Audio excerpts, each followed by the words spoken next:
to see if he was barefoot. Is that still the case? Is he barefoot? Because I know on Facebook somebody posted a picture of these could be his shoes, or is that so he is presumed to be barefoot at this point? What I can say is that his mom says all of his shoes are accounted for at the house. I'm not going to say that he's barefoot. All right.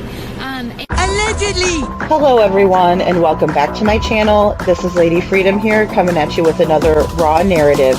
Here's a brief disclaimer for tonight's show. Let's watch. That's ignorant!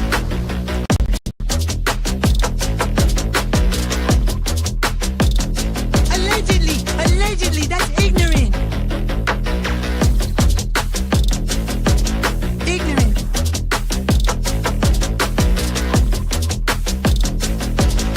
Judgment, officer. Oi, you read my thoughts. You've got the shinning. You mean shining? Shh, you wanna get sued? Judgment, officer. You just use that shin of yours to call me and I'll come a-running. But don't be reading my mind between 4 and 5. That's Willie's time. Hey, yo, boss. I love it when he does that. I've got blue souls, cause I'm way gone, trying to find my way back home. Count my bones as in desert crumb spoon. I'm gonna turn all of my stones. Rock bottom make a man and some pressure make a gemstone. Trying to put $1 to my name like Creflo. Niger boy, late to the game, it's in the blood flow. When I'm from the south, it's thick skin and tough bone. Big attitude through big lips with gusto. Trust no kings, that's why they tried to crush souls. But it's IGBO, when the dust blow, this old head be standing there. No silver, just gold. Crack no books on the hustle, I was born to grind. Yo, scared of your potential, I'm adorned with mine. 30 times around the sun, man, of course I shine. My legacy will not dwarf with time. And in my daughter's eyes, it's basic, I must not say quit. Every day sees a present like a Rob St. Nick. Walk a fine line between tenacious and patient. I can't slip, I'm fighting clocks and they can't win. I've got blue souls, cause I'm way gone, trying to find my way back home. Count my bones as in desert crumbs flow. I'm gonna turn all of my stones.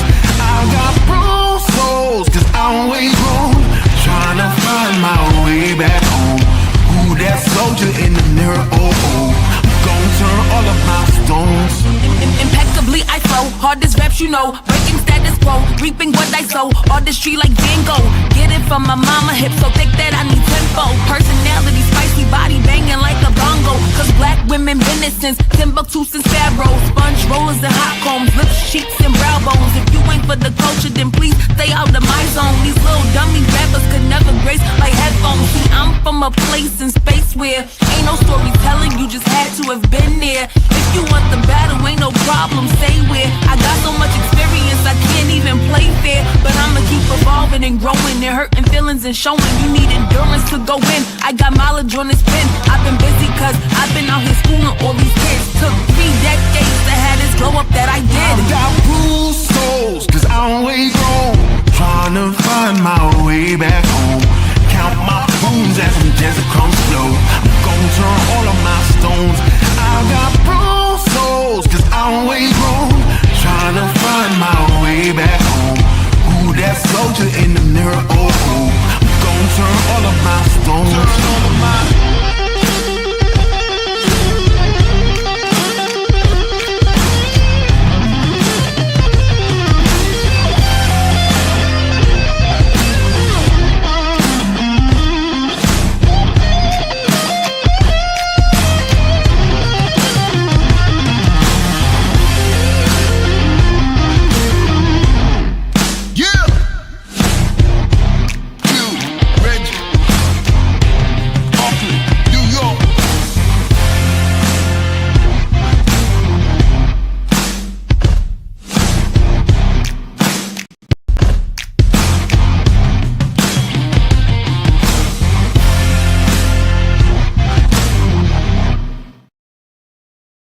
Let's watch.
Hello everyone and welcome back to my channel. This is Lady Freedom here coming at you with another raw narrative.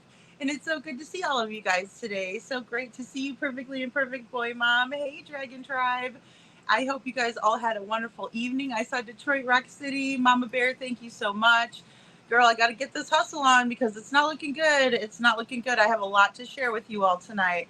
And I'm so glad that I was over in Hindsight and Mama Rissa and BMW Coop. Collectively, they are voices of truth. And it was very nice being over there tonight. I enjoyed the content and the live, a lot of information.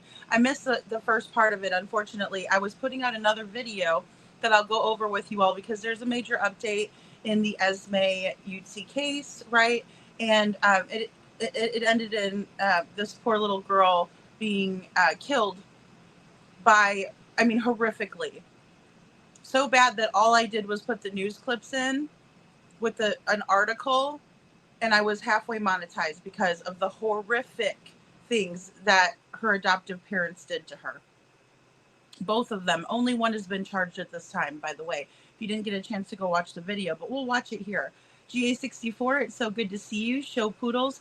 I'm about all of the missing children, guys. You know, Sebastian's my first case, and I honestly thought he would be found by now. I thought it would be solved, and we would be moving on, perhaps waiting on a trial.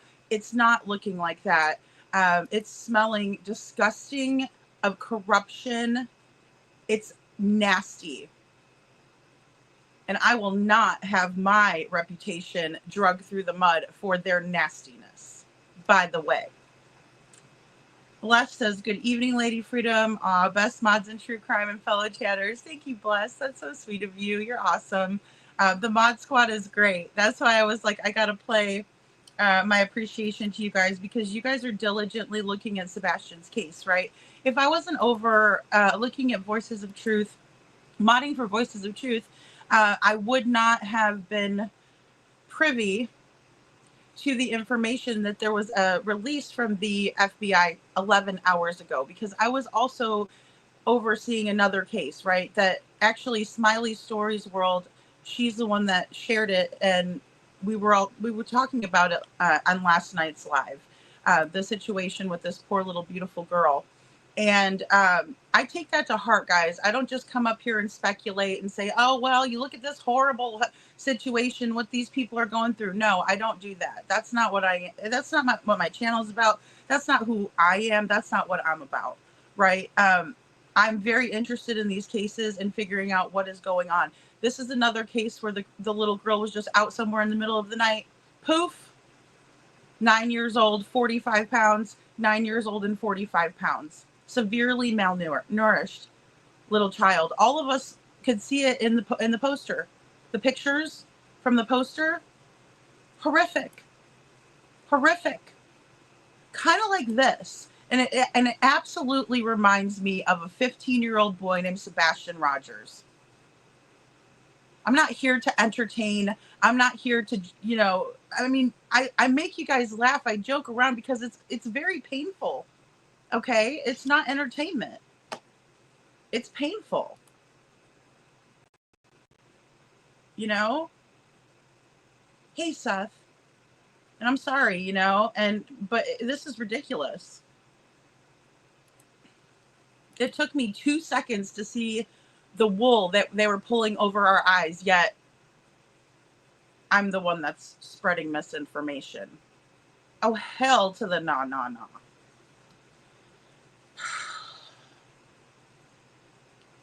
Hi, Women's Warrior. Hey, Tammy. Good to see you. Perfectly Imperfect Boy Mom. I don't do my lives like really far out, and I think that's why people don't get the notifications, because I think you have to put them out like a couple of hours beforehand.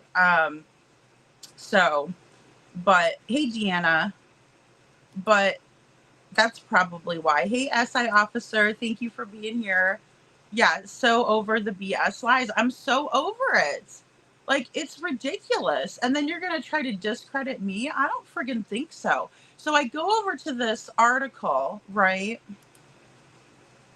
I go over to this article because everyone was kind enough to say, hey, Lady Freedom, did you see? I think it was Paige. So shout out to Paige. And I said, oh, I don't know what the heck this release is, right? I'm working on a totally different video.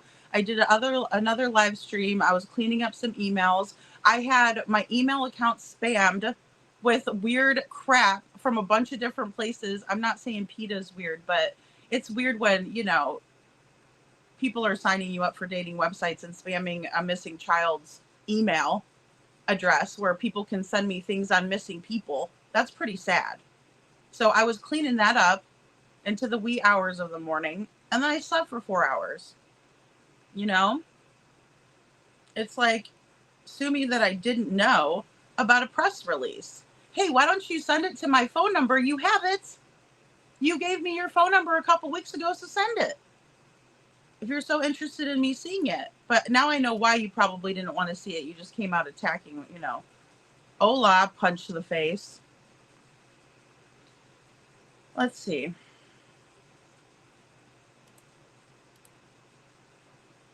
I've had it with that. Don't you dare try to discredit me.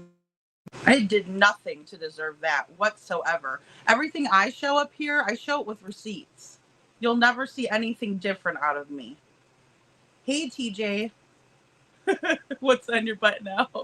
TJ, stick around. You guys will find out. You guys will find out. Hey, Emmy Joe. That's what I've been putting that one up for a while. The quote's so good, though. Especially the one about condoning the corruption.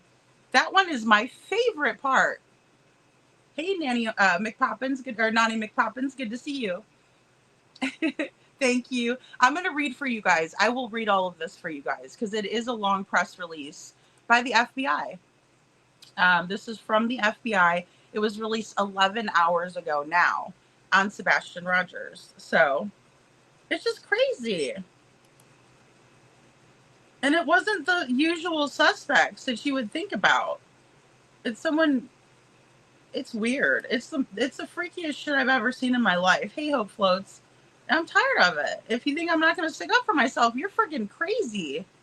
You are out of your ever-loving little mind there, buddy. Searching for Sebastian Rogers. I hope you guys can see that. Okay, you guys should probably be able to see this pretty good. All right. Holler at me if you can't. The FBI is offering a reward of up to $50,000 for information leading to Sebastian's whereabouts. And look, guys, I hope you're happy with these. These are very good pictures, in my opinion. Sebastian getting his boots, right? Sebastian sitting and eating. He's so cute in that picture. I mean, just like... Then you got Sebastian going to school. It looks like he was ready for school. He always liked to look nice for school, right? And then you have Sebastian right here, too, with this, you know, he's got a couple of closed mouth smiles. Some, you know, because, I mean, we make different facial features. If somebody just sees you out, nice to have these pictures. I think they're great. He's a very handsome young man.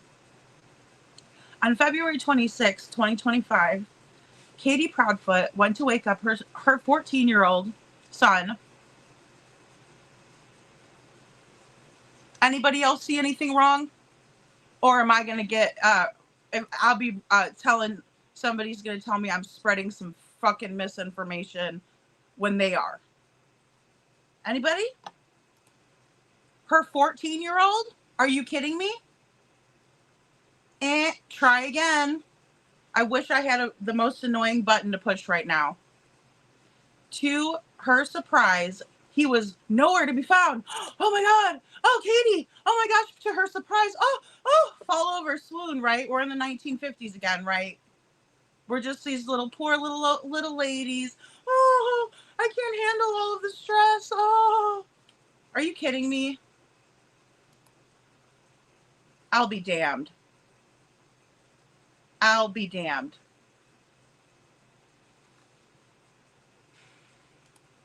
Right, 14. Because Sebastian's 15. And he just turned 16 in December. He's about to turn 17 this December.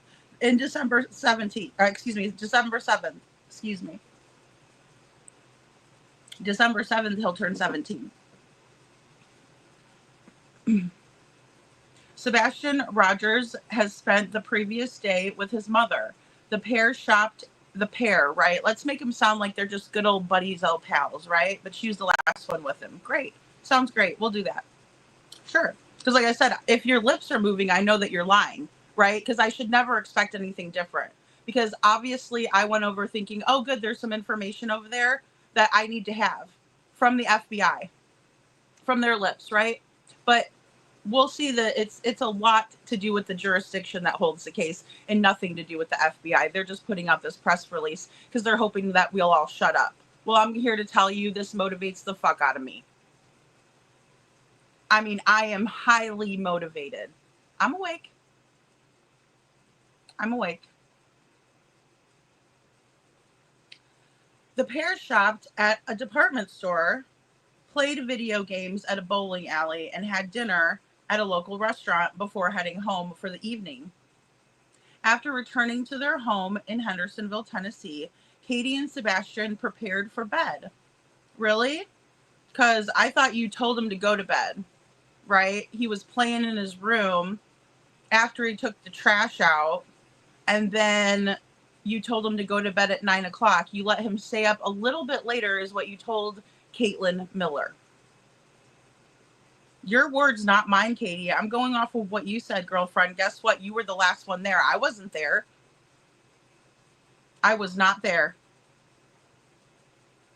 And it's not shame on me that I wasn't there. It's shame on you that you were. And you don't know where your kid is. Not shame on me. No, I will never allow for that. You're not going to shame me for nothing. No, ma'am. Not happening.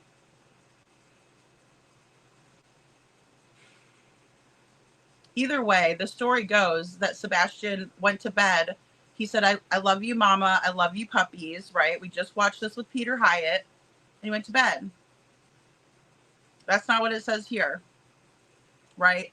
They prepared for bed and then saying goodnight sometime between 9 and 10 p.m. As always, it's some screwed up version of whatever story they choose. It's not good enough for Sebastian, and that's why he's not been found yet. You want me to just be real with it? Because I've tried to be, diplomatic up here. It's not working out for me very well. It's not serving me well. It's not serving Sebastian well. It's not serving your community well that there's a child out there that's missing and they're willing to lie their asses off. So how would it be if it was any other child out in the community? Would you be okay with that if it was little Johnny from down the block, who you've known since they were little? Is it because Sebastian just got to the neighborhood a year and a half ago? I want to know. You want to be a local and come in here and try to drag me through the mud? Let's go. Let's do it. But I'm not going to let you get away with this bull crap, and you're not going to gaslight me, you're not going to manipulate me, and you're not going to tell me you're doing a good job when you're not. You're not. It's not good enough. You're just going to sit there on your high horse, though, and be like, oh, yeah, we're doing everything. It's great. Look, see? No. It's not going to work with me. Katie told us a little bit before 10 p.m. she heard a loud bang coming from Sebastian's room. Really? Because that's different, too. It's always been 10. Not before 10. 10. But okay. So she yelled out to ask him if he was okay. Oh, no, we've heard a lot of other stories. Bubba, did you fall out of the bed? No, ma'am. And then then nothing happened.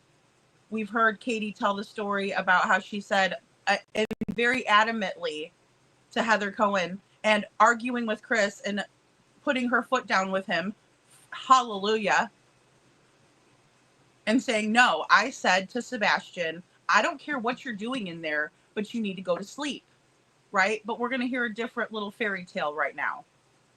So here we go. Again, Katie told us a little before 10 p.m. she heard a loud bang coming from Sebastian's room. So she yelled out to ask him if he was okay, to which he responded that he was, said Detective Brandon Carter from the Sumner County Sheriff's Office. She told him to go to bed because they had to be up early for school the next morning. Oh, really, Brandon Carter? So you're going to quote Katie? Bullshit, because I'm about to make a fucking compilation of all of the things that Katie has said, and out of everything that she has said, She has never said something like that. Oh, we needed to get together and get ready for bed, and we got to get together in the morning and get ready for school. Piss off. Piss off. Katie called her husband, who was out of town in Southwest Tennessee for work. Yeah, make sure he was within the state lines. You had better. You had better. Otherwise, you lose jurisdiction now, don't you? And the two of them spoke for nearly 2 hours before she went to bed around midnight. That's different because they told us that they spoke for almost 3 hours. But don't forget, these are Brandon Carter's and his, sheriff, Snug Strugs. The next morning was the beginning of what would become a massive search effort for Sebastian. Katie called her husband and told him that she would find Sebastian and that he wasn't in his room or anywhere in the house, said Carter. Quoting Carter, Brandon Carter, "I'm done defending you, you fool." Here's another stupid ass statement from him that we'll read. Katie got into her car and she drove around the neighborhood with her windows rolled up,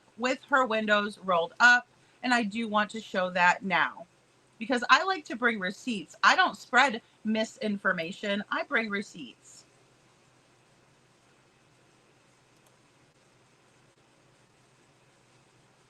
I bring receipts. I don't need to make anything up, ever. That's not who I am, and that's not who you're going to make me into.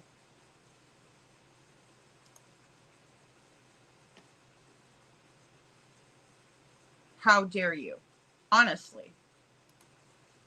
Especially when I don't go around doing that to anybody.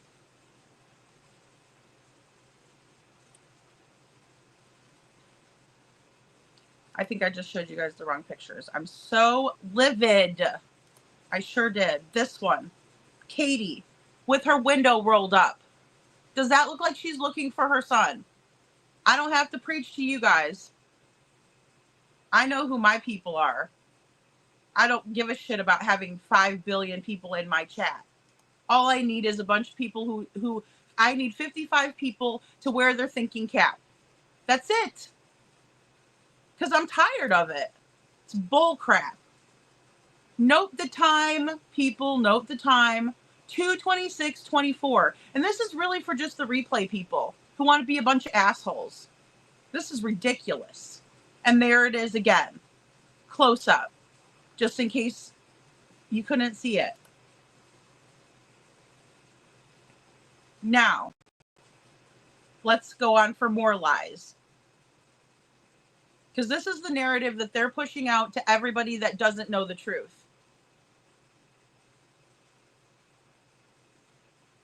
Katie called her husband instead of the biological father, Seth Rogers. I'm going to throw that in there. And told him that she couldn't, because Seth's not in here. Gee, I wonder why. Because he wasn't a part of it. But you guys want to keep on saying he is and make these people into being the innocent ones. It's the most disgusting thing I've ever seen in my life. It really is gross.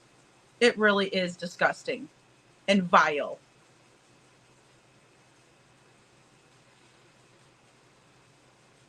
She tells her husband that she can't find Sebastian, that he wasn't in his room or anywhere in the house, said Carter. The lying sack of shit.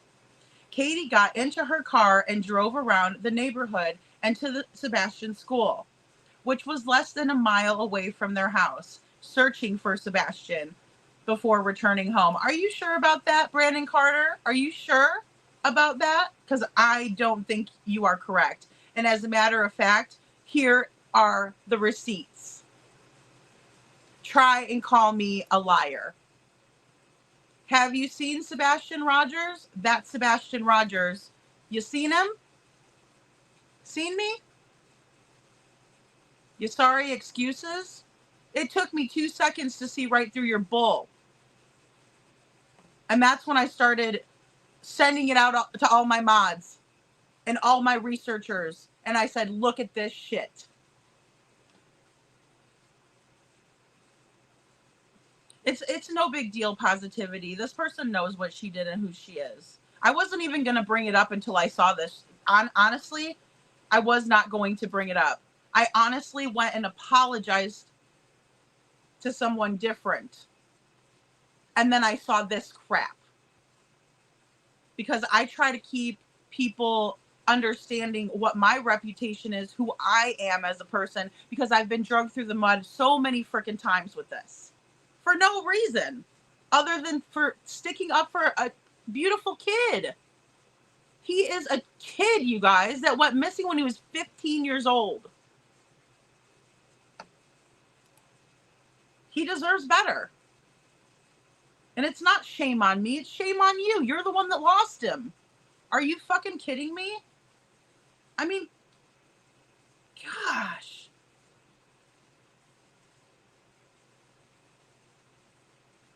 So she gets into her car and she doesn't search for her son because the windows are rolled up, but they're saying that she did.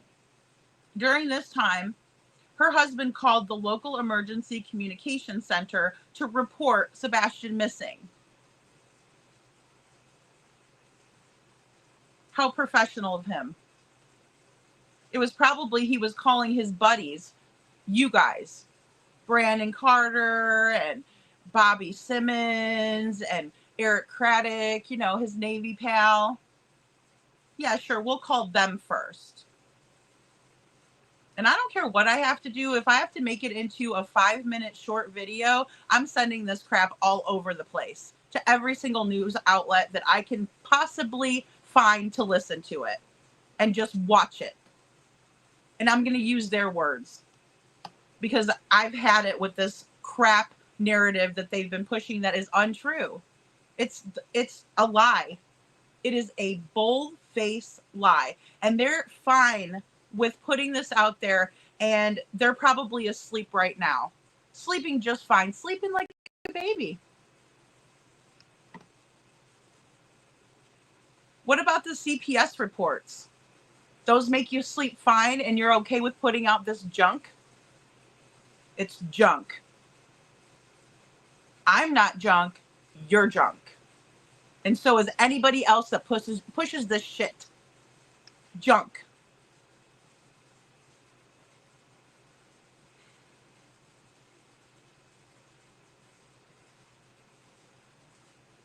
In the early days of the search, it seemed Sebastian vanished without a trace. I'm not even going to go there.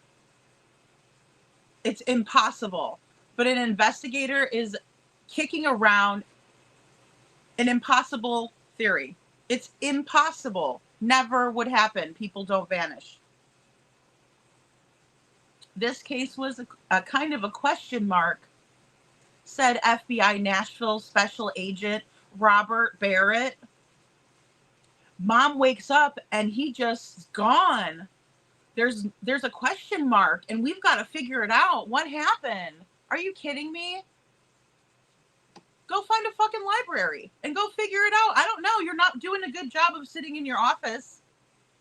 Go find him. We got to figure it out, guys. Okay. Lame. Sebastian did not take any clothes, shoes, money, food, or his cell phone, said Carter. His cell phone and cash, listen up, guys. Sebastian's cell phone and cash were both lying on the dining room table where they had been the day before. How would you know that, Brandon Carter? Were you there? How would you know that? What, did you get a peek at their internal cameras in their house or what? How would you know? Seriously. How would you know? You're not going to answer that because you're a liar. According to Katie, there was a small yellow flashlight that she thinks was missing, but that was the only thing that appeared to be gone from the house. Okay. Sure.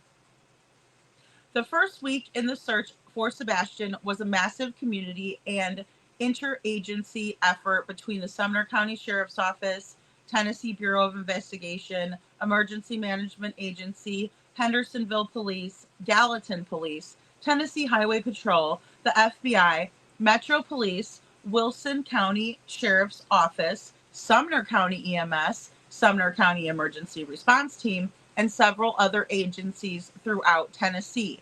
We talked about this 2 or 3 lives ago. Now, I've been doing day lives, so I can't remember which live we exactly talked about it. I showed you all of the footage that I put together a year ago from the first 7 days. And it was all different news outlets. It didn't matter to me. Look, I'm not like, oh, this one is this right wing, this one's left. No, I don't give a shit if they're reporting on it. I'm going to put it into a video. It doesn't matter to me. It doesn't matter to me because I care about finding the facts. I care about finding the truth. So I'm pulling from every single source. It doesn't matter. And we went over this and we had a conversation because people were calling it a CART team. It's not CART. It's CARD, CARD team. We've talked about the CARD team and the FBI being involved from the very beginning. So anybody that wants to say that I have not talked about that is a bull-faced liar. Not me. Go back and watch my lives, especially if you're going to try to bully me around. The search consisted of about a 4.5-mile radius around Sebastian's home. 4.5-mile radius, you guys. All right. So that means that Sebastian's house is in the middle, right? And draw a circle around Sebastian's house. That's a radius. And go out 4 miles in that circle. That's a radius. For those of you that don't know, I'm terrible at math. I know at least that much, right? It's a radius. A circle, that's what you get. They also went outside of that as well. And we saw that, and Ken Weiner talked about that in the first 7 days footage. Again, go back and watch the video. I know it's tough. I know a lot of the things that we present up here, you guys are chatting and probably missed some of the stuff, right? It's all in the videos. We just went over it. I promise you it's in there. The search consisted of about a 4.5-mile radius around Sebastian's home, said Carter. There was roughly 2,000 searchers equipped with an app tracking their movements. We talked about the app. It's called Sartopo, right? It's where they tracked all of it. And we saw the big map, right? And it had all of the circles and showing everything. And it also showed where the fixed wing and, drones and, the airplanes went, right? So we watched we just went over this, literally. The searchers could also use this app to plot things on the map, and they were observed while they were out searching. So everybody that, and we talked about this too, everybody that had been searching out and about, right? They all could link into this app, and then that way it was tracking where they were searching as well, which was very cool technology. And I believe that, with Sebastian not having any shoes on, I just invite you to go walking around without any shoes on in a similar environment and see how far you get. No water, no snacks, no nothing, no coat. I invite you to do it. See how far you get.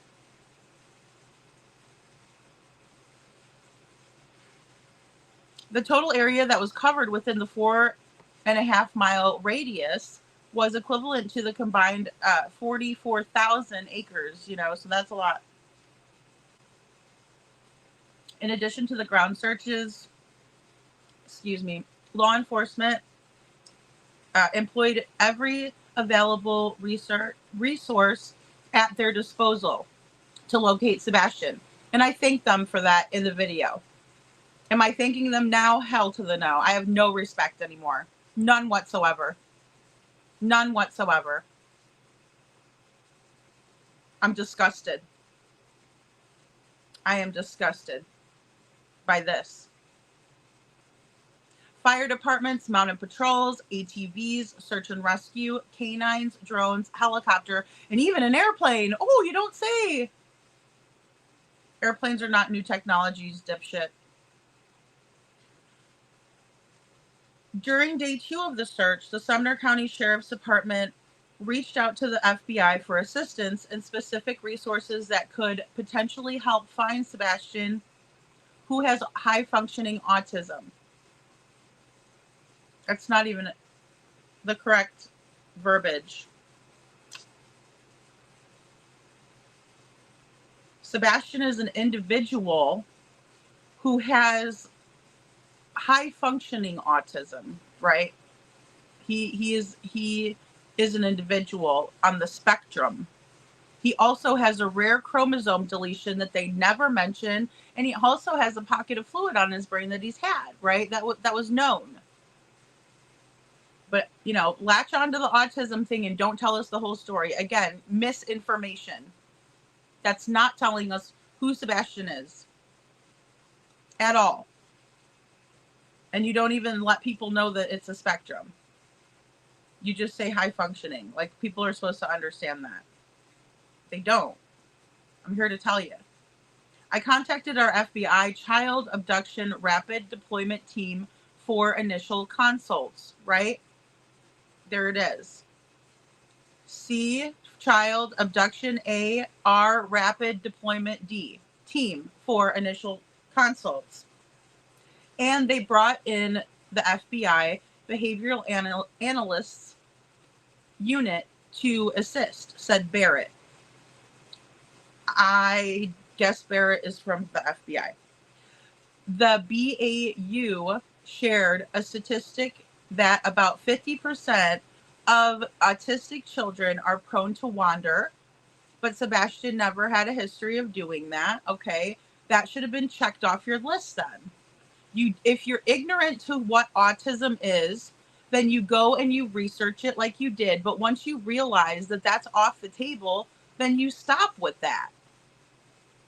Hello?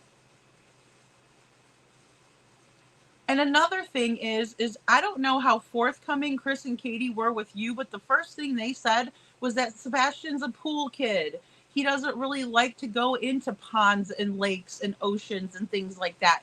He'd much rather be in a pool, right, where he can see at the bottom and stuff. I'm an excellent swimmer, guys. I swam competitively. The ocean is a big, scary body of water, in my opinion. So is Lake Michigan. It's huge, right? So, I mean, like, those are the two biggest bodies of water that I've swam in. I respect the water, but he wasn't drawn to that type of water in the first place. So, I mean, why latch onto that? Again, it makes no sense if you're really trying to find him. They're also naturally drawn to bodies of water, and 71% of fatal outcomes involving missing autistic children were as a result of drowning. And that is true. Like, I can get down with that statistic, right? Statistically speaking, a lot of the children do wander. A lot of the children are, or individuals even, it's not like, you know, they're a kid that only wanders to the water. No, if they do that, that's a behavior they have for life. Right? That's a part of who they are, and it's important to know those things, but it's also important to know when that's not the case too. And don't keep on with it if it's not the case. You're not doing anything to help. You're being a stubborn idiot. Moron. Like a complete. That information helped us focus search efforts in and around the bodies of water. The search team drained ponds and searched waterways and lakes looking for Sebastian. And they came up with nothing, by the way, guys. Nothing. In addition, law enforcement searched almost every home in the neighborhood. Video recordings from nearby homes and a dashboard camera in Katie's car showed that Katie and Sebastian didn't leave the house after their return home from dinner. All right, so here are some facts, right, according to them, which I can't believe what they're saying. It's awful. It's absolutely awful. But what they're saying here is that law enforcement searched all of almost every home in the neighborhood, right? So check mark that off of our box. You know, for everybody out there chatting, please listen up. They're saying that they searched almost every home in the neighborhood. Almost every home. Just want to point that out. Almost. Only counts in horseshoes and hand grenades, but I digress. video recordings from nearby homes and dashboard cameras in Katie's car showed that Katie and Sebastian didn't leave the house after their return home from dinner.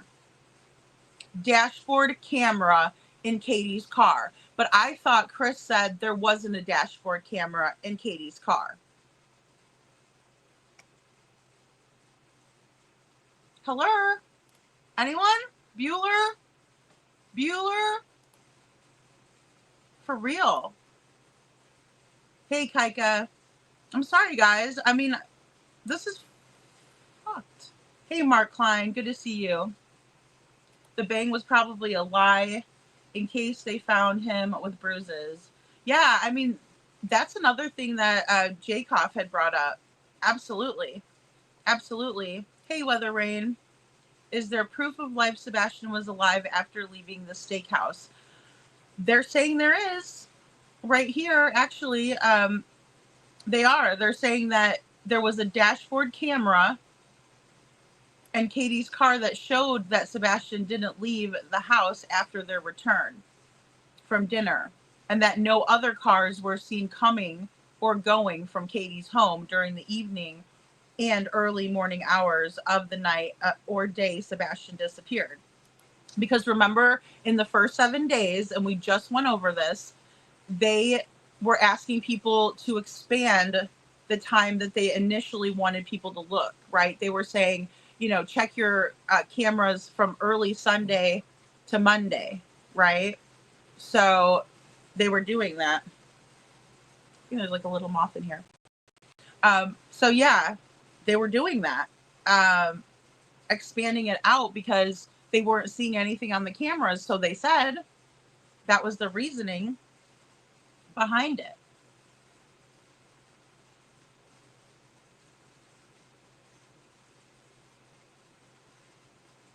So now they're saying we have followed through on every tip that has come in, said Josh Savley,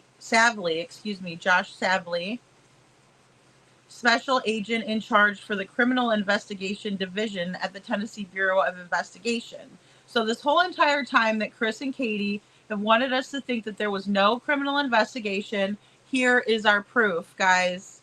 Here's our proof. I gotta have a cigarette. I mean, what the... So, there's a guy named Josh Savley, who is a special agent in charge of the Criminal Investigation Division at the TBI. And he is saying that they followed every tip that has come in. If it wasn't a criminal investigation, they wouldn't have a special agent assigned to the case. Okay? Okay. Jeez. Some of those tips we continue to examine at a deeper level, but the vast majority we have cleared as either being irrelevant or ended with no results. Right? So some of the tips that they have, they're examining on a deeper level. Of course, they don't elaborate. But the vast majority of the tips have been cleared as either irrelevant. So they've even, they said that they were irrelevant or ended with no results, whatever that means. Obviously, they didn't find Sebastian. So I guess that's what that means. The lack of answers in the search for Sebastian has pushed the community to widely share the story on online platforms, but law enforcement reminds the public to be wary of misinformation from unverified sources. Well, guess what? I'm reading it from your shit, so I'm pretty sure it's verified. I think y'all are verifiable. I think you really need to get some mental help. Because seeing this is terrible. Mental health is real, folks. Mental health is real. I'm sorry that you're not, not strong of mind enough to think for yourself. I'm sorry. That makes me sad for you. The lack of answers in the search for Sebastian has pushed the community to widely share Oh, sorry. I meant to say Sebastian's disappearance has deeply affected our community, said Carter. Really? How have you been directly affected, Carter? By sitting in your butt in the office all day on the search for a donut? Bite my ass, Krispy Kreme. Bite my ass. We understand the desire for the community to want answers. No, you don't. No, you don't. Or you'd be updating. You don't care. You're not working the leads. You're a liar, in my opinion, allegedly. And for us to explain everything or every step of this investigation, but we can't release all the case details without risking the integrity of the investigation. I thought you didn't have any evidence. We asked that the community refocus on what matters most and then finding Sebastian. And that's finding Sebastian. Well, that's okay. We're focusing on that. We're gonna get some flyers up. We're gonna be passing out flyers, wearing shirts. Staying united and supportive will bring us closer to the answer that we're looking for. You didn't seem very united when Seth was out there standing out there asking for answers. You didn't seem united at all. You weren't standing out there. You didn't bring him a water. You didn't bring him a sandwich. No, you didn't. Because I'm here to tell you, if you were my husband, I'd be making a sandwich for that man and telling you you're taking that to work with you, and you better give it to him. That's how I roll. No moms act like her, Mark. No moms. I can't think of one single good mom that would do that.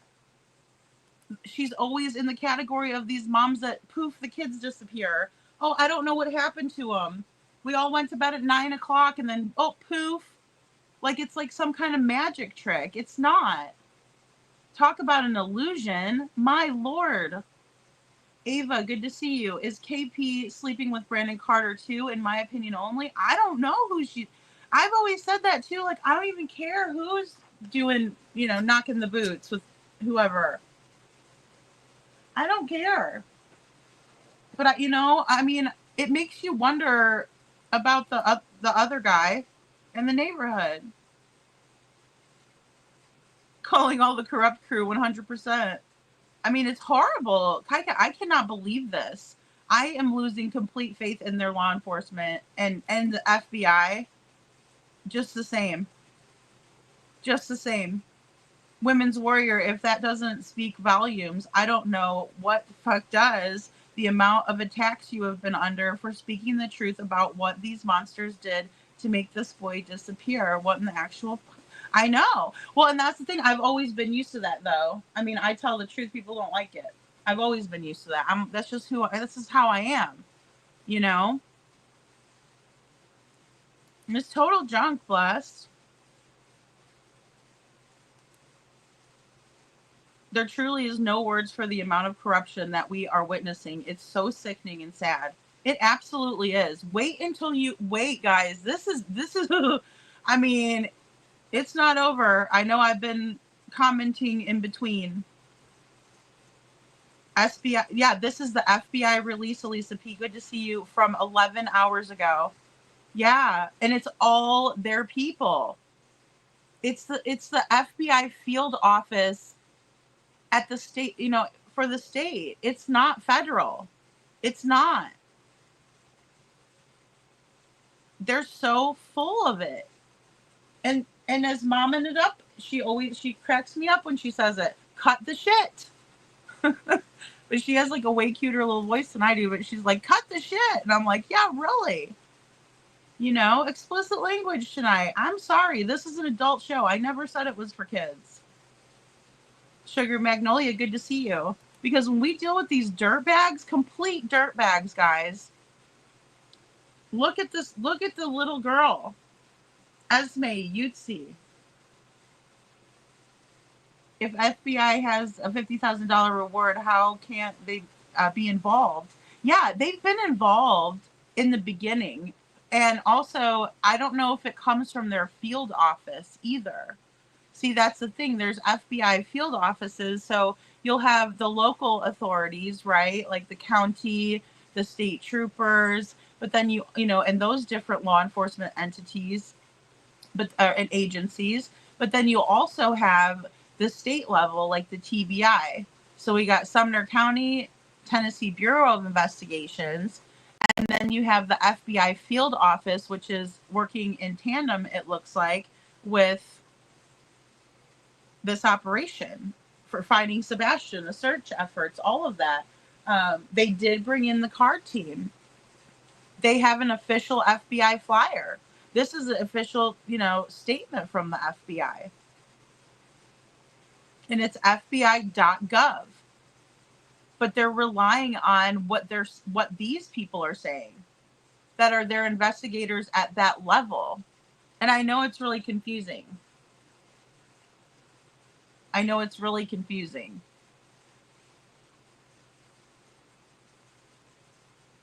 So, promptly sharing tips and information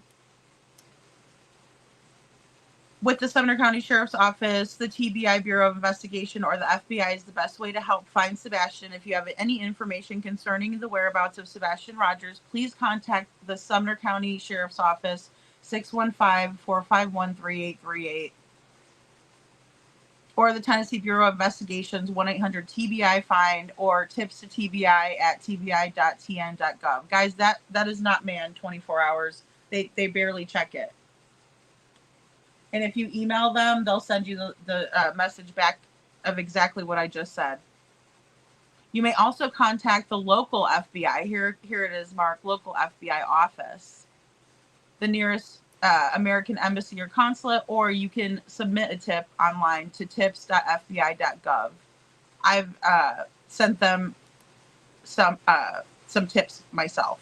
And I'm going to make sure that they get an email from me. Continue to share Sebastian's official missing persons flyer and don't wait, said Sheriff Craddock. Which one is the official one? Asswipe, dude wipe. If you see something, say something immediately. If you call right then, we can get someone hot on the hot trail. Maybe he meant to say hot on the trail. How do you know the trail is hot? You've pretty much dismantled every single freaking lead you have. None of them are relevant. Oh, and just wait. It gets better. Sebastian was 5'5",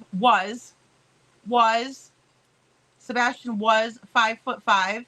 So we have the FBI speaking in past tense about Sebastian. Bravo. Really. Great job. You're doing fantastic. Yeah. I can't believe us assholes keep talking about you like the way that we do. Oh, shame. There are many on the wrong side, and that they're distracting. They're corrupt, and they're just shameful, and they're turning a blind eye to a child. I agree, and they're using past tense, SI officer. I cannot believe it. It's absolutely insane. And look, I'm not trying to rile you guys up, but I'm friggin' riled up myself. It's ridiculous. FBI has known for over a year the whole situation. They need to just come in and take it over. They've known. I know, SI officer, they get tips sent to them. I know when people send tips, because if somebody sends me something, that's what I ask them too. Did you send this over? A lot of the stuff people all get duplicate stuff, I've noticed too, but still, by all means, send it over, but send it to law enforcement, please. By all means first, and then send it, and we can discuss it. And again, if there's something that you don't want me to share, or if there's something that you know and you don't want me to share, but you want me to know so I can keep fighting up here and know the right information, right? Or something that, please let me know. I'm not going to share it publicly, but I urge you, and I'm begging you, please go to the FBI. Please. Because people need to start coming out and talking. Sebastian did not vanish. He is somewhere out there, and someone knows what happened to him. Someone knows what happened to Sebastian. And I'll be damned.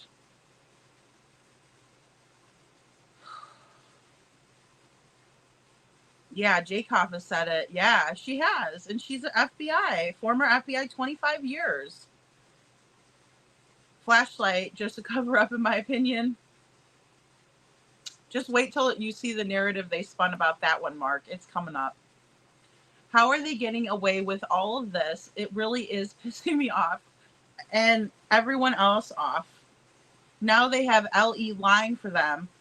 All of this, who high up, or how high up is this going to stand up for this boy and his father, in my opinion?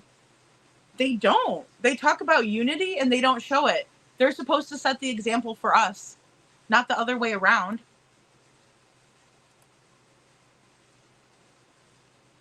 How would you know how Crooked Craddock and Crooked Carter? Yeah, they wouldn't know. They absolutely wouldn't know, Kaika. Which should never have ever happened or been on the case because it is a conflict. I just don't see how they got away with this. Yeah, it's a definite conflict. It's a definite conflict. I mean, look at Rebecca and Jay Caro. She can't. They were telling them that they couldn't have this. They couldn't both have a public defender from the same office because it's a conflict of interest, right? You have to handle these cases properly. Otherwise, someone can come back and say that you didn't and they can be acquitted or whatever. It's a delicate process. I've never said it wasn't. You only get one bite at the apple. I've said that too. I'm not a moron. But when I see this, it is corruption to the max. To the max. And don't you dare try to gaslight me. It will never happen. Seth stated tonight that the only way this case will be investigated properly is if the federal government gets involved. I agree, Elisa P. I agree. That's the only way, because as long as they have jurisdiction, they're able to push out whatever narrative they want, and watch what they've done. Watch what they're doing. You know, because this is absolutely crazy, you know? Card team wasn't involved in the case, though. And in the beginning, they were Elisa P. Well, according to them, that's what they were telling us, that the card team came out. I'm trying to think of what day it was that they mention it, but they do mention it. I mean, all the agencies came out, but see, all they did was waste their resources, in my opinion. Once they realized there's no camera footage of Sebastian at all in the whole entire neighborhood, right? And they searched all the houses. Okay, perfect. I didn't know they were searching houses. I think maybe Chris had mentioned something about if someone was on vacation, they were allowing, giving the code, and the officers would go in there and, they were entrusting them to do so. Well, and it is geared for stranger abductions. You are right, Elisa P. Because it's the child abduction, right? Like response, response. And so they will get called out when there's an abduction, but see, they also put an Amber Alert out for Sebastian. So when Eric Craddock wants me to believe that he was only operating off of one assumption and he's doing these things, then that doesn't add up either, right? Why did you set out an Amber Alert for a runaway? Because that typically doesn't happen, right? You have to fit the criteria, because their excuse, and it is an excuse in my opinion, is that if we get too many Amber Alerts, then we're going to become immune to them and we're not going to pay attention to them. That's not true. Nothing can be further from the truth, in my opinion. Do I like to get the loud Amber Alert? Not really. It's like, and I'll have my earbud in. But there's a child that's missing. We need alerted to this, right? So again, it's like, okay, well, it's just part of life now. Unfortunately, that is so sad. It is so extremely sad. In my opinion, CP buried him at the job site like Chris Watts. Weather Rain, there's been a lot of similarities with that case. A lot of them. A lot. And the Wells too. Look, Jaden Spicer's case. Same thing. Thank you, Twists and Turns. I just don't get it. Like, I'm such a small little, like, nobody. Like, I'm not even, I could see if I had like a criminology or something and people were like, oh, doesn't she think she's so smart? But like literally I come up here and I show you guys things. I read it off the paper or I'll Google it and read it, or I just don't. I'm sorry. I shouldn't even.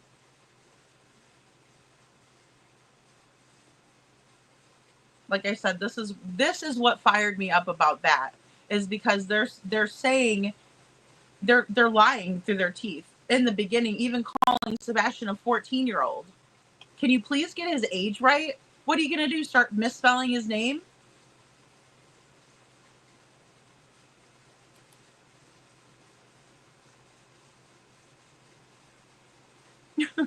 Thanks, Mark. Mark says everyone with a brain knows the top suspects. Well, yeah, I mean, it's enough to drive you bonkers. You're like going, am I living in an alternate universe? Hey, little Miss Sharon, good to see you. Hey, Lover Girl. Lover Girl, you were here the other day when we did the 7 days beginning. The whole community looks side-eye to these foots. I mean, I know. I believe that. And I believe Seth would have gotten so much more support had it not been. If I was the Foots, I would say I understand we are suspect. Yeah, due to statistics. And I was looking up statistics too, Mark, and it's like, I want to say it was somewhere like around 71%, but a lot of it was lumped into like child abductions by parents, right? So say there's like a custody deal and mom and baby will just like take off and then the dad would call them in or something, right? Or vice versa. The dad takes off with the baby and the mom calls it in, right? They abducted the child, right? And then they typically they find, the baby. But like, look at Travis Decker and the 3 Decker girls. I mean, poor Peyton, Evelyn, and Olivia, 9, 8, and 5. Horrific. I did a live about him, Monster Mash Monday. And guys, monsters. That guy is a monster. And it was all him. His DNA was all up in this. I mean, all over it. In and around the scene. Horrific.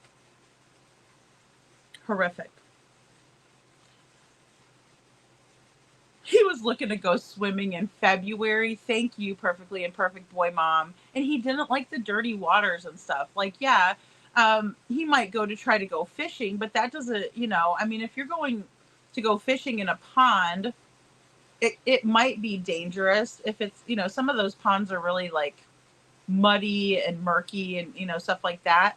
But he wouldn't be doing that at night. No. And just remember too, Sebastian liked to take his phone with him and he liked to have the Wi-Fi so he could also like play on the phone and do whatever he's doing, right? On the phone, watch YouTube probably or something. I don't know. But I remember Seth saying that. So, and statistically speaking that, they are. Thank you, little Miss Sharon. Yeah, well, and they also said that he's 115 pounds. Over here, it's 120. I mean, it's always been like this, guys. I was complaining about it. I made another flyer. I felt better about it for a little while, and then they come out with this bull crap, too. Oh, hold on. Wait a second. Oh, Sebastian Wayne Drake Rogers, last seen February 25th, 2024, in the area of Stafford Court. Where, where's the sweatpants, They don't care, guys, because they're saying he was. He has brown hair and eyes that look hazel or brown. He would now be 16 years old. I finally got it right. Sebastian has medical conditions, including autism, that may impair his ability to return safely without assistance. The FBI is offering a reward of up to $50,000 for information leading to Sebastian's whereabouts. The Sumner County Sheriff's Office, TBI, and FBI are still working collaboratively. Yeah, because Sumner County won't give up jurisdiction.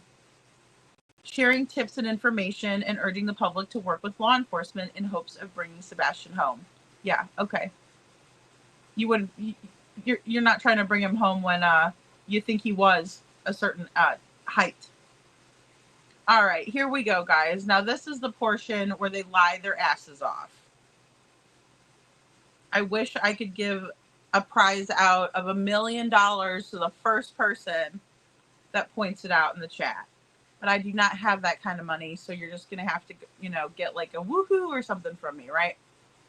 Good job, because I spotted it in 2 seconds.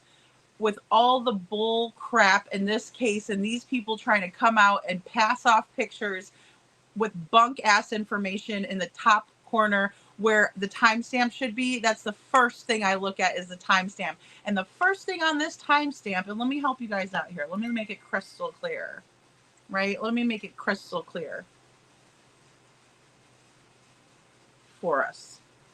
Let me help you out. Let me sugarcoat your cookies for you. Put some gravy on the mashed potatoes and serve them up. Jerk.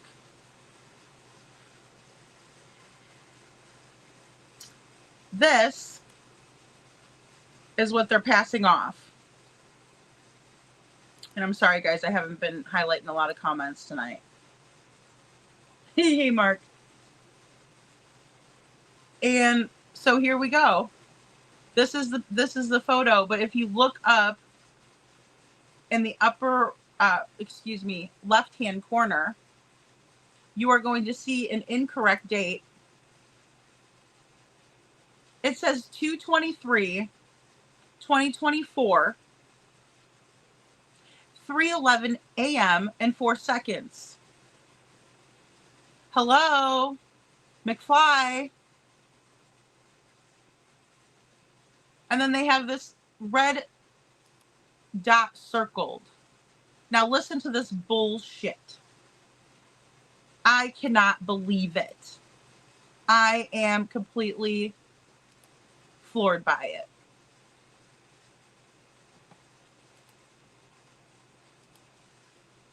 The flashlight theory. Okay, so we got case rumors versus reality. Really? Because my reality is that Sebastian went missing on 2/26/24 at 3:11 a.m. That's when he was taken out of Katie's house. She came out with a flashlight. We're going to watch that. And then she went back with a flashlight. Don't you dare try it. Craddock, Carter, whatever the hell else your names are, Lebowski. No. The flashlight theory. A house down the street from Sebastian's had a security footage from the night of his disappearance. The camera angled in a direction that happened to be facing Sebastian's backyard. Captured 2 small moving lights. At first glance, the lights appeared to be right in Sebastian's yard, suggesting someone was lurking with 2 flashlights in hand.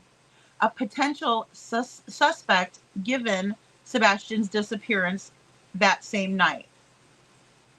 However, when law enforcement further investigated the video, they disproved this theory. Really? Well, maybe you might want to look at the proper date, and maybe that might change your mind. You lying sacks of crap. Stop. Just stop. The dark sky. Don't let them tell you it was dark sky, guys. There was a full moon that night, 97% visibility. And camera angle combined had distorted the security footage. When they examined the video in relation to the topography of the area, they found that the lights were actually coming from a pair of truck headlights flickering through the trees from the street atop a hill about 300 yards away. Law enforcement further investigated to confirm that these lights were actually headlights. What about the trash truck? I thought it was a trash truck. I thought it was a trash truck. I know you're lying because your lips are moving. Now I know you think I'm dumb. Now I know you think I'm dumb. They also created an overlay of the security footage in daylight with a topographic map in the daylight. It would have been clear that the lights were coming from the hill. All right? That's bullshit. And where is this proof that you have? Because it's receipts or it didn't happen, and you know that. Where's the proof? Where's the evidence? I want to see it. We're not going to take it either. Anybody that has a half a brain, hey, Magic Star.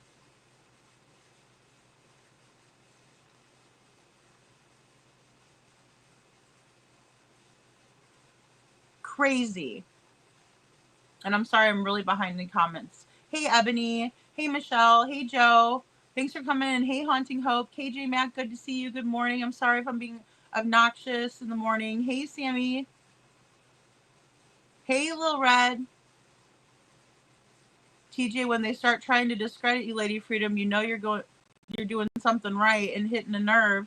Thanks, TJ. Yeah, keep doing what you're doing. Thank you. I appreciate that.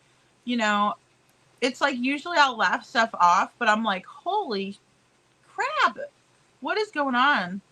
You know, and I didn't even know. I mean, I was just making other videos, you know. Lori, love it when she's spicy. Lori, it's so bad, you know. Flashlight tag. Blame the neighbor kids. Those kids are horrible, aren't they, Holly S? I mean, those are some really, really bad little kids. The driver of the truck most likely the company knows exactly where the truck was at any given time. I agree with that too. You know, I agree with that, Mark. And let me show you guys this. Hold on a second. Let me take this down. I mean, and this is what they're saying too. Right underneath it says, this is a still photo from security video that shows the light source in question. Really? You've got to be kidding me. You've got to be kidding me. And you want to pass this off like we're supposed to believe that that's accurate when you have the still from that night, but you're showing us this one. Why? Who are you trying to fool? Because it's not us. It's not going to be me. No way. That's crazy. Absolutely insane. Okay, so let me remove this really quick. Sorry, guys. Like, I'm big in your face now. Let me go to this one. And I'll just get a new window.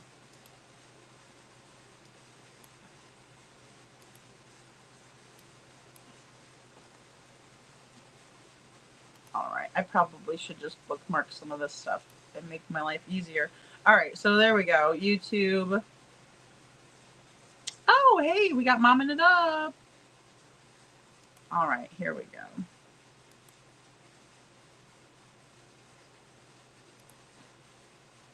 And again, we did show this footage before. We just went over this. Just went over the, lights video. And I even said, well, there is a couple of different versions of it, right? And just to be fair, I would really like to get that raw footage. Oh, I see. Oh, that's right. It's Polished Turds with Bobby the neighbor. That's right. Oh, here, look. It's right on the spot. Look at that. Johnny on the spot. Yeah, and I call it Polished Turds for nothing, you guys. It's like you're trying too hard to make it seem like these people did nothing, and it's very clear that they know everything. We'll just back it up with Bobby. Poor Bobby. And those are her kids that was, falsely accused. They love falsely accusing people, and they never apologize. They're never like, I'm sorry, I got it wrong and whatnot. Oh, there's Ozzy. They just never do that. They never give any type of a courtesy or try to, save face or anything and be like, I was wrong. I'm sorry. Nothing. That's horrible. All right, here we go. I'm going to shut up.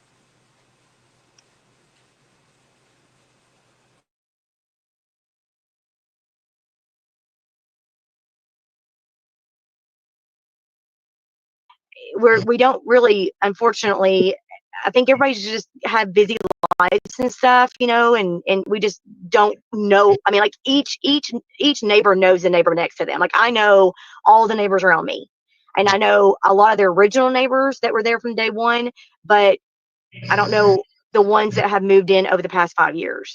And I think with COVID, that kind of messed everything up too. Prior to the February 26th, right, when Chris arrived home, did any neighbors or anyone that you heard, whether you see it, but you said you never knew him prior, did anyone ever say anything about him being around the house on the 25th, the 24th, or seen in the neighborhood or anywhere in the area prior to the 25th?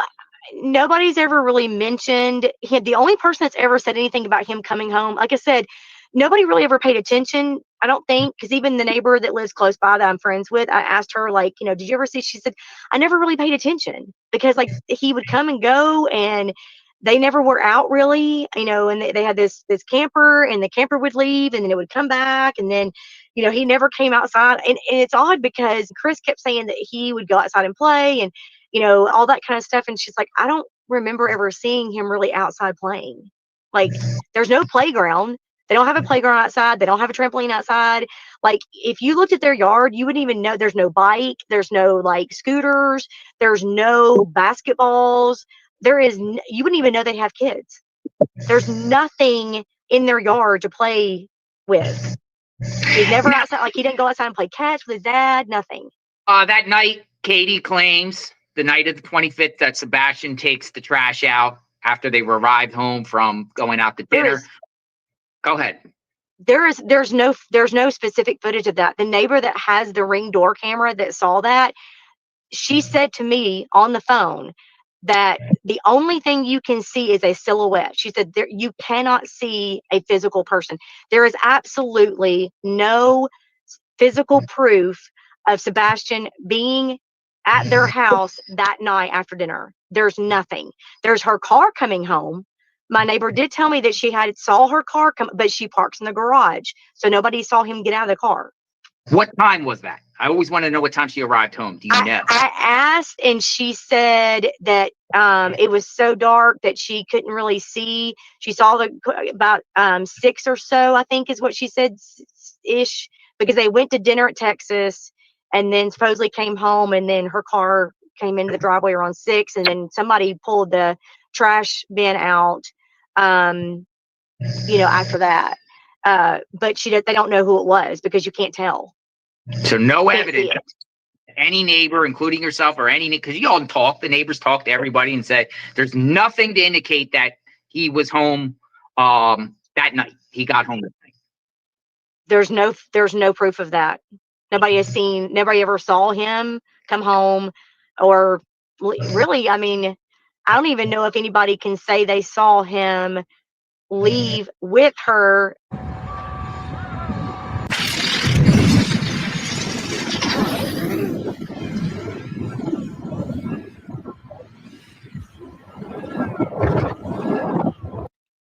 I mean, no, I don't think anybody actually looked back that far.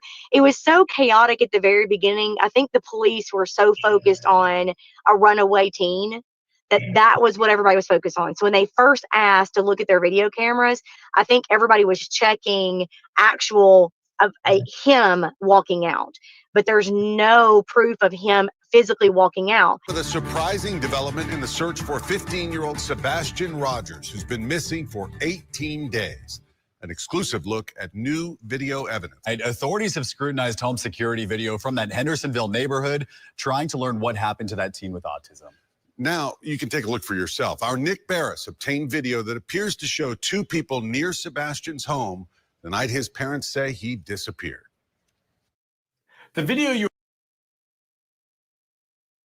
Okay, guys, I just want to pop in there and say two people. This was the original narrative, and this is what they came out and said whenever am I unmuted? I think I'm muted. Okay, there we go. Sorry guys, I don't know if I was unmuted or not. But the original narrative was, it appears to be two people outside of Sebastian's house the night he disappeared, right? Two people. Two. Not one, Not Sebastian leaving the house with a yellow flashlight. A keychain flashlight wouldn't be that bright either. We're about to see is from early Monday morning, February 26th, around 3:10 a.m. Now, there are no street lights in the Stafford Court neighborhood, so it is at night pitch black. What you will see here are these 2 points of light believed to be people with flashlights in the area around Sebastian Rogers' Hendersonville home. It is believed Sebastian left his home barefoot and with a flashlight sometime overnight. Since his disappearance, authorities have reviewed security video from homes in the neighborhood looking for clues. We have had several clips that have come in. And this one is getting the most attention, showing signs of activity around Sebastian's home the night he disappeared. You see 2 light sources, which we've circled to help you follow. For point of reference, the security camera was pointed toward the back of Sebastian's home in a common area. In the video, you see subject 1 with a light source in the lower right-hand corner. Then you see subject 2 briefly. All right, guys, just stopping right here. Look, there's 2 light sources. Tell me that that is headlights. It's not. Show me. Show me. There was also activity in the right-hand corner, Michelle. I agree, 100%. 1,000,000%. Yeah, exactly. Most parents won't go out in the dark at 3 a.m., much less Sebastian without shoes. I agree. And I mean, you know, unless maybe like your doggy or, you know, is sick or something and you take him out in the middle of the night. Yeah, because that one guy was walking their dog late. But you usually get all that stuff done, right? And then you're asleep. And especially if you have to work early in the morning, like if you work the day shift, you're going to be up early, or excuse me, you're going to go to bed early, right? Because you got to get up early. No way in hell. I'm sorry. I thank you, M. Barbarossa, Stolen Spirits. Thank you. Thank you. Because I'm not crazy. My eyes are really pretty good, especially if I'm this close to the computer. But there's no way. It's too far away. The subject one here is yards away from subject 2, or feet at least. Okay, feet at least. Now, you can see this is the floodlights from the home on the other side of Katie and Chris's home. But subject 2 comes from this area, and they make their way this way, right? And then they're going to meet up with this light source right here. So you mean to tell me that the cars are driving in between the common areas in the middle of the night and no one's saying anything? No one's calling the police? No one's saying, hey, you know, who's tearing up my grass? The topography, Sheriff Craddock, Brandon Carter, the topography of this area is not conducive with your theory. Period. It's not. It's not conducive with your theory. Period. It's not. There's hills and it's very rocky terrain. There's also a big drainage ditch in the middle. And you're trying to tell me that people with only one headlight are driving through there at 3 a.m. at 3:11 in the morning? No way. No way.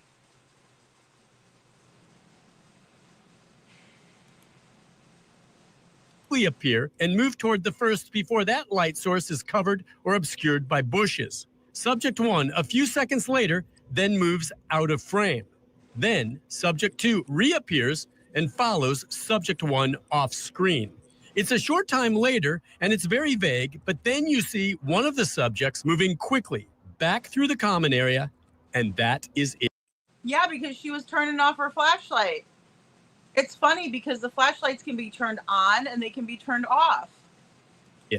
I know there's not much to see here. You certainly cannot identify. And that is Hold on. it. Do you see the light source going back? Right here. That's a vehicle, Sheriff Craddock? That's a vehicle? Or what, are you going to come out next and say that they were motorcycles? Nope. Not okay. Not cutting it. Not cutting it at all. Now let me show you guys something else. Home. It is believed Sebastian left his home barefoot and with. Since his disappearance, authorities have reviewed security video from homes in the neighborhood looking for clues. We have had several clips that have come in. And this one is getting the most attention, showing signs of activity around Sebastian's home the night he disappeared. You see two light sources, which we've circled to help you follow. For point of reference, if this is the Proudfoot's residence here, this one next door is the one that had the floodlights that were pointing that way. That's why they were picked up from the house down the block. That's why. Reference, the security camera was pointed toward the back of Sebastian's home in a common area. In the video, you see subject 1 with a light source in the lower right-hand corner. Then you see subject 2 briefly appear and move toward the first before that light source is covered or obscured by bushes. Subject 1. Or she turned off the flashlight. A few seconds later, then moves out of frame. Then subject 2 reappears and follows subject 1 off screen. To the street. Followed subject 2 to the street. Following, meeting up with the other subject to the street. It's a short time later, and it's very vague, but a little bit later. That's not vague. You can see the source, the light source perfectly right there. That's not vague. Zoom, please, if you have to. That is not vague. It's right there. You were able to pinpoint it, and they added this little circle around it, guys. They added this circle around it. One of the subjects moving quickly back through. Moving quickly back to where it came from. What they failed to put in the America's Most Wanted video that they gave to America's the common Most area, Wanted. And that is it. I know there's not much to see here. You certainly cannot identify anyone, but those close to the investigation tell me the mere fact that there is now evidence that someone is in the area around Sebastian's home is significant. This video shows suspicious activity in the immediate area the night Sebastian disappeared. Could one of these subjects have been Sebastian? Did he meet and leave with someone? Sebastian's father says his son would not go with a stranger. It's up in the air for me because I don't think he would get into a vehicle with somebody unless he knew them. So what exactly are we seeing here? I know investigators are doing what they can to try enhancing the video. That's Katie, in my opinion, coming from her home, bringing something to someone waiting on the street, and we also know that there was a car there. We also know there was a car there. And please, go check out Mob Crew. I'm going to post him, or mods, if you could, please. He's done extensive research on this. This is from the night in question. This is the correct photo. Not the garbage that they're trying to feed us. Certainly not this garbage.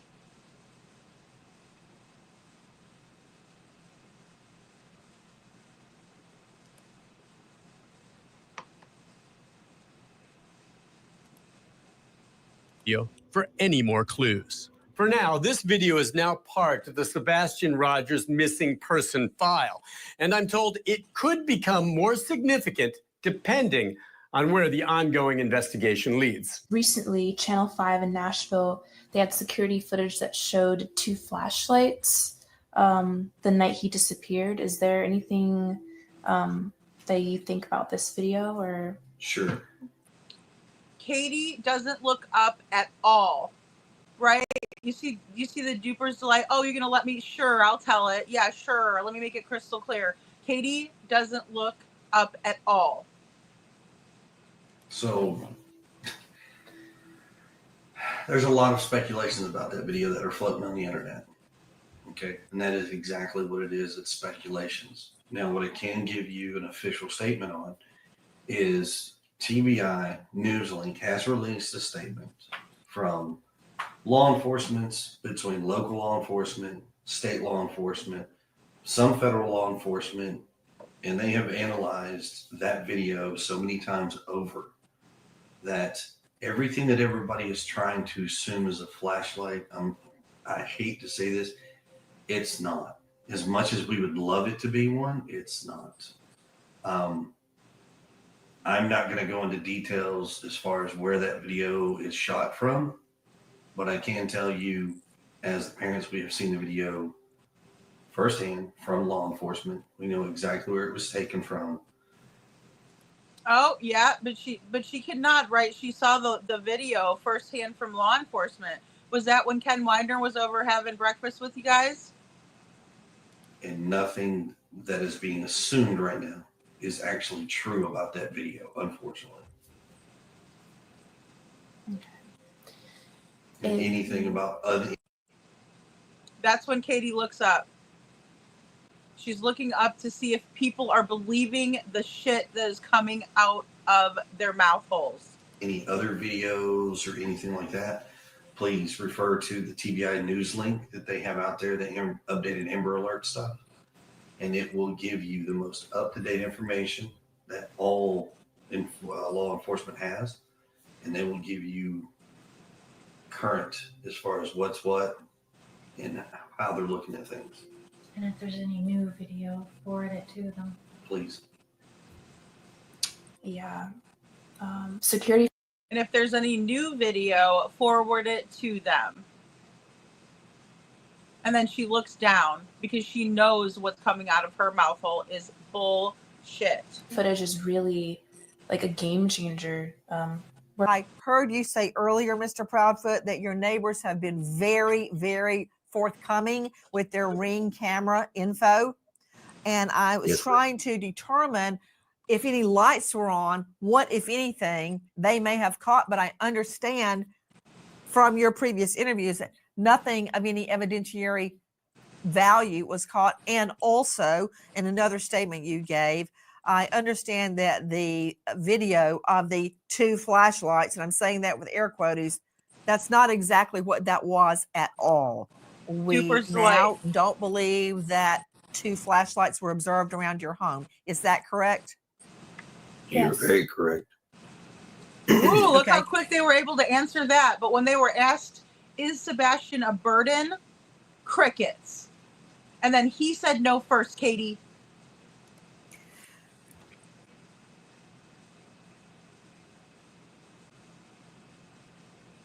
And then it was, okay, are there any cars around there?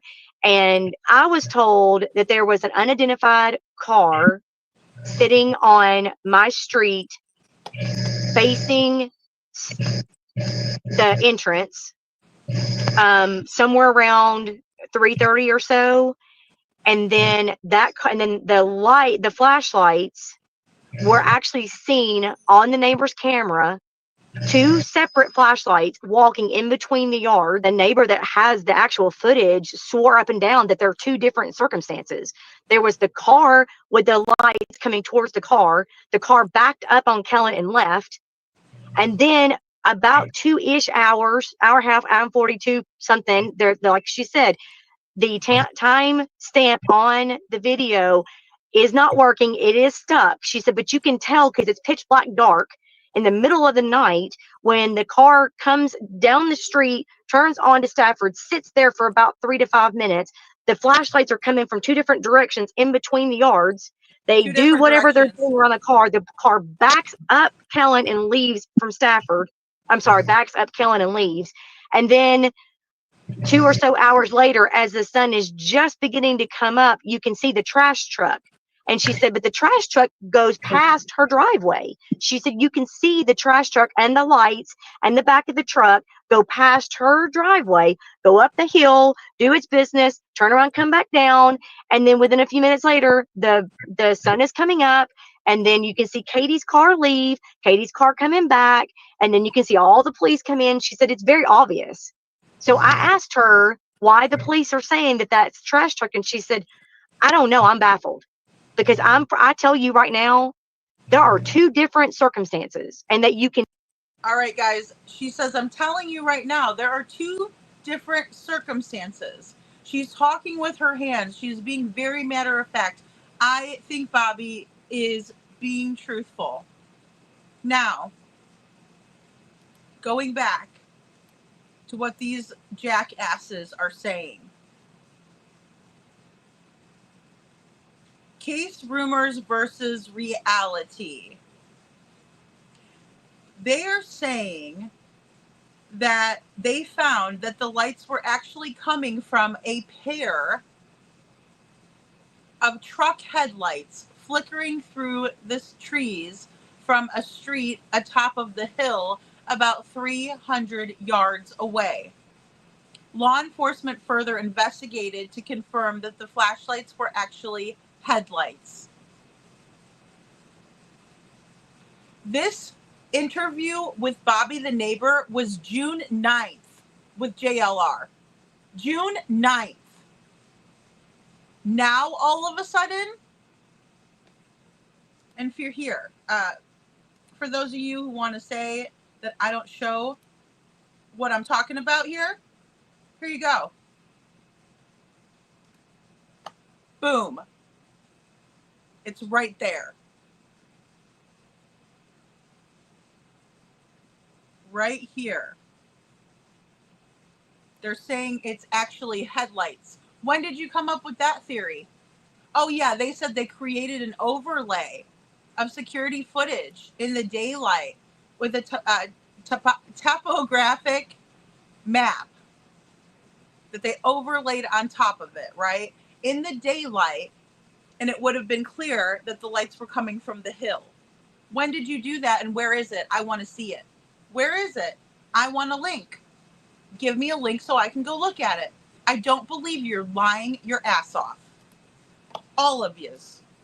Not just one of yous is lying your ass off. All of yous are. And it's absolutely wretched when there's a child missing. Tell there are two different time frames. Go ahead. Two. I'm just going to say those were not trash trucks. I concur. But why did authorities say it doesn't have any evidentiary value? I asked that when I called the lead detective, and I flat out told him that I know the neighbor. I've seen the video footage from the very beginning before it was edited. She told me with her own mouth, looking at it herself, there are two separate occasions, car, then truck. Why is that? We've had it. He argued with me and told me that he had it broken down. The Secret Service looked at it and they confirmed that in fact it was a trash truck. And I said, I'm telling you, it was not. Hello. He said, well, I'm not going to stay here and argue with you. I was like, okay. What time does the trash get? Hello. Right? So when did it change? June 9th, 2024. So you mean to tell me that you just did this research and came to the conclusion that it was two headlights? You just now figured that out? Very odd. Very odd. It reeks of shit. Hey, hindsight, I'm sorry. You know, and it makes me upset because, you know, I don't like to get to where I'm like swearing and stuff. You know, I'd rather make it a better show than that. But my Lord. What if they offered him a colossal popcorn Joe? Jeez Louise. Toy crane. It's awful. It's just creepy, Haunting Hope. Like, it's wrong. This is so wrong. It's unbelievable. It is just, I mean, it's just a bunch of crap. Coffee, crime, and cats. Thank you. Sure, CP, sure. And they get that, you know, duper's delight, you know? And then after the duper's delight, he's mad for them even bringing it up. And you can tell by the look on his face, it's an uneasy feeling. Why would he care if he didn't have nothing to do with it? You know, bonjour, seclusion works.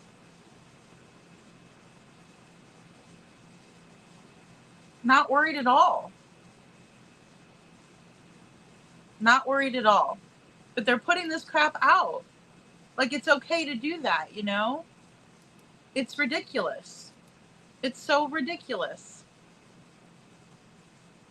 SI officer says KJ Mack, there was a video put out, his latest and last one regarding this case, and it disappointed a lot of us. He was backstaging on his words pertaining to the flashlight video because, or was mad. Well, and that's the thing. I mean, it's really, really frustrating that they're taking this, and even the neighbor's account, she saw it with her own two eyes. I understand it's secondhand, but really, she's being, I think Bobby's being honest about what she saw.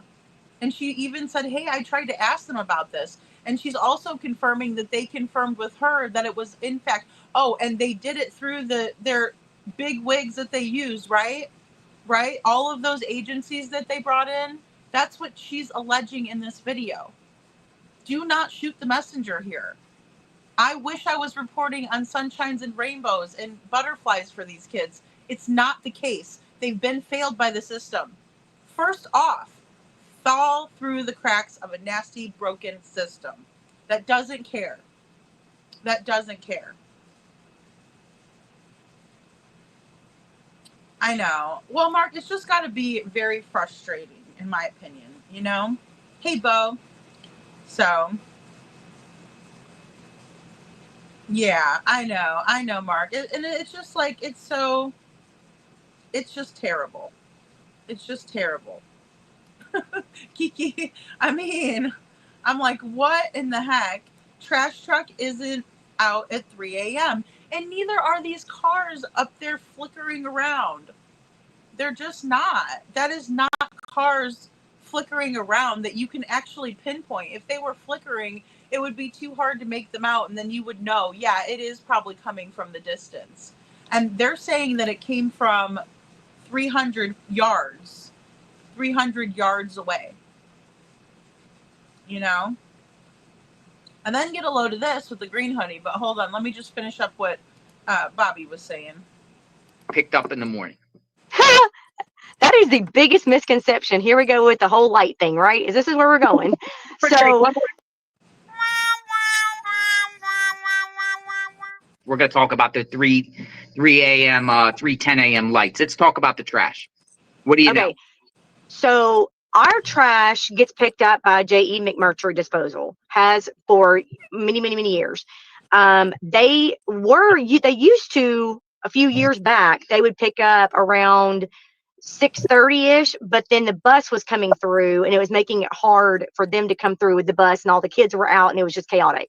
So they switched it, and now they go down my street about 5:30, 5-ish, between 5:15-ish, 5:20, something like that, every Monday morning. That's going down my hill, though. That's not when they come in and they're going around it. That's when they're coming back down. So, yeah. I mean, that's an extra, 20 minutes? How long does it take for the trash truck guy to go through the whole entire neighborhood? And the other misconception is a lot of people are saying that they have to hand dump the trash bin in there. They don't. It's a new truck. They have an arm, and it does it for them. So that was another thing where they're having to pick up these big. No, they're not. They have an arm. They roll it over to the arm, connect it to the arm, and they dump it in. You can hear it. I mean, it's not quiet. It's loud. I mean, you can hear the arm doing all that. So by the time they collect the trash coming up the street, though, not going down it.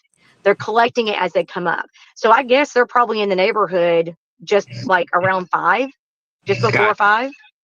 And they're out of there before the buses come. Yes. Or the bus comes, or Absolutely. You said buses. Where's trash go?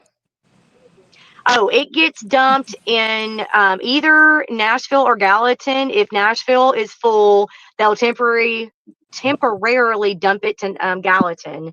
And then once, I guess, Nashville gets finished, whatever, then they'll transport to Nashville. The big misconception was that the neighborhood behind us, they get picked up by a different company on Tuesdays. So that's a whole different thing. Is that construction development you're talking about? Well, that was the dumpster that everybody was asking about. How is it possible that, whatever, that the dog hit over there as well? The second dog that was out walking hit also by the trash dumpster. And the trash dumpster owner found that out when law enforcement told him that we got a hit by the dumpster. The owner of the dumpster called them back and said, okay, we dumped our trash on this certain day, Tuesday, whatever, on that certain day in Kentucky. So you guys need to go and get a warrant, obviously. And he gave them permission to go search the Kentucky dumpster or landfill. So that's why they went to Kentucky. And then I was told that they also checked Gallatin and Nashville as well. So going back to the whole light thing, I was told that there was an unidentified car sitting on my street facing the entrance somewhere around 3:30 or so, and then the flashlights were actually seen on the neighbor's camera, 2 separate flashlights walking in between the yards, which the trash truck does not do. They don't need to. All of the trash is at the curb. They have never, ever gone. Matter of fact, when you sign up for services, they tell you in the email their rules and regulations. If your trash is not by the curb, they don't take it. Unless, you're an elderly person, you ask them. If your trash is like in the front of your house and you ask them, they'll come and get it like that, but they won't come around the back or in between houses. That's bull monarchy. That is not how that works. No track. You don't believe those 3:10 a.m. lights were around 3:10 after 3 a.m. were trash truck lights. Not only do I not believe it, but the neighbor that has the actual footage swore up and down that there are 2 different circumstances. There was the car with the lights coming towards the car. The car backed up on Kellen and left. And then about 2-ish hours, hour and a half, hour and 42 something, they're like she said, the time stamp on the video is not working. It is stuck. She said, but you can tell, but there was there were no cars that came up their street and then left up their street and left. The only car that was ever seen was the one that was on Kellen that parked on the corner of Stafford and Kellen for about 3 or 5 minutes, where the flashlights came towards it, backed up and left. And then the trash truck, and then Katie's SUV, and then the police, or then the school bus, and then the police. So there was no other car. Right. So we're all lying. We are all lying, and the FBI and the TBI are absolutely right. Right. First it's a trash truck, then it's these truck lights. Bullshit. No way. I will never believe that. I believe Bobby all day. All day. That ever drove up Stafford. Was it a car that the lights went to? Or like an SUV or a car? Like what type of vehicle was it?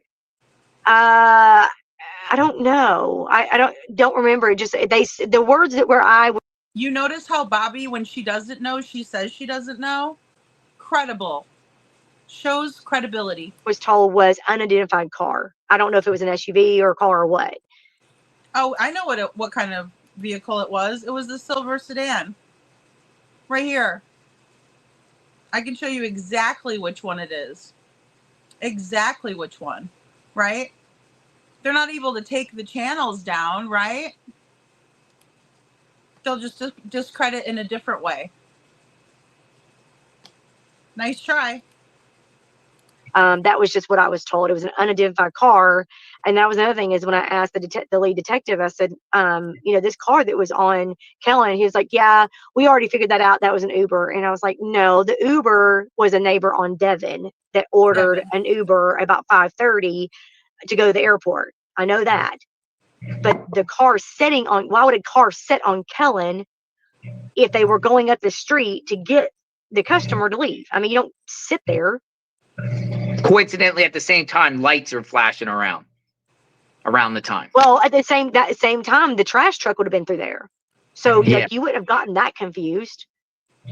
Why would a car be sitting on our road like around 3:30, 4 o'clock Monday morning? I mean, it just doesn't make any sense. Well, one thing I say, and it's the truth, the law enforcement is not obligated to tell the public the truth. That's true. We have law enforcement the truth if we're being interrogated or questioned or whatnot, in a sense, because you could be, charged with lying, but they're not under any legal obligation. I mean, morally, you would think they would tell the truth, but they don't legally have to. They can lie to the public, and they do. Yes, Kiki. So maybe they're keeping things close to the vest. I was just really surprised how I felt like he got a little bit defensive with me when I mentioned that I was a neighbor and talking to the neighbors about their surveillance.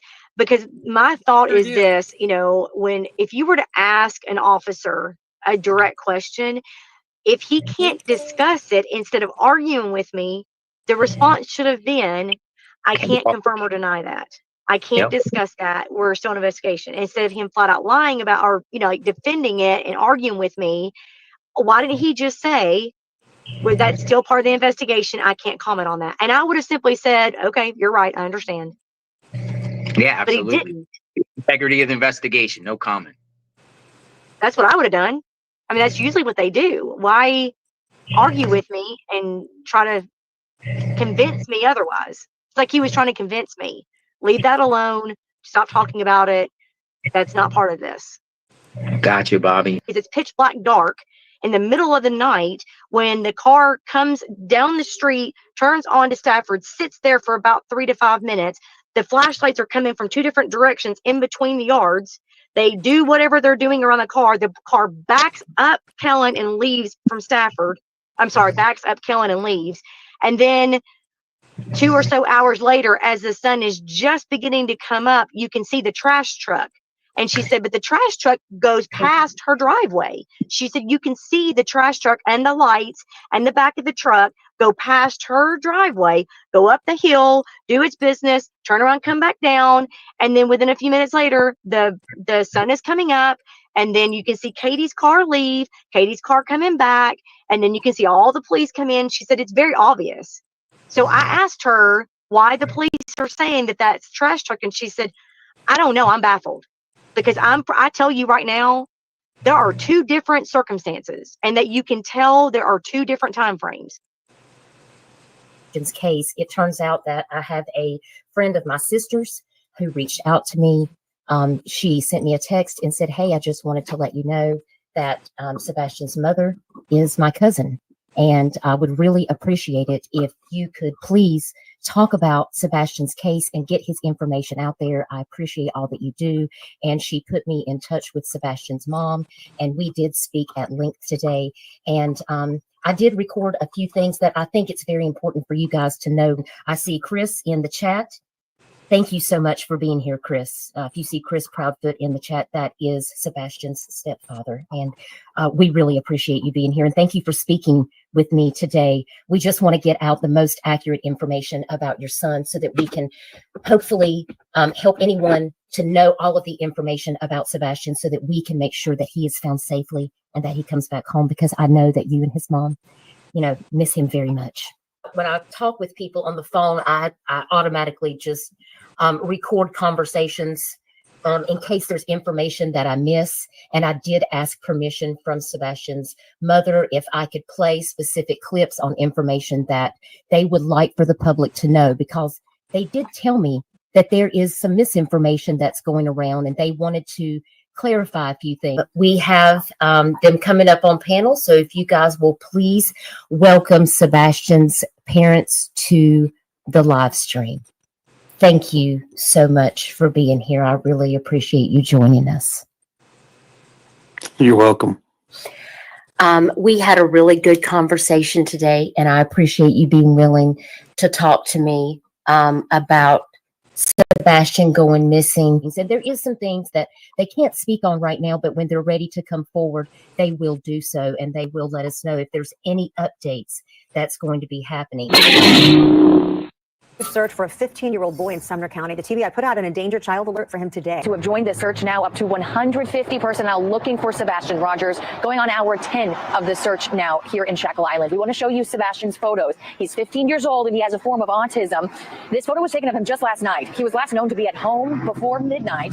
Teams have been looking for him since 6:30 this morning. You guys were at the Costco on Saturday. That's when you took the picture of him, correct? Yes, my Okay. wife was at Costco on Saturday. Yeah, The not shirt Sunday. that's in the flyer where it says Optimism was on a Saturday. They were Okay, at good. BJ's on Sunday. Okay, and what And when is it that? comes Is that a to restaurant or? no, they are all wholesale, like a commissary style stores where they sell in bulk. So Costco So Saturday, BJ's on Sunday. yes, He ma'am. loves to eat all the samples, and BJ's is new, so I took him. You're a good mom. They say they're focusing their efforts on the couple-mile radius around Sebastian's house, which is just up the road.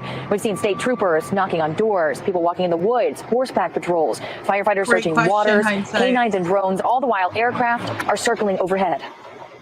I couldn't recall off the top of my head when the last search like this was. Obviously, this one is exponentially more important, being a child who does have autism.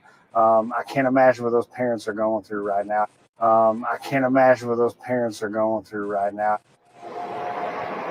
The Sumner County Chief Deputy who you just heard from there says Sebastian loves water and he loves to hide in small spaces. Sebastian is 5'5", and they say he's likely wearing all black. Now, many people tonight are asking how they can help. The Chief Deputy says as of now there is no public search party, but he does ask anyone who lives in the area to check their Ring doorbell cameras. If they see anything on there, to call Sumner County. Tracy. Oh, it's so heart-wrenching to see everyone out there just trying to do whatever they can. Right, guys. So that was actually what they were telling people in the beginning was check your Ring doorbell cameras, but they weren't giving specific details on what to check. But then eventually they did. And then SI officer, you were asking about where Nick Barris backtracked, and I will show you because I was thinking what video was that, and it's this one. Coming up here. I think I put Clint Eastwood on that one. Hold on, let me see. Just bear with me, guys.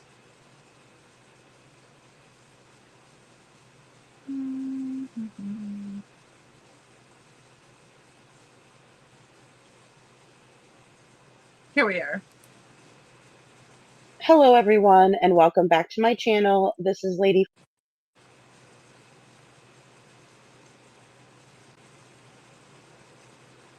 Girl wants to know what was he wearing when they went to dinner. Maybe he returned, if it was his favorite place, I guess, to the restaurant. Katie, you remember? We may have lost her. Oh, convenient. I don't know. Yeah, she's been going in and out. Okay, we'll save that. I'll just leave it up there so I don't forget or whatever. Oh, let's see. I know that girl has been wanting to ask like what he had on. I don't think Katie heard me a while ago, but like when y'all were out to eat Sunday, like what he had on that day, like when he went out to eat. Let's go ahead. His tennis shoes, jeans, and a black t-shirt with Grogu on the front. Okay. I can't help but notice when Sebastian sits down, he automatically notices the game sitting on the table, and Katie dismissively grabs a menu and shoves it in Sebastian's face. I'm not sure, of course, what was said, but it does seem like he was told he couldn't play the game. Defeated, Sebastian sits and eats his food while his mother pays barely any attention to him. It does look like they're conversating now, but later in the video, you see them not talking much at all, and Katie is on her phone. So why did Katie not let Sebastian play the game? If she was going to be on her phone the entire dinner, least she could do is let him play the game. And then he changed before he went to bed into the black. The black sweatpants with the white stripes down the side and a long sleeve black shirt. Okay. And that, I think, was originally listed on the missing poster as a sweatshirt, and everybody mistaken it for a hoodie. And even Seth said himself that we both were trying to get that corrected because when they said sweatshirt, everybody assumed it meant hoodie, not long sleeve black shirt. And then another thing, they're not sweatpants, Adidas pants, where you had the white stripes down the side, almost like a tearaway style pants. Yeah. That is what the pants were. They weren't sweatpants. I know How the what hell you're are we talking about. supposed to know? That's why I'm like, Jerk. older folks will know. These younger kids, I don't know if they'll know or not. Yeah, I know exactly. Piss off. But Well, there's a difference. The Amber Alert remains active, and now nearly 10 months after Sebastian Rogers disappeared, those leading the search effort say no one is giving up. It's not a cold case. It's an active and ongoing investigation. Sumner County Sheriff Eric Craddock has been on the case since Sebastian disappeared from his Hendersonville home back on February 26th. Since then, hundreds of tips have been investigated, and to date, there still have been no confirmed sightings. Guys, I just want to pop in and show you really quick again. This is where they were doing the Pharaoh technology that they have. Sorry, let's see. I just want to go back just a little. Here we go. See how they have the Pharaoh camera and they're preserving the crime scene 26th. Right here with this camera here. Right? This takes imagery of everything, and then you can go back with VR goggles, virtual reality goggles, and rewatch it. Since then, hundreds of tips have been investigated, and to date, there still have been no confirmed sightings. So they come out about 11 times, counting the backyard where they took pictures. Okay, so did they come in and check as well the 11 times, or did they do forensics like luminol or anything like that? No. Asking. No. That I can answer. No, they haven't done that. We actually, Katie and I sat down at our table in our dining room, and that's basically where everything conducts itself. We sat down with them in the dining room, and I asked them flat out, I was like, what about fingerprints? I mean, can we not take fingerprints? What can we do? Can we check this? Can we check that? And they said no, and they explained why fingerprinting would not necessarily be where they would get a hit, was ridges and things like that compromise the fingerprint. Yeah. And he goes, despite TV and the movies, that stuff you see is not necessarily true. I was like, okay, well, that's cool. I just, they said, think of anything. Well, we were thinking and asked them, how about this? And how about that? What about this? What about that? And we got shot down. Yeah. So, in that vacuum, rumors continue to run rampant online from less than credible sources. Well, it's real easy to sit on social media and make those comments. Sheriff Craddock it's says really hard to watch investigators this deal crap, with Craddock. facts, seeking evidence You and got hard that leads. wrong, There have too. been few official updates Horrible. in recent months, but the sheriff says investigators meet weekly about the case. I've been pretty transparent. Horrible. There is some information that's just not releasable, right? And that's only because any information released could be prejudicial to the case. And a successful resolution is my ultimate goal. what in the world is this on your arm on day 8, the interview? It's a scratch or a bite mark? Left arm or right arm? Oh, I don't know. It's the one where you were in the green shirt. And I think it was the right arm. So right arm slightly above the elbow. I'm guessing. I think it was right below, if I'm not mistaken. So I've got 2 spots, on one on my hand, and I got one on closer to my elbow. There are 2 spots. We have little Morkies, and we have one that's very playful. We have one that's not so playful. And I like to roughhouse with my little Morkies, and I put my hand down and they chase it around, and I don't stop, and I let them nibble. And I've been dumb enough, and I've gotten scratched by the bigger one. We know you're dumb They enough. got their claws clipped and not grinded, so they're rough right now. Yeah, but I thought you hadn't been home for almost a month, or all month. I thought it looked like fresh scratch. It sure does. And Katie always likes to come in, just like she said, he didn't beat my son with a belt. That's a lie, right? You also lied on Sebastian when Nancy Grace asked you why Chris was putting hands on your son. Because he's lying about doing work. Bullshit, Katie. I don't believe you as far as I could throw you. I'm just So saying. when I'm in a green shirt, Yeah. okay. You were talking Was to that Fox 17. okay? Fox 17. I had already been home. So I got home February 26th. That So can that be was a new released because scratch. that's when I came home. Yeah, you're saying it was a new scratch then. Yes, ma'am. Okay. Yeah, Gotcha. that's why I was like, no, I came home February 26th. We did the interview, and those were scratches that are fresh. Okay. The day I came home, I was actually still wearing my work clothes. Okay. And I believe I was wearing like it's like a mint colored button up shirt, I think. You were light blue. Yep, there you go. There's not a day that doesn't go by that I don't think about Sebastian. EMA Director Ken Widener has headed up search efforts around Sebastian's home and beyond from the very beginning, and it is his team that stands ready to act on any credible lead that comes from the tip line. We have K9 on standby. We have search teams on standby. We've got drones ready to go, and we go. The question of what happened to Sebastian very much still remains open, and to date, nothing has been ruled out, including the possibility of foul play. And on that note, District Attorney Ray Whitley tells me he gets updates on the case nearly every week, and he does stand ready to prosecute if it ever comes to that. What was his favorite food? Well, that depends on which day of the week. What day of the week? Yeah. He changes his favorite food probably every day. Oh, Chocolate milk has been a long time runner. Tofu, believe it or not, tofu. He's Not- he's not a huge steak eater, but Not steamed tofu. fried. Not fried and no sauce, just plain steamed tofu and sushi. The boy loves sushi. Yep. He loves it. Sebastian isn't a steak eater.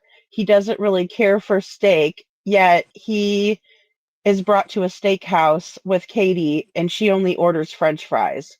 Make it make sense. Why is Katie not eating a steak? How come she brought Sebastian to this specific location? If she wasn't going to order a steak or anything in particular off the menu, why would she bring? Okay, guys, so that's just the end of that one. And I think after that, we got more footage of the Texas Roadhouse, and you can kind of see that there's something on her plate. I still can't even make out what Sebastian was eating, if it was a salad, pasta. It really doesn't matter.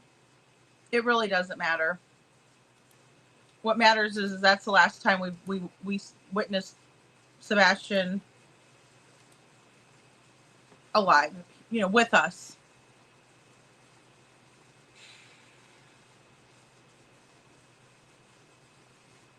All right, let me go ahead and pull this back in. Now we're going to get into the green hoodie nonsense. So right here, the person in the green hoodie theory. A video surfaced. It came from the Texas Roadhouse. A video surfaced of Sebastian and Katie in the parking lot of a local restaurant they visited the night Sebastian disappeared. In the video, a person in a green hoodie briefly interacts with Katie. Yeah, she waits there for 2 minutes. Suspicions arose that in this short interaction, the person in the green hoodie was planning something with Katie related to Sebastian's disappearance. No one said that. No, we did not say that. I never said that, and I certainly didn't watch anybody else that I've watched review that footage ever say that. No, that is not right. What is being alleged is that something was handed off in the brief interaction. We're not stupid. Law enforcement spoke with the employees at the restaurant who confirmed this person in the green hoodie was a frequent customer. Really? Okay. And helped identify them. Law enforcement went to speak with this person who happened to be wearing the same green hoodie in the video and confirmed they were not a suspect. Show me. Because you're liars. And I'm here to tell you that that person wearing a green hoodie didn't buy anything during that whole time they were there. They went in and used the bathroom. So please stop with your bull crap. So let me go ahead and find this video on the green hoodie as well. Just bear with me. Now we have inconsistent statements from law enforcement.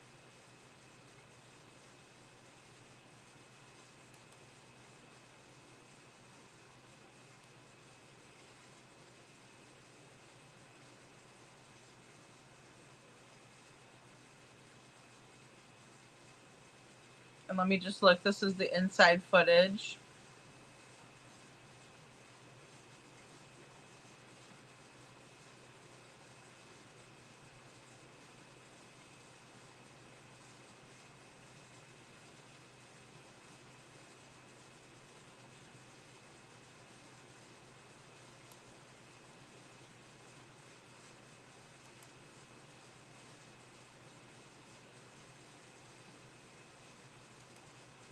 Okay, let me go ahead and take this off. Sorry, guys. Remove that. That.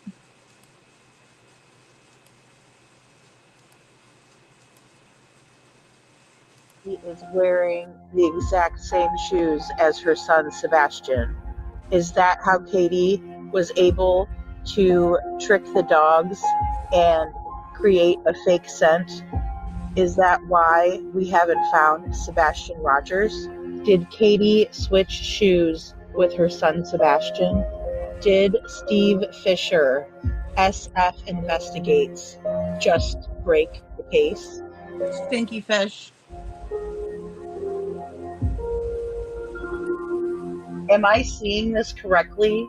Are you seeing what I'm seeing? Is that a handicapped placard on Katie's rear view mirror? Doesn't Kathy Bowersocks also ride with a handicap placard on her mirror? I'm sorry, guys, but I have to say this. I am way more worried about what Katie is doing, the car she's driving, and her shoes than I am about the guy in the green hoodie. Today thought it was the is guy. Sebastian Rogers' 16th birthday. Join us live later for a discussion. Right, so that's where we kind of see the box of the green hoodie. And let me see if I have just the outdoor footage. I think I do. I just need to look. Because, of course, we were following the yellow jacket. Another bunch of bull crap that the TBI put out was the Texas Roadhouse footage, right? Or, excuse me, the Texas Roadhouse logo. I don't know if you guys can see that, but it's on the picture where Sebastian looks really, really happy, and so does Katie. We'll watch that one while I look for the other one. Okay, guys, I just wanted to pop on really quick because while I was off, I had some time to do a deep dive into this research. And this is the picture that was logoed by the TBI when Sebastian went missing. And it was what a lot of us thought to be the Texas Roadhouse. Well, it is the Texas Roadhouse. It's just an older picture from a previous visit to the Texas Roadhouse by obviously Sebastian and Katie. You can see the menu, and it's just a small piece of the menu, but I did look it up online, and this is what I found. So if you can notice here that it's the same type of spots or cow print in the images, and so it was in fact from the Texas Roadhouse and not from, as I believe Seth said, from the Red Robin. You can also see here what appears to be macaroni and cheese and salmon, what he was reported to have eaten.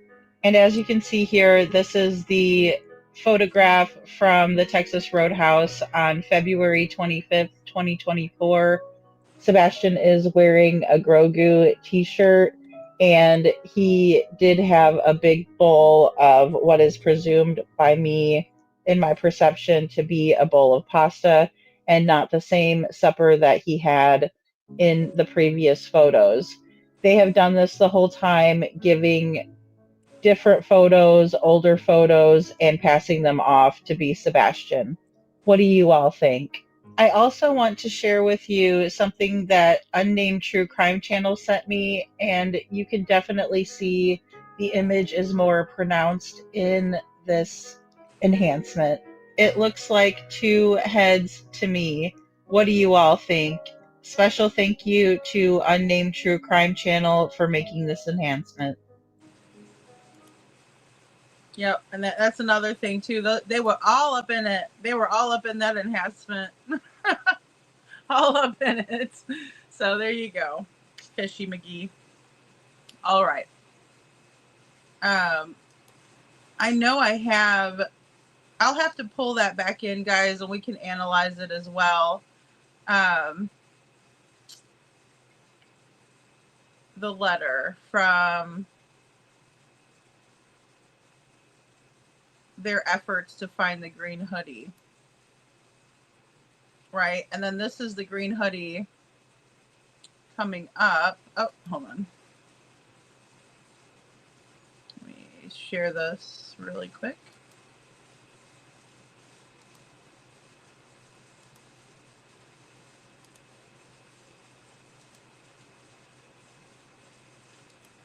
Okay, there we go.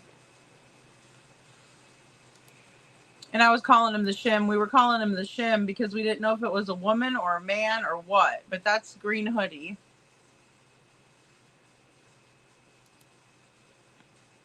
And I can't play it because I played Shaggy Wasn't Me, right? Because they were saying wasn't me, wasn't the green hoodie. But as you can see,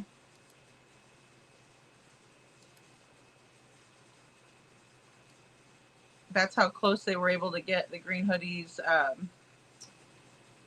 picture. I think I have another one too, right here.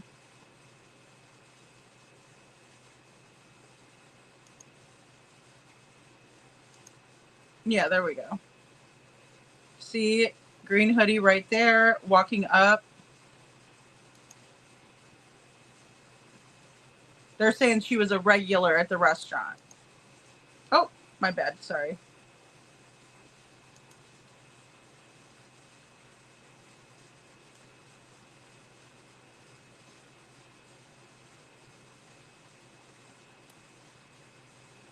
It won't let me stop it right there, I guess. Yeah, I'll have to just pull these screenshots in because I still have them. There's one.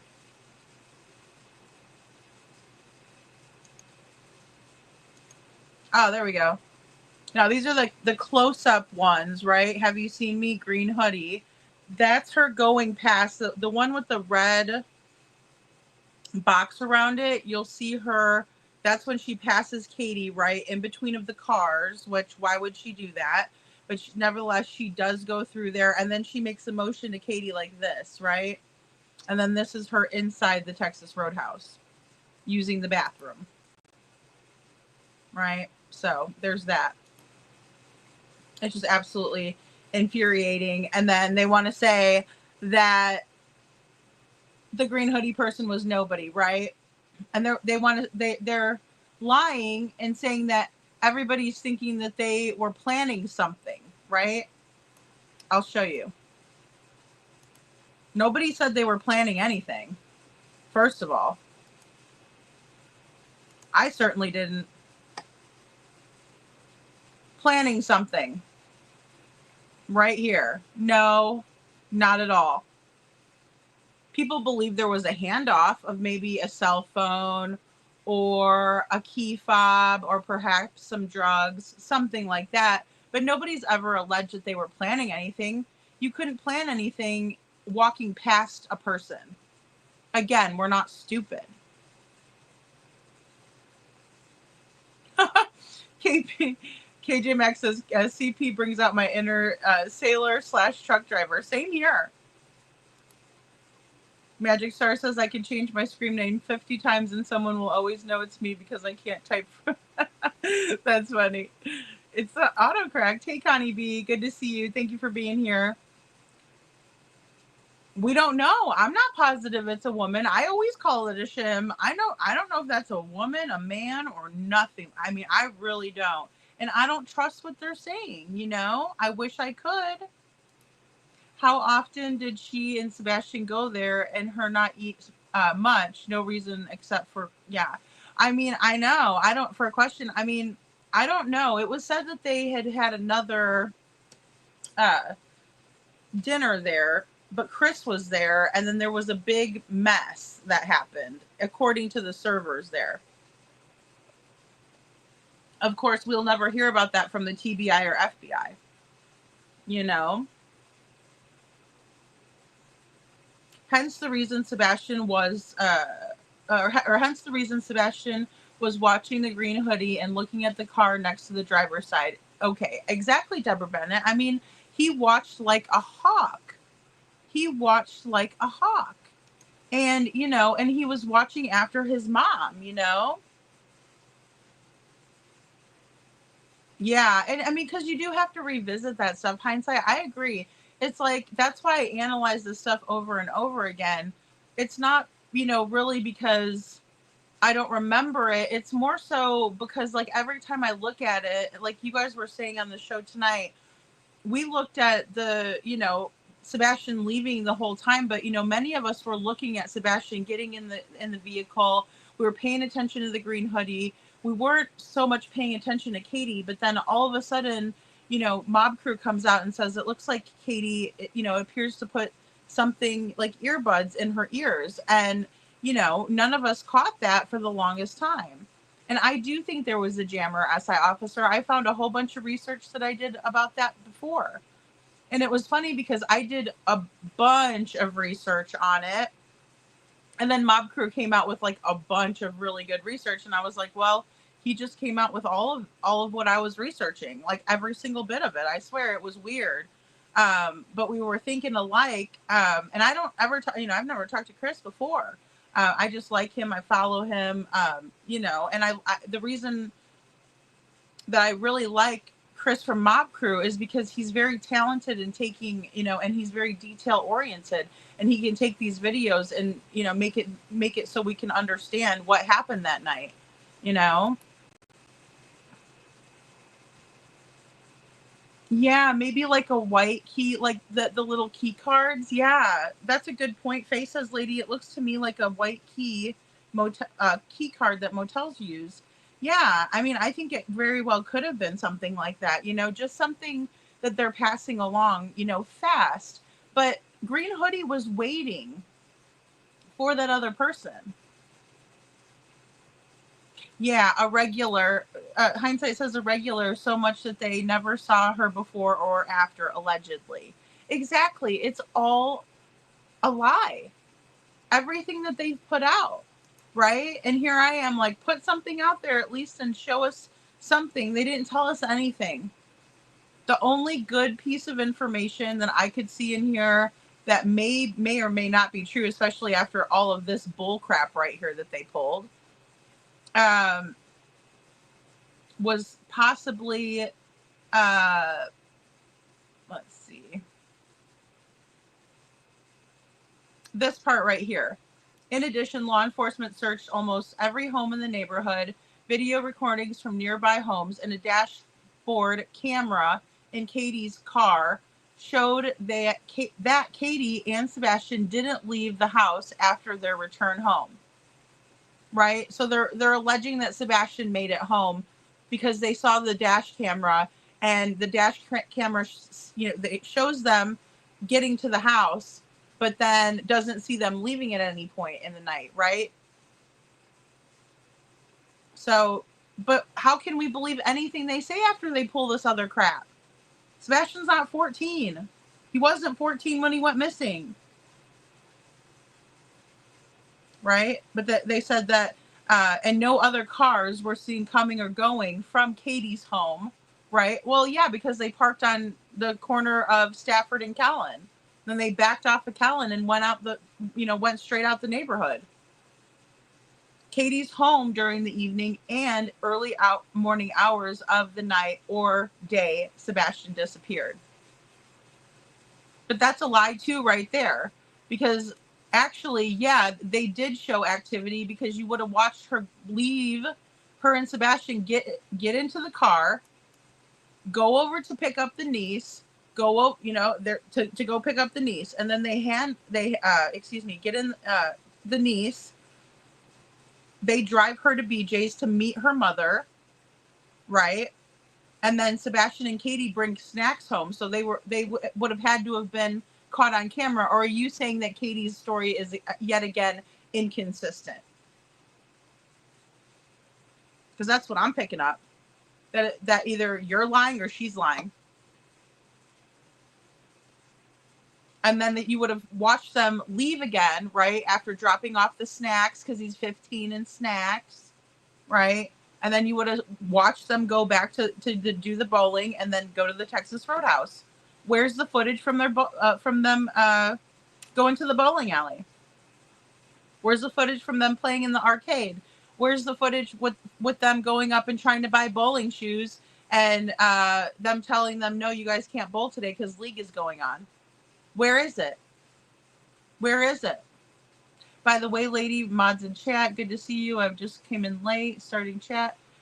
Good to see you. Good to see you, Town Chat. Thanks for being here. Girl, I found a pic, lady. Hang on, I'll be right back. Okay, I'll check and see if you send it to me.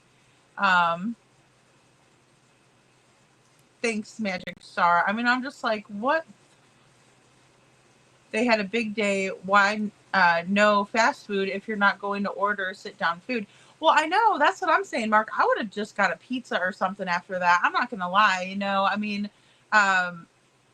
or maybe, like, don't they have, like, the concession things? I mean, I know that's probably not the healthiest dinner, but it's food. You know, I would have been tired after that, I think, that long day. I have always thought GH is a member of KP's family, her mother or a close relative, or her mother, as there is a definite look-alike, side of her family, in my opinion. I agree, Women's Warrior, very close to what Katie looks like. And even with the grandfather mountain person who was with that other child, really resembled someone, you know, like with the reddish hair. And, you know, I agree. Do they go to the Texas Roadhouse right after the bowling alley? Apparently they did, Diane, but I'm not sure. You know, now I'm not sure. I still don't even know whether to believe that, you know, because it's not like they came out with the dash footage or anything like that. And Chris said it wasn't a dash cam. Detroit, I remember that was on a live. She said she was searching with another lady. Hey, Catherine B, good to see you. Yeah, it does too. Magic Star says it reminded me of the last day of the fun from the start. A last day of fun from the start. There's an actual term for it, but I forget what it's called right now. Well, it really reminds me of, you know, the little Timothy Pitson case, right, where his mom takes him to all those water parks and stuff like that. And they first they went to the zoo, and then they went to the indoor water parks, and they stayed all night. And it's about a 15-minute drive, Diane. You're right. You know, and you know too, you know better than any of us, but you know, there I thought JLR did the 3 routes, right, from the Texas Roadhouse. One of them is actually like mainly highway, right, and then the other 2 are kind of like maybe a back way. And then the green hoodie was waiting, little Miss Sharon. And, you know, like hindsight, and Mama Marissa and BMW Coupe, they did a really good job of that. They did a really good job of showing how long it took for the green hoodie, right? And I mean, if somebody's just having to go to the bathroom, you know, they're going to go straight into the bathroom. And I didn't see anybody greeting the green hoodie like they knew her, like it was Cheers or some shit. Like that wasn't like, oh, hey, green hoodie, good to see you. You know, hi, Karen. No, there was none of that. Hey, Pink Warrior, none of the dogs hit on his scent at the home. Make that make sense. Exactly, Pink Warrior. And that was like with the shoes, you know, in the beginning. And some of these in the Texas Roadhouse footage and things, I was maybe wrong in some of the aspects of it, just analyzing it, right? But that's okay. I don't mind being wrong about stuff at all. But you have to kind of speculate on it when you're watching footage that doesn't have any sound, and then you're looking around the restaurant and you're like, okay, is there anybody else that's familiar? Then we start seeing all these people not picking up any food. I've always thought that there was a conversation at the dinner table is very significant, and I would love for it to be looked at by a lip reading expert if I can get both angles of KP and Sebastian's convo. I agree, Women's Warrior. And, Kiki did a really good live on that too. There's multiple camera angles, not just that one, not just the one that we were able to see. Nathan says, in my opinion, Green Hoodie goes into KP's car and Sebastian leaves Katie's car after the Texas Roadhouse. That video after Katie leaves and Green Hoodie walks out of the Texas Roadhouse is haunting. I agree.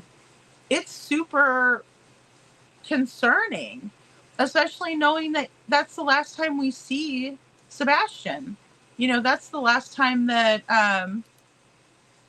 he's seen alive, in my opinion. Now they're alleging that there's they're alleging that there is dash camera footage of Sebastian making it home. I don't know. I just don't know. I can see you, Ann. I'm sorry, hon. I'm behind in the chat tonight. Oh, thank you, Kiki. Yeah, we can see you, Miss Ann. Sorry about that. I don't know if I missed a comment or something.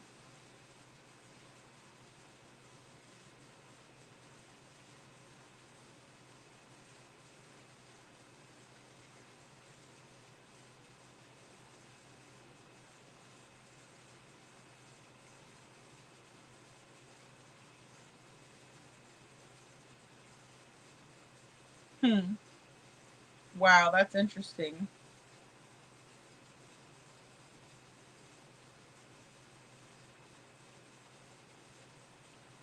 It was the FBI who released this. So I'll share it again really quick, just so you guys, if you guys want to go to this link. This is right for where it'll bring you to the page that we were just going over. And also the bunk picture that they tried to pass off, oh yeah, this is like, just like this. No, where's the night in question? I don't want to see anything from the 23rd. Well, I don't care. Sebastian was fine in the 23rd. He was perfectly fine. He wasn't missing back then. I mean, what's wrong with these people? I mean, I'm not going to spell it out. Coffee Crime and Cat says, has there been a video of KP pulling into the driveway? There's a video from the Ring camera across the street, to my knowledge, but they've never released it. And, if the locals are going to be upset with creators that are covering Sebastian's case, so be it. They can be upset with me all day long. Be upset with your law enforcement agency. They're the ones lying to you. I'm not. I'm being truthful. Everything that I'm trying to put out here and tell you guys, I believe it myself. I'm not bullshitting you. They are, in my opinion. It's right in front of us. It slaps you in the face. It is a slap in the face. And I don't even live there. I don't pay taxes to these morons. You guys do. So, but why should I care if you guys are going to get mad that your people are lying to you and shoot the messenger? Again, I'm going to echo what Betty said. You're the ones that live in the area. If you want to live in a corrupt ass bullshit town, do it all day long. More power to you. But I'm not going to do that to this kid. He deserves much better than this. Much better than this.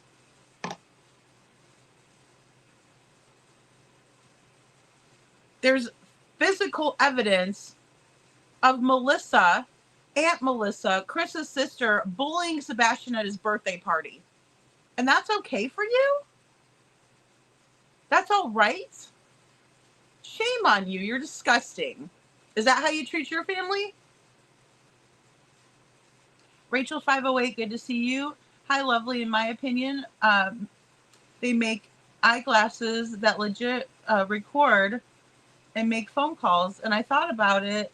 Them shades thicker sides, in my opinion, and it would talk to and watch, and Green Hoodie, possibly hubby too, a company, in my opinion, one there allegedly, in my opinion. I see what you're saying. Yeah, like if they were wearing those, they would be able to record and everything. Yeah, you're right, Rachel. Thank you. Yeah, that makes sense to me. Women's Warrior, we have had 5 readers review, and they could not decipher with enough certainty to even give enough certainty. Dang, hindsight. Well, thank you for trying that. I really appreciate you doing that. It's so hard, right? Especially when we only see a little bit of, like Katie, if it was like a full, if you could really look at them in the front. Green Hoodie, in my opinion, was Sebastian stand-in for KP's car. I think that's a strong possibility too, Nathan. I do. Oh, okay. Rachel says, in my opinion, also, Green Hoodie lingered expecting her to unlock the car. Well, and then Green Hoodie goes back through those bushes again, and when Katie pulls out, she goes that way. So did Green Hoodie get in the car with her, or, what's going on there? I mean, that's a good point. KJ Mac, I think in part it's because if felt forced, Sebastian might have known something was wrong, and especially if it wasn't common, not to mention how overstimulated he must have been. I know, and that's a big part of it, right? I know that we talked about it a lot in the beginning, Magic Star, but I think they forget that, right? There's sometimes we just forget. And then also with the rare chromosome deletion, there's a lot, right? There's just a lot. And unfortunately, we haven't been able to get a clear picture of Sebastian because they've done everything to make it so we're completely confused and at odds and everything else. They're doing all of it. They're doing it. Not any of us. It's just like Chris Proudfoot saying if everybody would stop talking about Sebastian's case, he'd start working with Seth. How does that correlate? Don't put that evil on me, Ricky Bobby. That's on you. Get your own shit in order. We haven't heard anything about the camera at Melissa's house, cameras at Mr. and Mrs. B's cameras, DG or DB or Lori when they left, or the camera footage from their homes. None of it. And everybody, the neighborhood people know, the ones that caught it, right? The direct across, right? The ones behind, which would be the Chris Carr residence. And we spoke about him earlier today. The box, Catherine B., good to see you. The box said something like Katie's senior photos or something, but I'm not sure if it's the same as Katie. I know exactly which one you're talking about. Yeah. And I guess Katie was giving away Sebastian's stuff to Goodwill for whatever reason. TJ says, Lady Freedom, it's not a dash cam. Those cars are equipped with audio and video recording in them. Oh, okay. So it's something that's already built into the dash. Okay, or well, I know what you're saying though. It's not like a dash cam that you would use in order to see what's going on outside of the car. Is that right? But it's more so for indoor use. I think the truck has something like that. Come to think of it. I think I know exactly what you're talking about, TJ. Thank you though for clarifying that, because they're saying in this one, yeah, a dashboard camera, and it makes it seem like you would be looking on the out, you would be looking from the inside out, right? But it's really looking from the inside in. If that makes sense, I think, right? Thank you. I don't believe anything Ellie says in this case. I can't anymore. I've tried, guys. I've given the benefit of the doubt. I've applauded efforts when it was deserved, but I'm not going to do that. I'm not going to lie to you guys. I'm not going to insult your intelligence. I'm not doing that. So I'm not going to compromise my integrity for these fools. Never. Deborah Bennett says no proof that Sebastian actually made it back home unless he can be seen in the passenger seat on neighbor CCTV.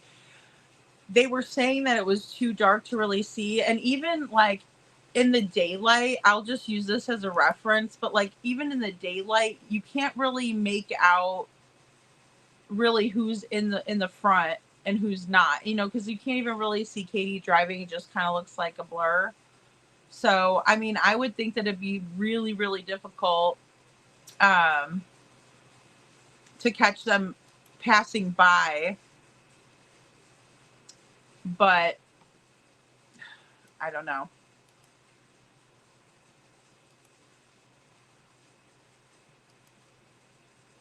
Oh, let me take this off. Sorry.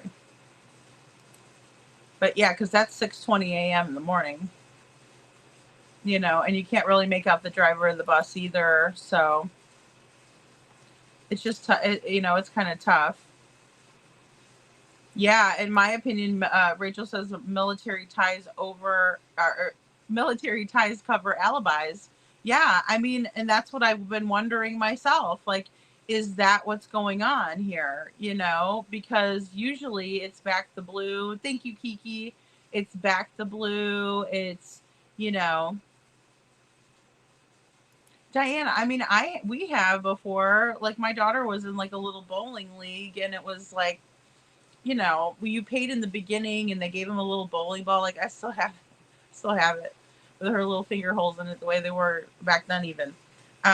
But we did like that would be where we would eat there. You know what I mean? Because it was like by the time we got home, either that or you'd have to hit a drive-through or something, order a pizza, something, unless you got something in the crock pot. But Diane says, don't most people just eat at the bowling alley? Maybe she wanted to get him healthy food or his favorite food at the Texas Roadhouse. She probably didn't have much appetite knowing what would happen later. Well, and I still think it was premeditated. I really do, because it wouldn't have been able to go off the way it did with the time that they have allotted for what happened, right? I mean, they would really have to hustle. Like Chris would have had to have left immediately if he got a phone. Like okay, if it happened, if it was a snap, right? They get home at 7. We're to believe that he took the trash out to the end of the driveway, went back in the house. That's 7:15, 7:30, right? Something happened then. She calls Chris around 9:30, right? He's going to have to haul ass, like he said, down the highway. He is hauling ass. So maybe there was a snap. But he's going to have to haul ass to get there, to have had anything to do with Sebastian at the 3 a.m. lights, because that's the only way he would have gotten out of the house. He didn't levitate out. He wasn't pulled out by the fire in the sky. He wasn't. That's bull crap. It's bull crap. Hey, Dawn Emery. The crime was committed after leaving the Texas Roadhouse in the evening hours, Nathan thinks. I'm just thinking that it was planned out. And I'm if it was my best guess without knowing, you know, little Miss Sharon, you know, without knowing more, right? I mean, I would think that they probably planned all of this out. There were multiple CPS reports. There was multiple times where Sebastian was degraded in front of the neighbors and Katie was given ultimatums in front of people. There was the fact that Sebastian was in counseling once a week and telling his counselors about the turmoil in the home, what he was dealing with in the home, right? Their feelings don't matter to me. They don't. I don't care about your feelings. What I do care about is, where is Sebastian? Where is he? Because he didn't just disappear. You're welcome, Hindsight. Thank you so much for all you guys do. Colossal popcorn is not healthy. I know, right? Especially with all the butter they put on that thing, you know? That's the best part about like movie theater popcorn, though, is like, you know, they put all that crap on it. Diane says, yes, Lady Freedom. Why don't we know which route she took home? Stop 30 to New Shackle, Drake's Creek, 386 bypass to New Shackle or Center Point.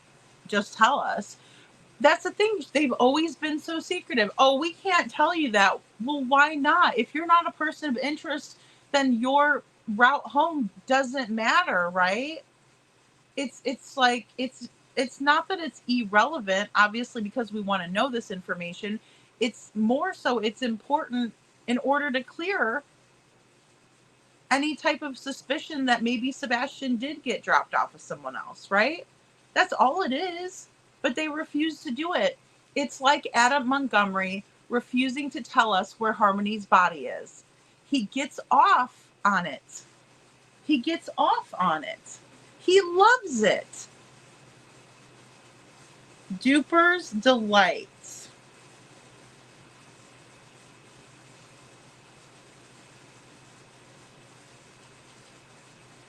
Oh, okay, Kiki.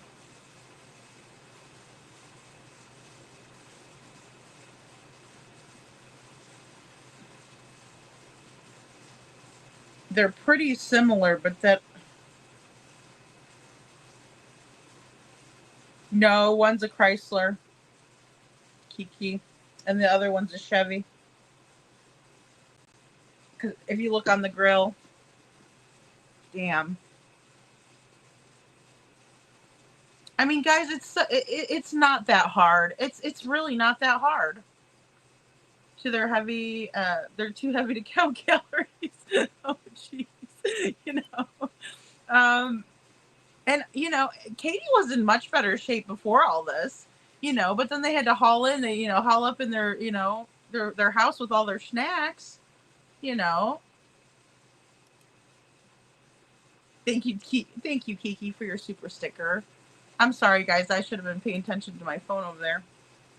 Unfortunately, they got caught on cam carrying a blob out of the house to a vehicle that was waiting at 3:10 a.m. Unfortunately, right, Faye? I mean, look.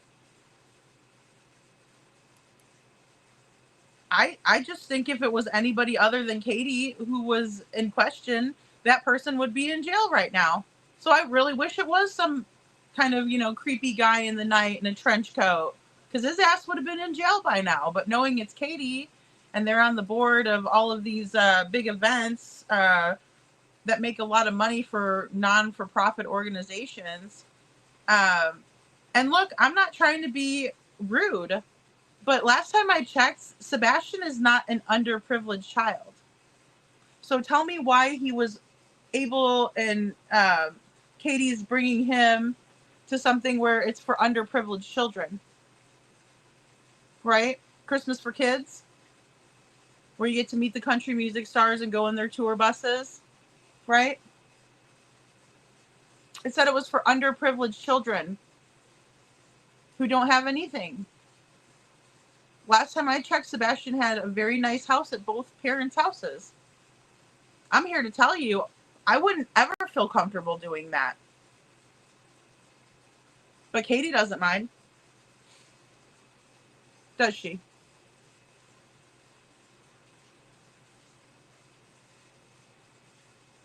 It's like they're flaunting it in our faces.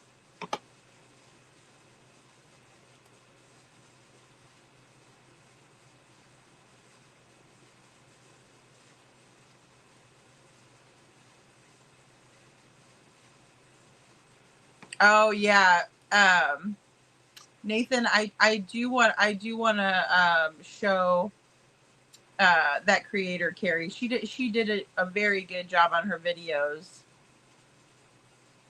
She did. Yeah, that other SUV it shows.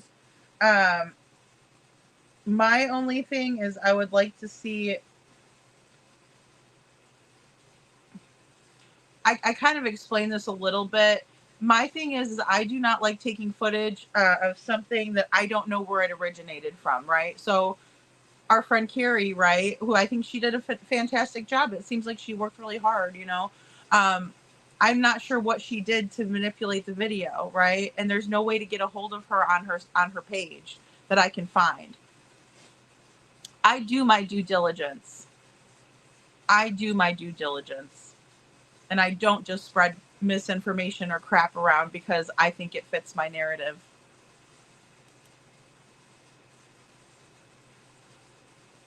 Yeah, well, and the one that I saw, Nathan, was of the Texas Roadhouse, and it appearing that somebody was picking someone up, or the green hoodie was walking over there, and then it appeared either that someone got out of the vehicle and into another one, and it's been speculated on that there's, you know, very dirty dealings in the town when it comes to the sheriff.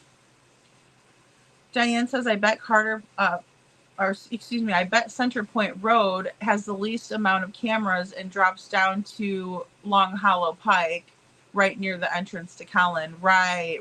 That one that's by the school, like it comes up to Beach and then you turn and then you go down and Victoria places up past the school. Hey, Sandy Johnson, good to see you.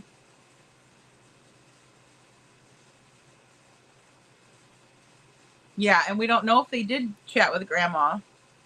You know? She wasn't supposed to have access to children. When you're a registered SO, you should never even FaceTime with a child. Never.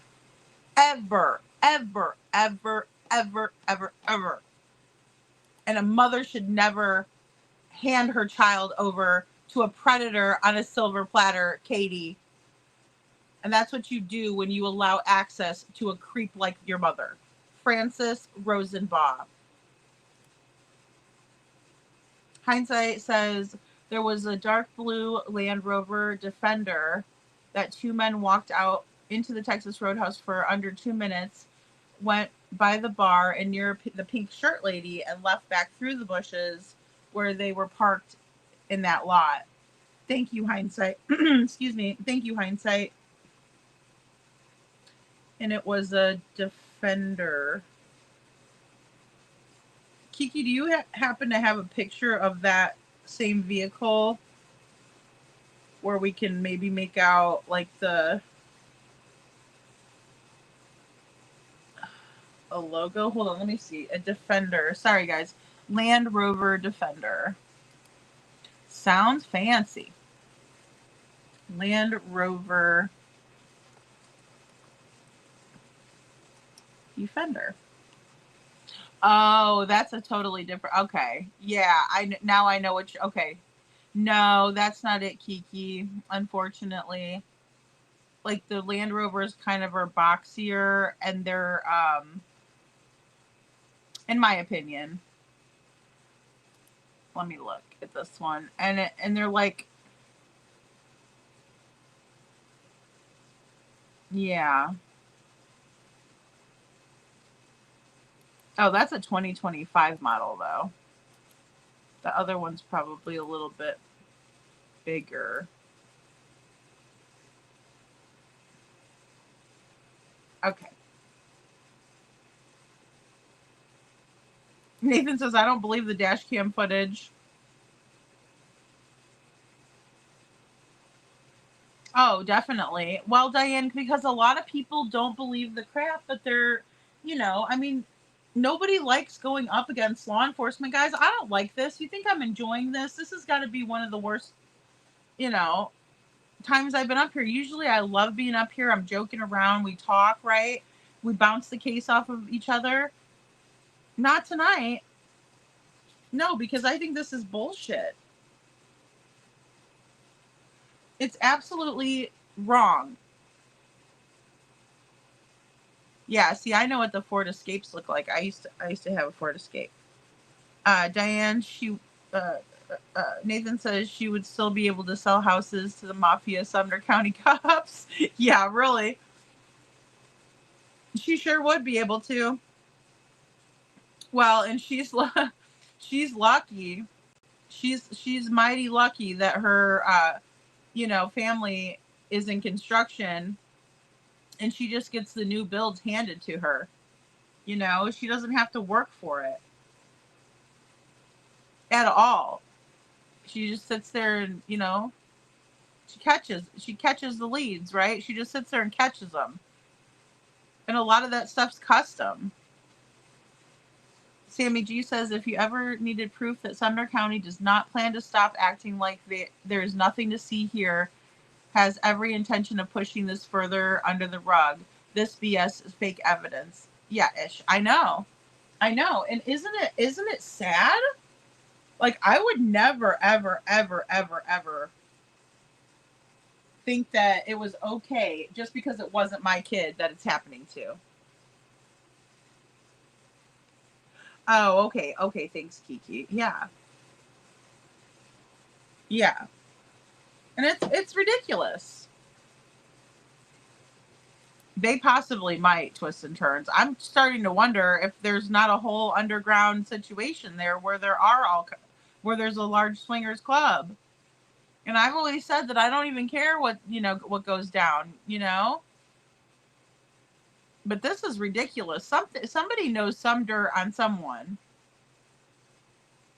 Faye says also Kathy B was seen by 3 witnesses parked at the neighborhood at 5:10 a.m. way before Katie woke up allegedly. I heard that too, Faye.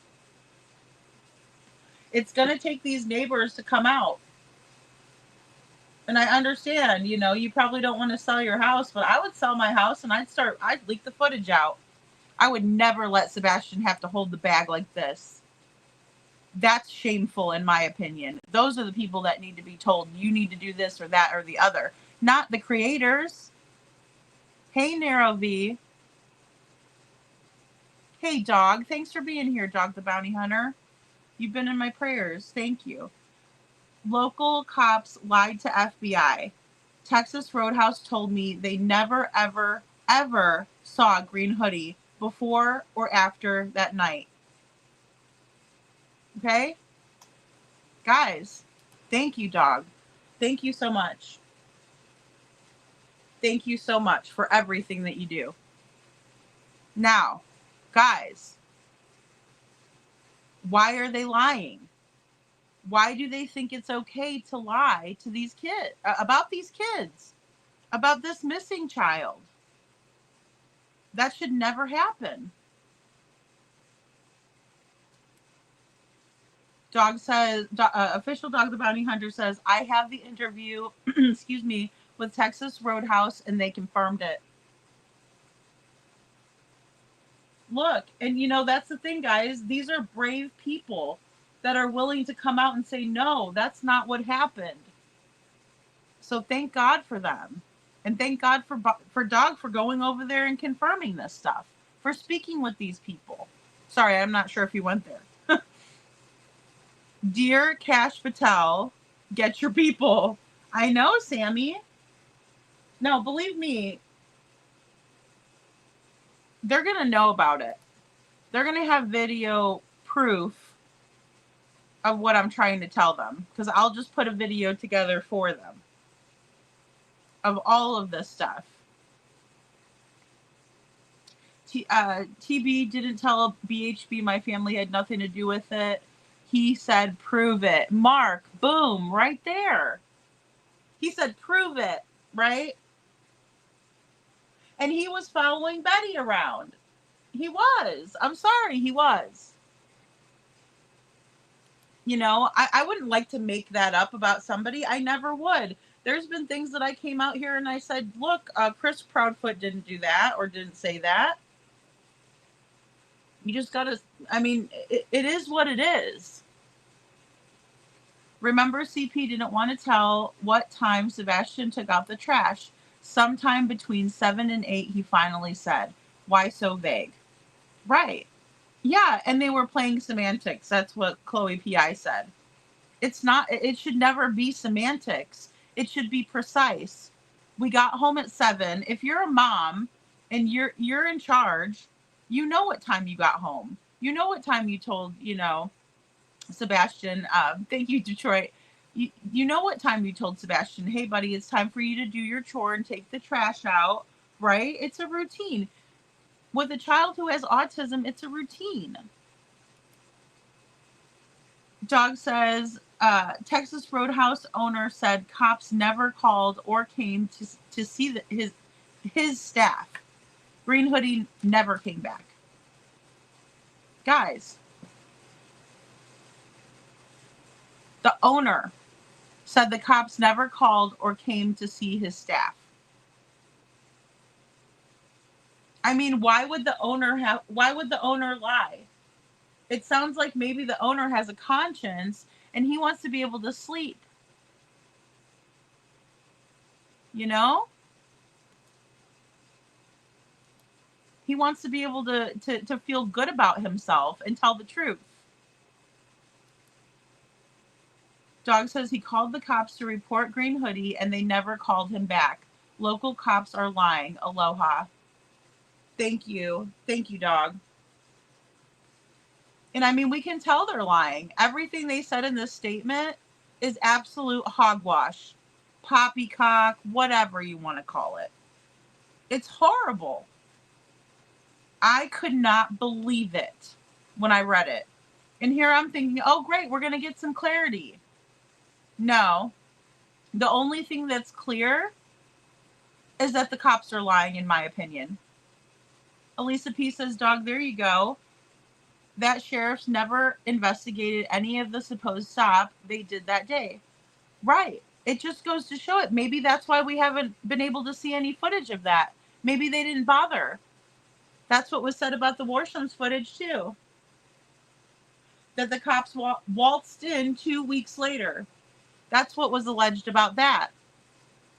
You know? There's a menu, Tom Chat Cafe. There's a menu, and there are items on there. It's a colossal cookie, is what it is. You know? And Magic Star knows because her and I looked at the menu online. Okay. You know? We did. And thank you, Mark. Yeah. Welcome in, Dog. Thank you. It's right there. At some point, the lack of collecting evidence by LE will be negligence. I agree, KJ Mack. Eventually, if we can have someone other than Sumner County telling their story, right? Because that's all it is. You know? Aw, Diane says aloha, shaka, and mahalo. Aw, Diane, thank you. Nathan thinks someone brought Sebastian to Chris from the Texas Roadhouse. A lot of people are saying that. They think there was a handoff. A lot of people believe that. Dog says the FBI should call Texas Roadhouse themselves. Now we see the cover-up. I believe Texas Roadhouse owner over local cops. I mean, there's no other way to look at it. Unfortunately, I wish that I could say they're doing everything. You know, I don't want to say that they're not, but it's right here. The proof is in the pudding, right? It's what we're seeing here. Well, I think they were really stocked up on the alcohol, Kaika. You know, and I'm not gonna blame them for that. Like, because there's a lot of people. I mean, I have friends, guys. They have like a full bar in their house, right? I mean, it's for when company comes over, or some of the friends that I have, like they have their parties at their house, right? Because they have the room for it, that sort of thing. And so I hate to be judgmental about it, but I wonder if Katie wasn't under the influence, if she didn't hear anybody in the house taking Sebastian out like she thinks that happened, or the other theory that she has is that he walked out. So she didn't hear him though at all. The dogs didn't bark, nothing. I don't believe it.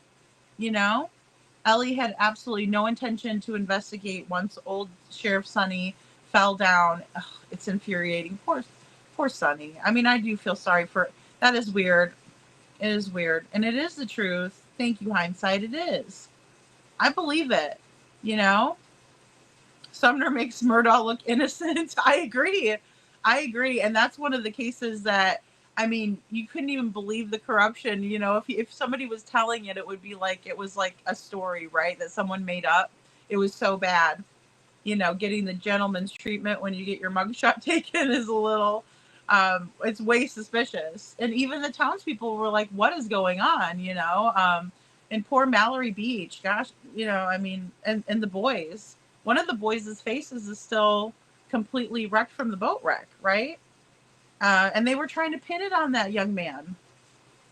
It's like these people don't care as long as it's not on them. Is there any proof of what time she pulled in the driveway? That's a good question, Coffee, Crime, and Cats. I don't know. They are corrupt as hell. Elisa P. They're hiding that hoodie. It must be one of their own. Yeah, and you were showing us that interaction with the green hoodie, and then when Hindsight did the video, there you go. It's like you can tell. Why would anybody that needs to use the bathroom wait out there for 2 minutes? You wouldn't. She wasn't dancing around. We all know when you got to go, you do the dance, right? And it's funny. It's something that we all understand, right? We're all human beings. We've all had to use the bathroom before. It's just bonkers. I will say it again, the money connections of real estate and development at the county level are very likely influencing how well they will investigate this case. This is a house of cards. KJ Mack, always well said. I agree. Thank you. Lori says dog 100%.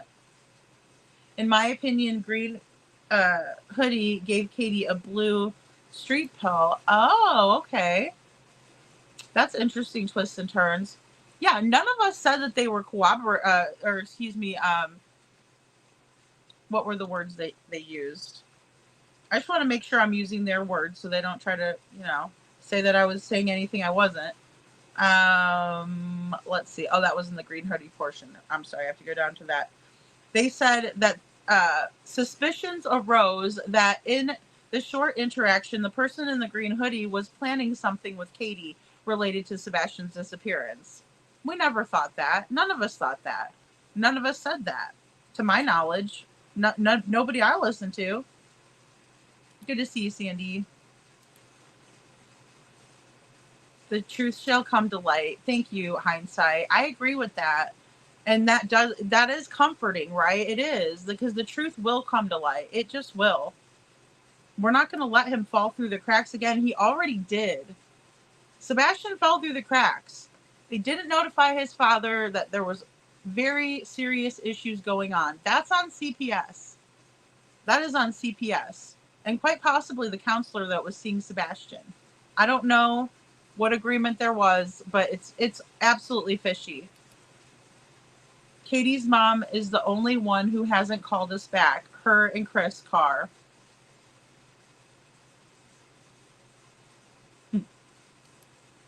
Why am I not surprised? Thank you for clarifying too, dog. Thank you for I mean, it's just, I always say I'm not going to, I'm not going to be surprised, but then I'm thinking to myself, what planet are we living on? We do need this corruption outed. Absolutely. Absolutely. Well, I'm going to try to get a list of these people for us to get a hold of them. It's just, there's no other way to do it. SI officer knows. Absolutely. The Department of Justice, the DOJ needs to come into this. That's a good suggestion, Elisa. That's a really good suggestion. I mean, Department of Justice, right? They oversee the justice. So yeah, major injustice happening here. Yeah, maybe Sebastian vanished from backyard to backyard. Yeah, they want us to believe that. They want us to think he's a ninja, right? He's a magician. He's the master of disguise. He can disappear. This kid's amazing, and then he can reappear. He regenerates, and I think that he wasn't forthright with his camera footage. And to my knowledge, and from everything that I've researched, his cameras were top notch. They weren't just, regular run-of-the-mill Ring camera or something, that you might put on the front. porch or something like that, or you may have just, on your garage, looking down at your vehicles and stuff like that. He had high-tech cameras that, I mean, he was the only one that wasn't forthcoming with the footage. So I don't know, that's the only thing I can come up with. They've all probably got new cars by now. I mean, I'm very, very interested in there we go. In this car, right? Really interested in that one. Because they said nothing about that car at all. They didn't say anything about it in this release, right? Not a thing. Just said nothing to see here, like you guys were saying. Oh, those are headlights. First they're a trash truck, then they're headlights. No way. There's no way. Yeah, Faye, I think that's smart too. I mean, and that would just be like procedural protocol, like, hey, we hate to do this, but do you mind if we look at the properties that you have? Because guys, I'm here to tell you, when you have multiple properties like that, that was the first thing that worried me about Kathy being a realtor, is the fact that she has properties, right? And then I was trying to figure out, okay, does Kathy have properties that she shows, right? Single family homes, or is it acreage? Does she do both? Sometimes people dabble in both. They'll list anything. Some people are very specific about what niche they're going after, right? They're a seller's agent or a buyer's agent. Sometimes there's a team though, and then you have access to everything. And you're just there and you take the call and you say, yeah, I can come out and show you that property, right? And that's it. You just go out there, you meet the prospective buyers, you talk about the property, you show them around, you answer their questions, right? And look at where Chris Watts, we talked about this earlier. Look where Chris Watts ultimately took his family after he annihilated them, to his job, right? Could you imagine him going to his job the next day knowing that he did that? I mean, he didn't care. It's like, it didn't matter to him. He just wanted to get away with it, and he wanted it over with. And hey, Mama Davis. And another thing, too, is it's like, just like Chris and Katie out to eat, it reminded me today, hindsight, when you guys were talking about, how it was just okay for them to be out eating and, not searching for Sebastian. I get we all have to eat. And if you're hungry because you're exhausted, you're out, right? I get it. But it reminded me of when, what's his face? Scott Peterson ordered a double and ate it like it was nothing, right? No, not distraught, nothing. That was his unborn son. And he could care less. We've watched these people not give a crap about the kids. Oh, good dog. Thank you so much. Thank you. Yeah. Yeah. They just have to know that this stuff it's making them look horrible. It really is. The TBI is bringing them down, right? Like to a very horrible level where they're at. Like a bucket full of crabs. Just, nope, you're not getting out of here. Misery's, loves company. That is horrible. Oh, that's a good question, Twists and Turns. What do you think about the yellow jacket guy? He's one that, he's another one that's just so strange to me. Just all of these weird characters. Did something go awry? Was there something that was supposed to happen at the Texas Roadhouse and it didn't? Because Green Hoodie's doing one of these at Katie, like, yeah, or, you know what I mean? Just kind of like, oh, whatever. Like, she's frustrated, like something didn't go as planned, I'll ask the FBI to listen to our tape and figure their skunk county out. Yes, and it is. It stinks. It's so very corrupt and awful.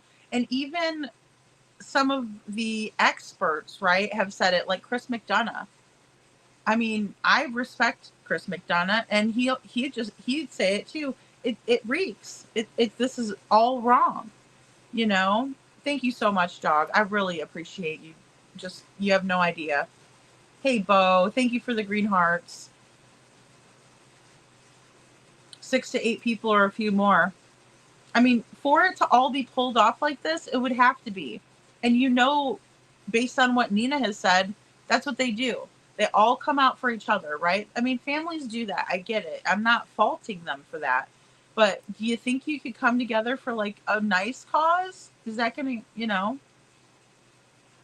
But it's never for that. It's always like, oh, who can we go and harass? You know, like, it's weird. It's like a pastime for these people. Coffee Crime and Kat says, I want to know the last time anyone has taken in for another was taken in for another interview. I would love to know that too. And not a friendly one, you know. Well, we're going to have to take you in and ask you a few questions. That's not a proper. That's not putting any pressure on, you know. Dog says the restaurant is run by a beautiful family, honest, humble locals. Yeah, see, and this is that's one thing that gets me my heart, because I know that there are so many good people out there that are just like probably at odds with themselves all the time, right? Because it's like they love they love where they live. It's a cute area, you know. I'm a real estate agent, you know, by trade and stuff, and I'm like, oh, this is cute. Look at this cute house, quaint, whatever. But it's a nice area. The shopping area where they were at the Texas Roadhouse is a very upscale, kind of a nicer area, right? It's not where, you know, you would expect to see a lot of crime, right? And they kind of fenced it off in order for it to feel safer and more secure, you know? So, and the owners work at the restaurant. Oh my gosh, see? And being a franchise owner, that's not easy either. You have to follow the franchise rules, and you work you work. If you work at a restaurant, you work, you know, you do. There's always something to do, right? Famous saying in the restaurant industry is, if you got time to lean, you got time to clean. So there's always something, always something. Yeah, it is great to know, Kiki, and I'm just so grateful to have dog. Hindsight says, God bring truth, amen. I mean, just please, there's got to be a breaking point, right? There has to be something that is a breaking point. Someone has to have a conscience, you know, because I understand maybe there was unconscious bias, right, in the beginning. But once you found out about CPS, that should have been like, oh, okay, maybe not. Then you find out about the counseling. Uh-oh. Then you find out that there's no footage of Sebastian anywhere. Uh-oh. You know, all the doors were locked. Oh, crap. But there's a light on it in Katie's room at 3 a.m. And then you have the car at 3 a.m. And then they sit on Kellen and there's flashlights at 3 a.m. You know, not this crud right here trying to tell us that this is what it is. No, it's not. It's not. And that's inaccurate to boot. It's inaccurate. Right? It just is, and that's without my writing on it. This is the same photo without me and you know, doing anything to it.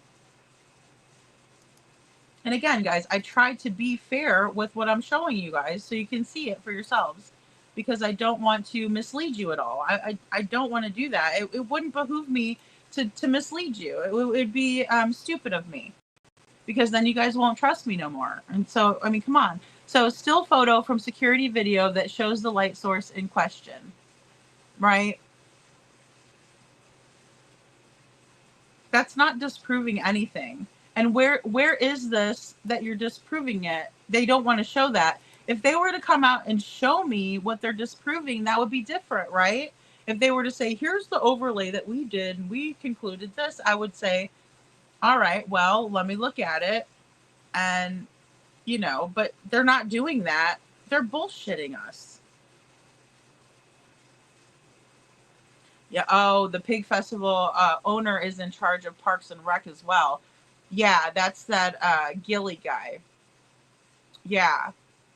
he's also a big wig for Live Love Nashville, who was also out there, who put Sebastian's missing flyer out and was telling, when people were asking, and we went over it last night, when people were asking her if they could help out, like the search or anything like that, she was like, "Oh no, just look on your own properties." So she was even directing the search efforts, and she's Live Love Nashville, a 501c that is supposed to be helping children. I mean, it's weird. It's the most bizarre thing. Such a bizarre thing. Nero V says delivery drivers use jammers that affect signal to ring. I have experienced it several times. You know, and I mean, and the homemade jammers too. I mean, you can make them. Now, of course, it's illegal, right? If you get caught with it, you get in big trouble, or you get in trouble. Oh, the mayor was in Katie's kitchen. He was at the house.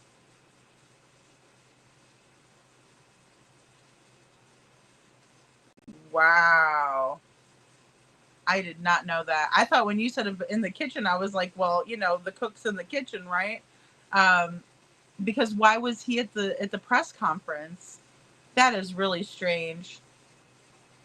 That's worse than I thought. Diane says, if there really was a thud, could it be from hired goons, kidnappers coming into the house for Sebastian to take him to a behavioral school or camp, possibly, but probably more nefarious in my opinion. Well, the thing is they're saying that there wasn't any cars that came by the driveway or anything like that, right? So it'd have to be the 3 a.m., but there was no one caught on camera except for those light sources. That's where I'm stuck, because, you know, if they had seen like some shadows maybe, but again, they want us to think it's pitch black, which is very dark, right? But there was 97% visibility from our beautiful moon, right? That night. Also, if you look in the pictures, and this is like in all of them, one thing that I noticed is that everything's pretty brightly lit, and a lot of people have the motion sensor lights around the neighborhood. So, I mean, you can really see that things are illuminated very well around people's house. And they even have the little solar lights that go around right up the driveway for more visibility, since they don't have street lights. And then this home has a couple of different motion sensor lights too that were tripped off that night. You know, and I just think that we would have probably seen the kidnappers or something, or, you know, like in Elizabeth Smart's case, the window was left, you know, rolled open, and then the kidnapper was able to cut it with a knife and then get into the window that way, right? So cut the screen. There was nothing, no evidence that anybody came in like that, you know, no evidence at all, according to what they're saying. Oh, I know. Little Miss Sharon said Sebastian fell through the deception. Well, and yeah, you're so right. KJ Mac, aha, that's a useful piece of information. Pigfest, part of the county administrative admin and parks, excuse me, the same people the Sox Footlings lunch with. Right. And he had no problem saying it either. He's like, oh yeah, I'm about to go meet them for lunch. Really?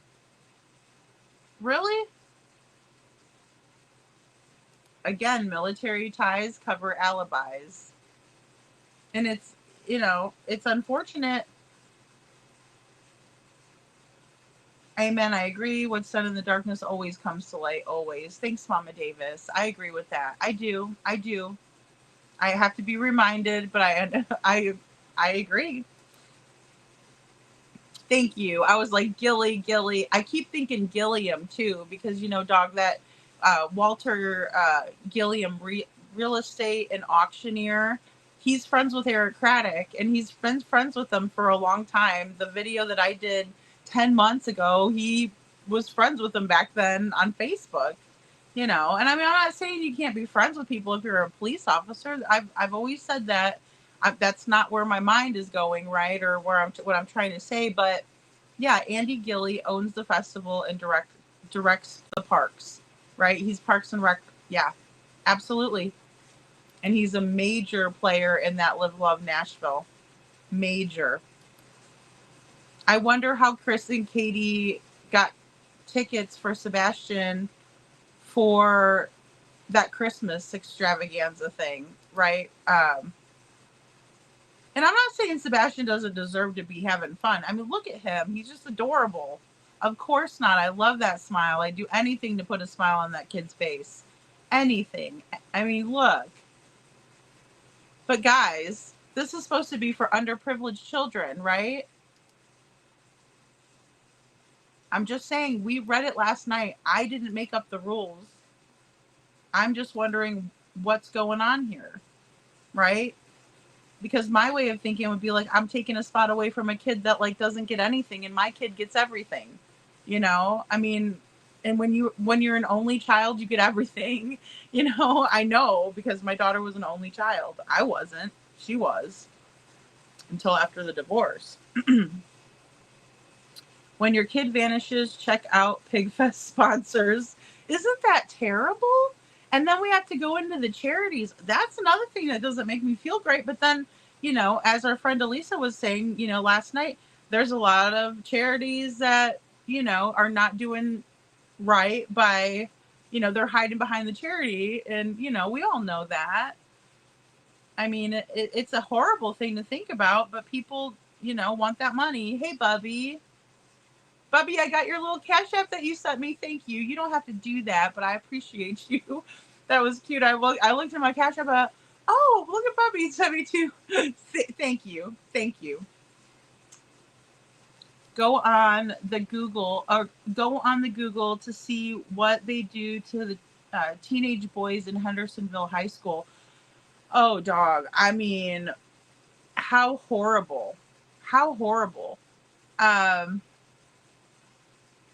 gonna have to. I'll have to send you guys something too. I don't really want to bring it up because it's kind of a sensitive thing, but it seems like there is a high level of corruption. It doesn't matter, Middle Tennessee, you know, Southern Tennessee. I'm not from the area, so I don't know. Northwest, East, South, Middle, all over the compass, in my opinion. Calling the little kids tattletale, calling children or any victim of that a tattletale, disgusting. Disgusting. What do you mean a tattletale? They're standing up for themselves. Do you know how much courage it takes? Tons. Because sometimes people are like, especially if they're little, sometimes they can be convinced that like their parents are going to get, you know, hurt or something bad's going to happen. It's so absolutely wrong. It is so absolutely wrong. And my heart goes out. And, you know, you think Snuggle Struggle cares when that happens? And especially with a boy. That's another thing that really gets my heart. Because if they're doing this to these boys and the shame associated with that, and then you have to go into an office with a bunch of just complete morons, no emotional intelligence whatsoever. Forget about intelligence. That's already way out the window. But don't even have the compassion. And these are the people that you're supposed to go tell about this, and they call you a tattletale. The schools let kids get hurt in open gyms.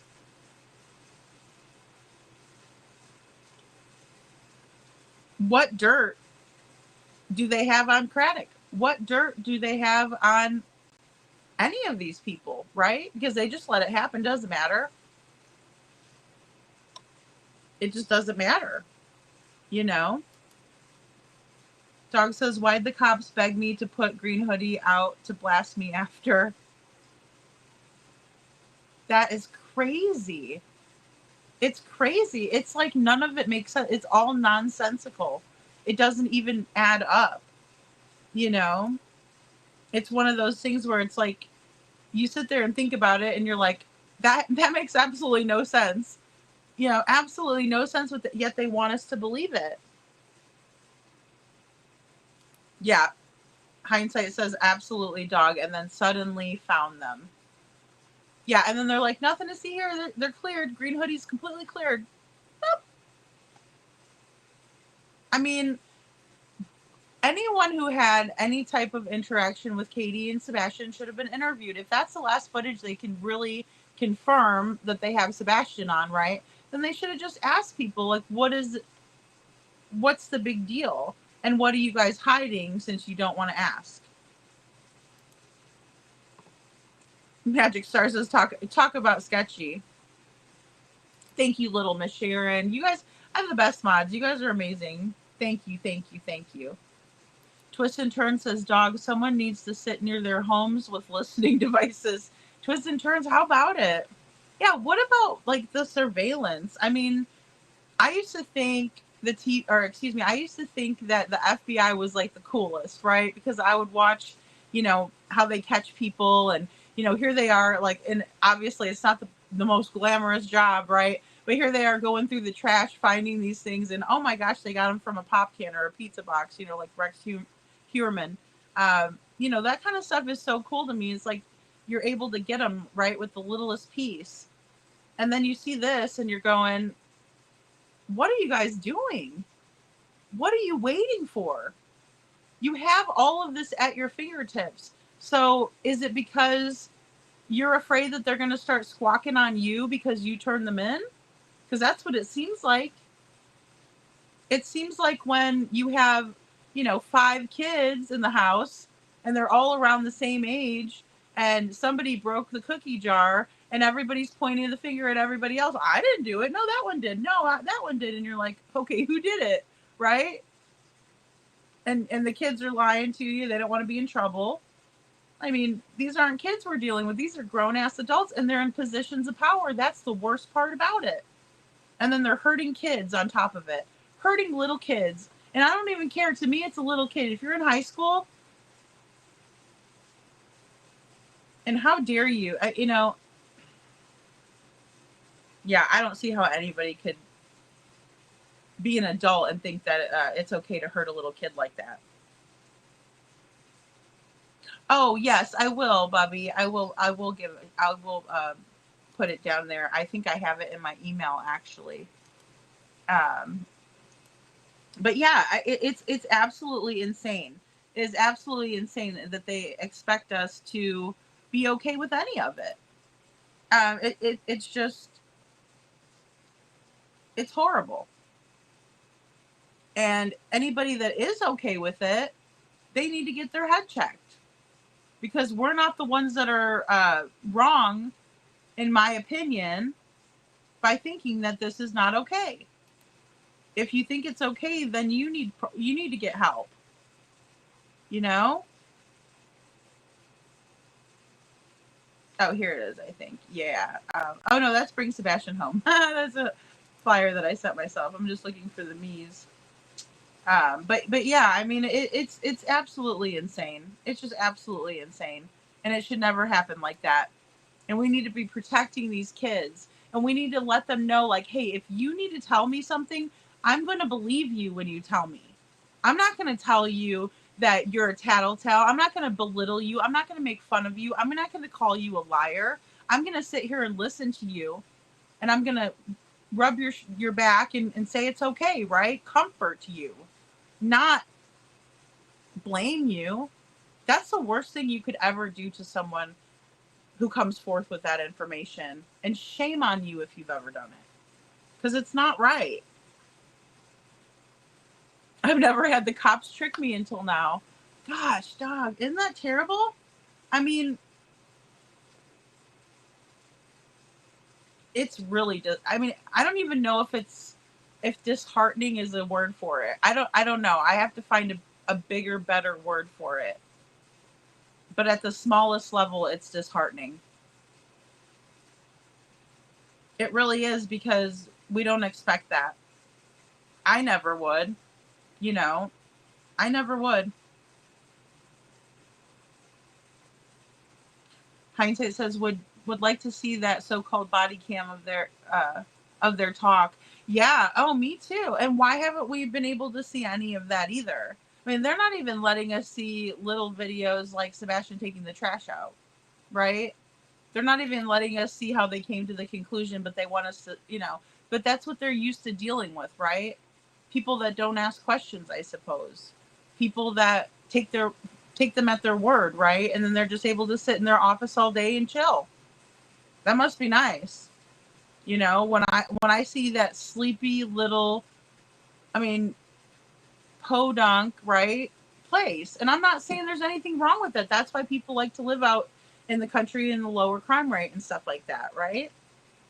But I mean, if I was to see them, hustle and bustle and everything's going and I'm like, oh gosh, I'd be the first one to say, wow, look, they're really working hard. And, I'd start giving them, that grace and saying, oh, well, that's why. Look, they're busy as hell. Or look at the crime rate. They're taking care of everybody. They can't just focus on Sebastian.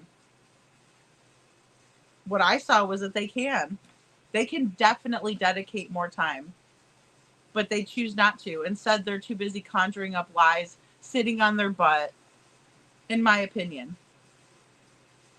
Show me different, because I'd be happy to see it, and I'd be the first one to applaud you. Dog says, I'm going to release the text with cops to show them how important communication is. Carter said, I can't find this lady, bro. Oh, no kidding. See? And why wouldn't they be working to find these people, right? By all means, find who knows what happened to Sebastian. Somebody knows. There's somebody that knows. I know I've speculated, hey, I think it's this person, right? I think it's that person. That doesn't mean I'm right. I just want to find out what happened to Sebastian. I'm just following what I think is the most, or the path that makes the most sense, right? That's all I'm doing. But if I was, and I've said this the other night, Bless was making me laugh because she said she's never going to change her mind. But that's okay. But I was like, if I saw something like footage of Sebastian in the neighborhood that night, right, and he's walking down Kellen, I'd be like, oh my goodness, okay, there we go. And I'd show you guys, and I'd say, look, I was wrong. Look, there's this footage we never were able to see before, but they're saying there's nothing, no evidence, Yeah, and then Craddock slams us. Yeah. What is his deal with Chris and Katie, though? I mean, really. I hate to think the worst, but hey, Golden Girl, I like your avatar. How cute. I like I think the relationship, Sandy says, is crooked, as in you scratch my back and I'll scratch yours. Yeah. Or there's some knowledge, right? There may have been a bribe. I was wondering about it, maybe a bribe too, because we heard from Nina that Kathy Bowersox loves to pay for things in order to get what she wants, right? That's a bribe. It's just like if, you tell your kids, hey, I'll give you $5 if you behave for an hour. That's a bribe. I mean, I'm sorry, it is. Even if it's a cookie, I'll give you a cookie if you behave for an hour. It's a bribe, right? I mean, sometimes the end justifies the means, I guess, but in the same way, it's a bribe. Dog, they don't know who they're messing with, Bo. I know. Well, and that's the thing. And it is heartbreaking for me to watch Seth sit there and say, look, it's not about anything besides finding Sebastian. Guys, I'm here to tell you, Seth has a one-track mind. It doesn't matter to him. Nothing else matters. It doesn't matter. He just wants to find Sebastian. That's all. He doesn't care about the drama. He doesn't care about the bull crap, right? He could care less. He just says, where's my son? I need my son. That's my heart. My heart is out there. And if it doesn't affect you, emotionally at this juncture, I don't know what to say, because it's one of the saddest cases, and especially seeing this nonsense that I've ever. I just can't believe they're okay with treating a child this way. Robini says, well, the way CP throws Bobby and Carter's names around, I have not trusted them since, in my opinion. Robini, just like when they were in the Web Sleuths live, he was on panel. You know, well, I'll call Bobby and Carter right now. We'll have this little effing powwow. And then Chloe's like, well, we don't need to have a powwow like that. You know, I mean, and what's the point in talking to her like that? You know, and I know, guys, we've went over it. You know, I didn't trust Chloe or whatever. Looking back, I see the red flags, right? But there's still no reason to talk to her like that. No reason whatsoever. Dog says they outdid Murdaugh in Sumner County. He will wish he grew up there when he gets news of this case. Yeah, really. And those were judges from, you know, generations and generations of people. I mean, it's,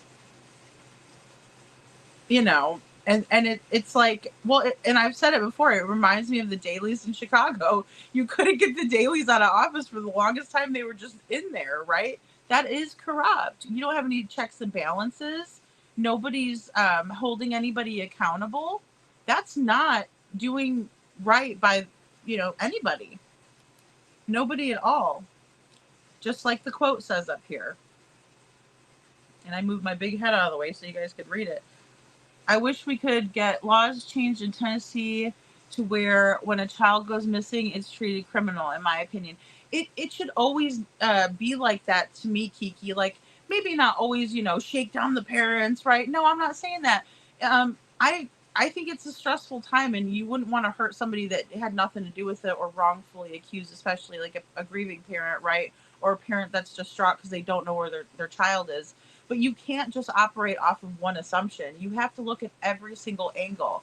You know, you have to go into the house, and even though it's a beautiful home, they got food, they got water, you know, they have way more than other children maybe that you have witnessed before. But when you start realizing that there's CPS calls, it doesn't matter. I watched this documentary, guys, and I'll have to get maybe the name of it. I can't remember, but it was a very rich, I mean, tons of money, right?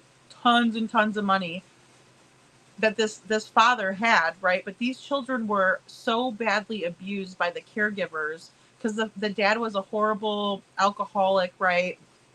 I think he did other kinds of drugs too, right? He had dependencies and things like that. But he would leave them with babysitters that would like starve them, that would make them do horrible things like eat their own feces, things like that. Disgusting, horrible human beings that would do that to anyone, let alone a kid. But it happened, and they lived in this huge mansion. Like it was unreal, you know. And then anybody that goes in there, especially like when you live in a 3-bedroom house and you go to this big mansion, you're like, why am I here? You know, these people are just fine. It's not about the money. You could still be physically abused by someone in a mansion. It's not about what they have. It's about who they are. Official Dog the Bounty Hunter says, and for the record, Seth is the only parent searching for his son. Good night. Aloha. Thank you, Dog. Thank you for being here. I appreciate you very, very much. Thank you for taking the time. Thank you. I mean, guys, please give Dog some love in the chat. And, you know, because that's about the most honest conversation that I've heard this whole entire time of covering Sebastian's case, except for when we hear from Seth. And that's another thing I want to point out. And I said that tonight in Hindsight's chat. I said, look, if Seth didn't pass his polygraph, if I was unsure of his alibi, I would still have to leave Seth on the table, right? If he was inconsistent constantly like the other two are, that would make me side-eye, right? That would make me side-eye Seth. And keeping Sebastian in the forefront, it's not about how Seth feels. But Seth knows that. Somehow he's okay with it, probably because he doesn't have anything to do with it. And he just wants Sebastian to be found. So whatever leads him to that conclusion, it's perfect for him, because honestly, hands down, he just only wants to find his son. He is the only one looking, and Sebastian doesn't have a voice, and so that's why Seth is using his voice to advocate for Sebastian, advocating for his son. Parents that have children who have special needs always know that they have to advocate for their children from day one. From day one. Whether it's the doctor saying they're never going to do this, or they're never going to do that, or they have this limitation or that limitation. It's up to the parent to be like, no, my child is going to be fine and we're going to get through this, right? We're going to find out what the best thing is and we're going to do whatever we can, right? You know, it's like, you know, it's like in Forrest Gump when he gets the braces on his legs, right? And his mom tells him, like, don't let anybody ever tell you what you're gonna do. Don't ever let anybody tell you how you're gonna be. None of that, right? Hey, mommin, you know, because no one can say that. Even if you're in the most dire straits, the doctors don't know. They're not God. They are not God.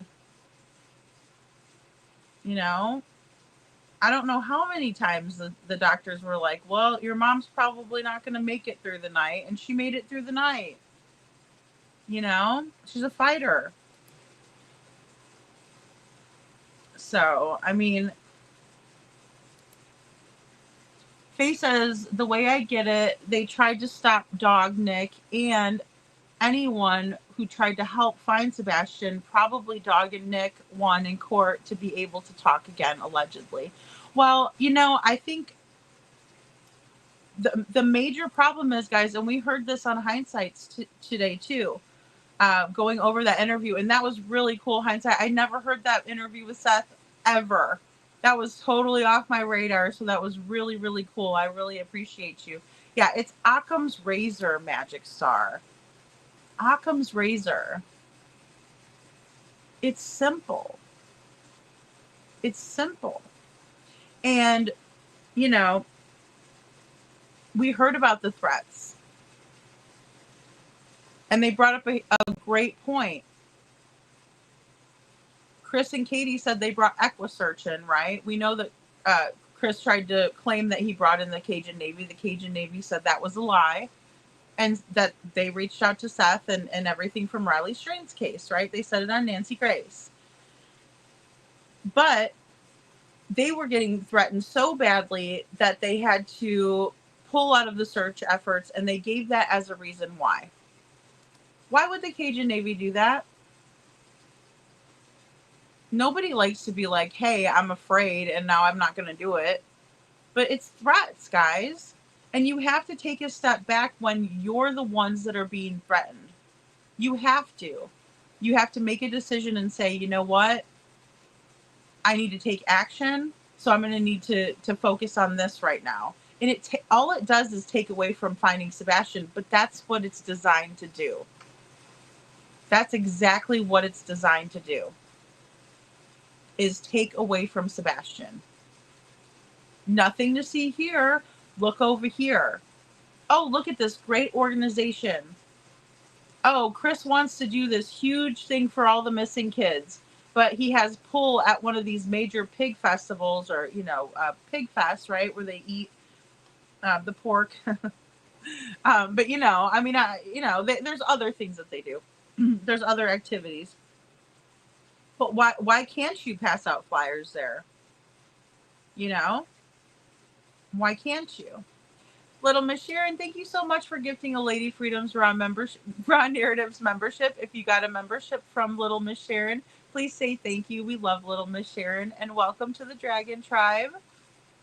Aw, Maman. Thank you, Maman, for your super chat. She says, I had so much faith in LE, but I know good will prevail. There is good somewhere at the all the holy connections, tender mercies, in my opinion. Just keep pushing and praying. Amen, Maman. Thank you. Thank you. And I saw your video. I need to go watch you. I agree with that. I do agree with that. I think that good always trumps evil. I do. And I think that if you're hiding something, then it is evil, right? I'm not saying, you know, everybody's the devil, Bobby Boucher. No, I'm not. I'm not saying that, you know. I'm not.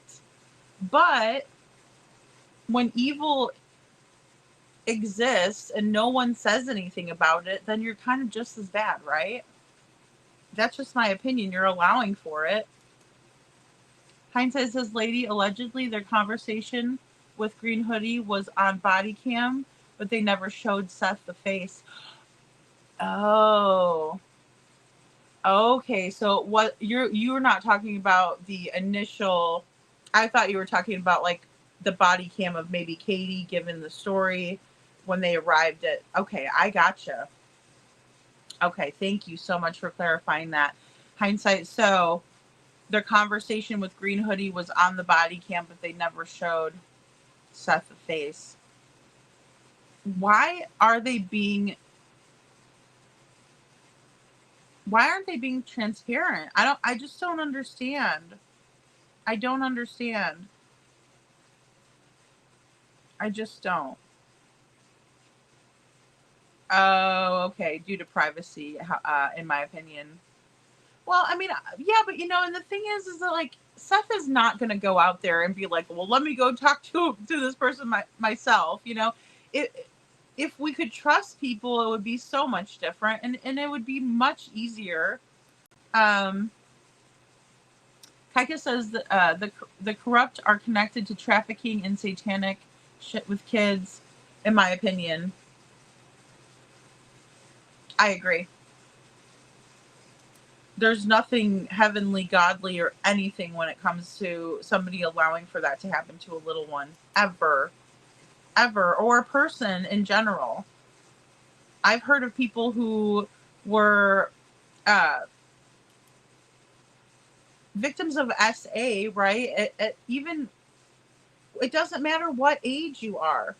There's sick people that are out there harming elderly folks too, right? I mean, I get it. Maybe they don't have many more years to live, but do you think they're living their best life after something like that happens to them? I'm here to tell you they're not. I'm here to tell you it takes a long time to heal from that. If you ever do.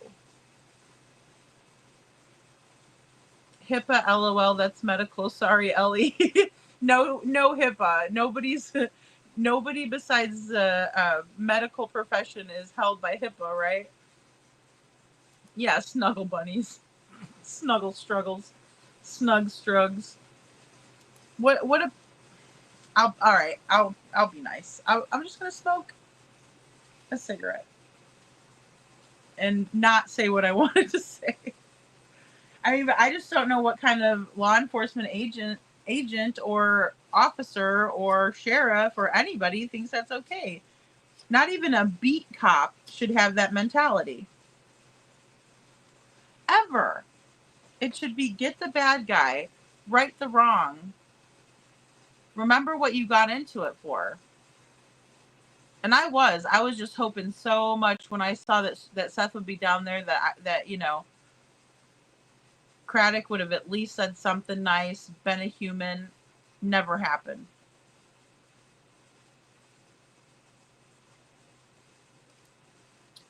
The good old Footling 5. KJ, Diane Highland, hard to ignore that pattern. The good old Footling 5. Oh my gosh. It's like, how many are really in the Foot Clan, you know? Amen. Kiki, I would just want justice for Sebastian and Seth. Sebastian home with Seth. You know, Sebastian should be in school, guys. He should be enjoying his time at school. He should have got a new backpack, you know, whatever it is. I guess he would have been doing online school, right? In a perfect world, if this never happened, or if law enforcement would have done their job to begin with and found him, and he'd have been happy doing his online stuff. Look, Sebastian didn't have it easy, guys. He didn't. But he's a fighter. He's resilient. He's smart. He's capable. Mama It Up says, KJ, it's only a matter of time, in my opinion. Guilt has a way of getting to people sometimes. I know there's got to be someone that has a conscience that may set up, or excuse me, that may step up if they can't ignore it. That's what I feel. And I think so too, Maman. Someone has a conscience. Someone has a conscience. And we even heard that the restaurant owners at the Texas Roadhouse have a conscience. They're hardworking people. They're just living their life. A lot of us understand that, guys, is that this is the only life that we get to live, right? We got to make the best of it. That's all these people are trying to do. And this poor family is stuck in the middle of this crap because the sheriff wants to be a jerk. And I'm all for understanding people who are very stubborn. I'm one of them. Sebastian's law like Emmanuel's law. I heard that, Sandy Johnson. Thank you. Yes, I have heard of Emmanuel's law. Yep. And as a matter of fact, I need to find that petition on change.org and share it with us so we could all go sign it for that baby. You know, it's just another mother out there trying to push some crappy story and nobody believes it. You know, he tries to say he wears a 14. It's like, try again. KJ, flyers are so important. T-shirts if possible, but flyers and yard signs. Then you must see him as they drive by and not out of sight, out of mind. There's hardly any over there where he lived still. I know, Mom, and I did a whole video of every single route from the Texas Roadhouse and nothing. There was 3 signs total. 3. That's it. Thank you, KJ Max. She says, lady, you said that perfectly. You can't look from one angle. It's not okay to presume guilt, but it's okay to look for CPS reports to determine if further investigation is needed. It's not, yeah. Well, it's you're absolutely right. It's not cookie cutter, and it's not to be rude to the parents or get them upset or make it worse for them, right? I call it adding insult to injury, right? Pouring salt in an open wound. It's not about that. I would never want something like that for a parent that's going through this, ever. Little Miss Sharon says there is a clear difference between parents who have lost their child and parents who have not, in my opinion. I agree with that, Little Miss Sharon. It's got to be the most awful thing ever. He does. Hindsight, I mean, like I said, I am just amazed and very, very grateful for him to stop in and like you said, speak 1000% facts and truth. Amen. And we need strong people for Sebastian. We have to. Thanks, Kaika. You know, we have to, and we have to stick together. We have to. 100%. We are a force to be reckoned with. Mom, and there's more of us than there are of them. You know? I'm side-eyeing. Kaika says, I'm feeling extra sassy right now. I think LE is not doing their job in collecting actual revise, say, or interview is right under my skin. Well, and I don't understand any of why they would be jeopardizing their integrity, right? Their reputation, any of that. And none of it makes sense. There's just something wrong with it. All of it. Thank you, guys. Justice for Sebastian and Seth, Little Miss Sharon. Kiki with the green hearts. Thank you, guys. Thank you, Lori. Detroit says, yes, parents should be immediately held responsible and show proof or be detained until someone talks. We need good old-fashioned interrogations and no bullshit, no games. I agree, Detroit Rock City. Well said. And here's the thing. It's not to be rude to the parents, but if you're the last one, and that goes for any caregiver, you know, It reminds me of that poor little grandma who gave the baby. Now that I think the baby survived it, but she thought it was a teething ring, and she gave the baby one of those Tide Pods, and the baby, was obviously not doing too well after that, right? Could you imagine if the grandmother just decided, oh, well, I don't want anybody to know what I've done here, and so I'm just going to let that baby suffer? It's like they care more about what everybody thinks of them than doing the right thing. But you could have saved the baby, right? And thank God she called and said, called 911, poison control, all of that. Look, I think I've done something here, There's nothing wrong with making a mistake or not knowing, but when you hide it and then the child loses their life, I mean, I would never want to live with that. I would never, ever, ever want that on my conscience. I would never want that on my heart or soul, anything. I want to meet God and him say, you know what? I saw that you made a mistake, but you fixed it, right? Because none of us are perfect. And you did the courageous thing. You put yourself on the line to help that baby, and that baby lived because of you, not the other way around. Hey, Laura Arnold, good to see you. Thanks for being here. Yeah, and I'm sorry, guys. I know it's a longer live. I was sad I was blocked, but I stay for the whole live. Hindsight is always my go-to, and I give you much respect. Yes, poor Detroit. What are we doing? I finally got Detroit her wrench back yesterday because I noticed. I'm like, oh gosh, not only did I block you, but then it took your wrench, and then, oh Lord. Good night, Kiki. Thank you for being here. Thank you for all you do, girlfriend. Thank you. Thank you for all your hard work, the research, everything you put in. The kids are who matters, The kids matter. I don't know why it was showing block for you. Well, I know hindsight. I always tell everybody that, like, if you feel like you've been wrongfully accused or blocked, but it's tough, right? Like it is, especially when the chat's going fast and stuff like that.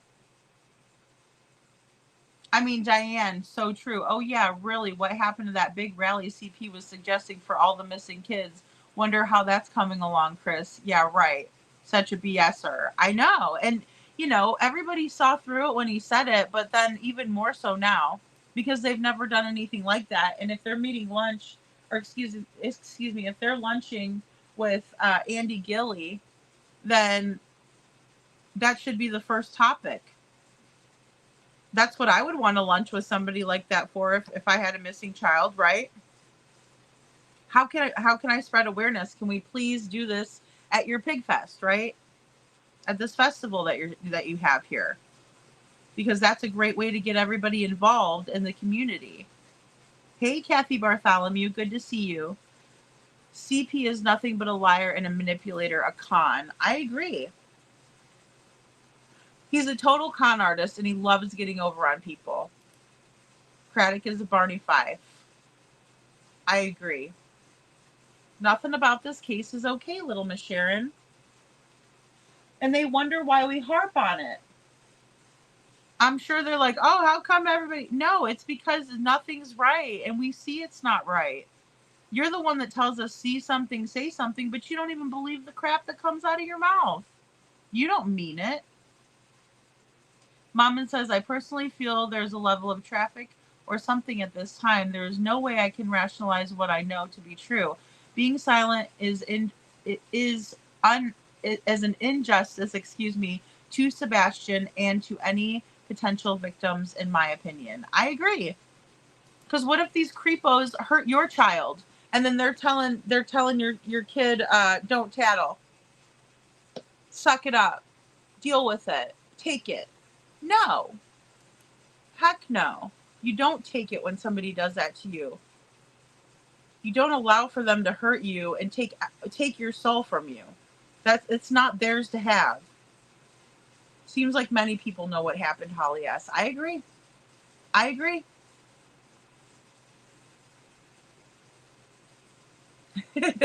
Hey, Rob Beanie. I just stepped out on my front porch. It's nearly 3 a.m. here in Hendersonville, and the sky is pretty light out. It's a waning gibbous moon tonight. Is it the waning gibbous? The waxing gibbous? Somebody told me it was a waxing gibbous. Good night, hindsight. Thank you so much for being here. Thank you. Thank you. Guys, I do want to share an update before we go. And thank you all so much for being here. What if Seth showed up with Dog to the Pig Fest? They would be awesome. Who's gonna stop them? I wouldn't. I would not. I would clear the way. I would clear the way.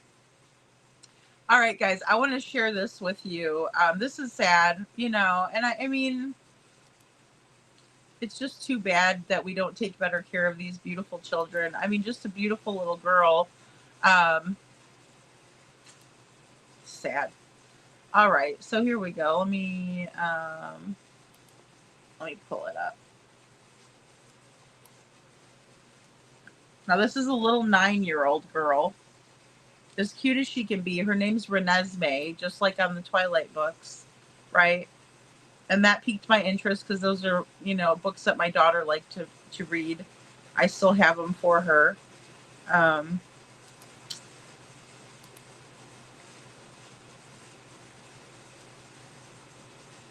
Give me 1 second here.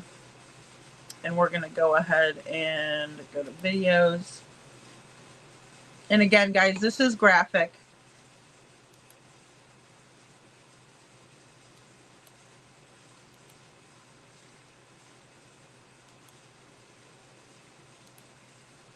Oh, sorry, remove that.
You guys are having trouble with the sound too? Sorry about that. Hold on 1 second, guys. Let me start it over.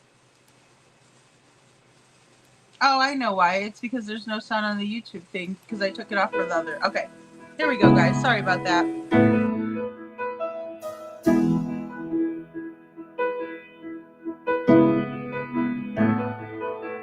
You're teaching me with my imperfections, reaching me when I run the other direction. I'm undone, unraveling my plans. Make me whole again, rebuild me from the inside out, in a way only you know how.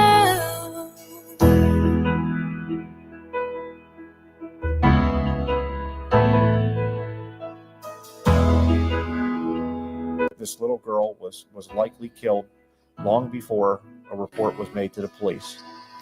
The body of that little girl, Reneesme Yutsi, found overnight wrapped in a garbage bag, partially submerged in the Youghiogheny River. And the woman investigators say put her there is now also charged with her murder. Police paperwork from Fayette County is now revealing more about how the 9-year-old lived and how she allegedly died at the hands of someone who acted as her mom. new at noon. This was not the result the search crews, the first responders, had hoped for. It's a painful thing for everybody involved. State police say they found Reneesme Yutsi dead. Her body was partially submerged in the Yak near Smithton. We had search and rescue teams out. We had game commission, number of other volunteers looking. She was just 9. I can't wrap my head around how somebody would do something like this to a child. Fayette County DA Mike Auble says Courtney Yutsi, Reneesme's caretaker, her foster mom, is facing numerous charges, including criminal homicide, concealing the death of a child, even abuse of corpse. We started conducting interviews and we were led to the body. And the DA says inconsistencies in those interviews gave investigators some pause. The timeline was completely off. There were just statements that were conflicting with other information that we had. According to the criminal complaint, Courtney Yutsi eventually told officers Reneesme vomited and began to choke. Yutsi claimed she tried to clear the girl's mouth, but the victim died. So she put Reneesme's body in a black bag. It was intentional. Reneesme was just 45 pounds. Just personally viewing her body yesterday, she appears to be underweight. She showed signs of abuse, neglect, what appeared to be cigarette burns. It corresponds with some of the other stories. The information that we received from one of the other children in the home confirmed that there was abuse going on in the house. Auble calls this whole ordeal emotional. And just for her, sweet, beautiful little girl, just had to have lived in horror. Between what he calls false hope and wasted resources trying to find Reneesme, robbed of her life. I don't know how else to put it. This result, it's a pill that's really tough to swallow. The district attorney also says the other 3 children that were in that house were removed. He anticipates future charges will be filed as well. On that tragic breaking news, a 9-year-old found dead allegedly at the hands of her adoptive mother. This afternoon, we're learning more about the events leading up to the discovery of Reneesme Yutsi's body 30 minutes away from her Fayette County home. Pittsburgh's Action News 4 reporter Ed Diorio is joining us from State Police Barracks in Uniontown, Fayette County, with the heartbreaking development. Yeah, Ellen, we're still finding out a lot about this tragic case that saw Reneesme Yutsi found earlier today, partially submerged in the Youghiogheny River, where she was found dead after an hours-long search that started yesterday and now has her adoptive mother, as you mentioned, Courtney Yutsi, facing numerous criminal charges, including criminal homicide. But from the criminal complaint that we obtained this morning, it details how Reneesme lived not just with Courtney, but also with another woman by the name of Sarah Shipley and 3 other juveniles in the home, 3 other kids in the house. And so this search began after, the authorities were called in after a associate of the family was called, and then this search began. And while authorities were waiting for a search warrant to go into the home in Dunbar, one of the kids told troopers, quote, "I'm never going to see my baby sister again because she's in heaven." That led to questioning for both Shipley and for Courtney Yutsi. And then eventually, according to the complaint, Yutsi told authorities about an incident on September 2nd, just 2 days ago, where Reneesme was in the bathtub, started to choke on her own puke, and then eventually died from that incident, according to Courtney.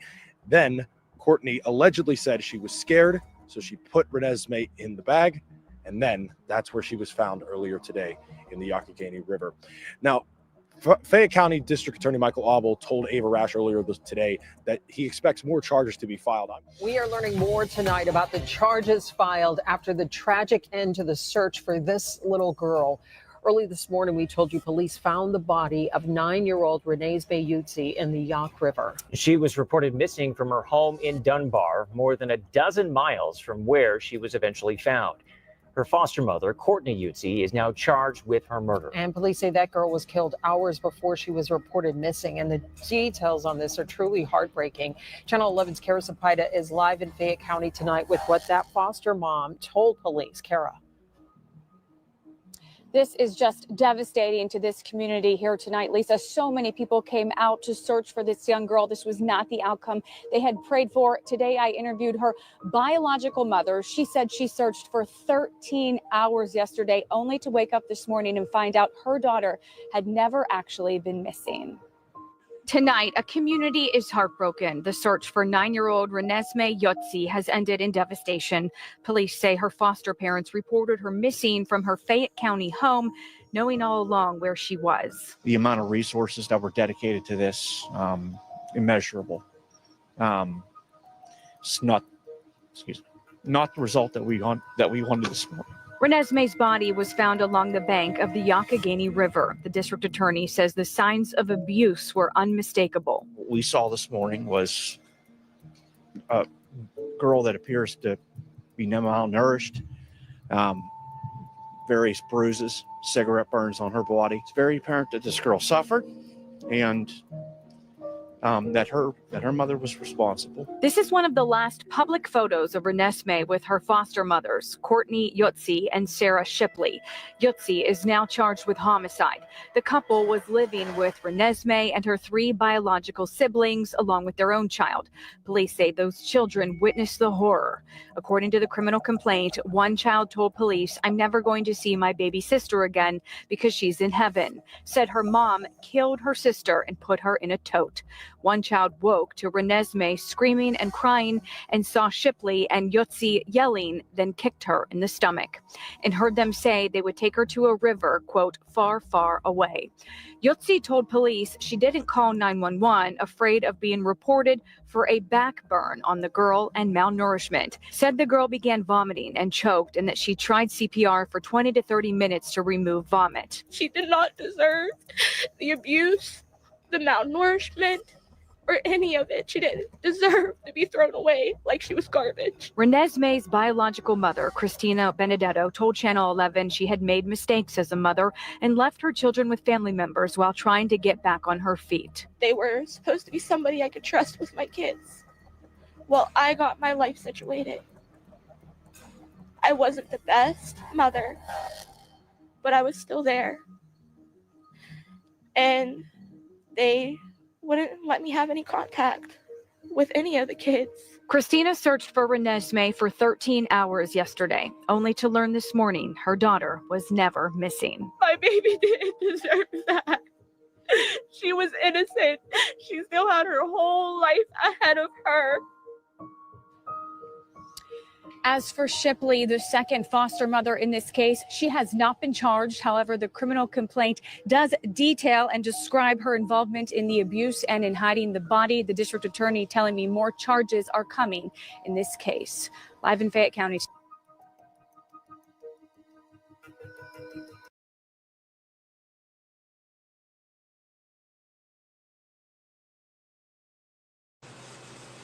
Okay, guys, sorry about that. I saw Rosebud. So Rosebud, it's my understanding. Let me share this really quick just so I could show you. It's my understanding that the FBI released this statement, right? But it was statements by Brandon Carter of the of the TBI. Brandon Carter of Sumner County Sheriff's. Hold on 1 second. Sorry, I'm getting a little loopy doopy here. All right.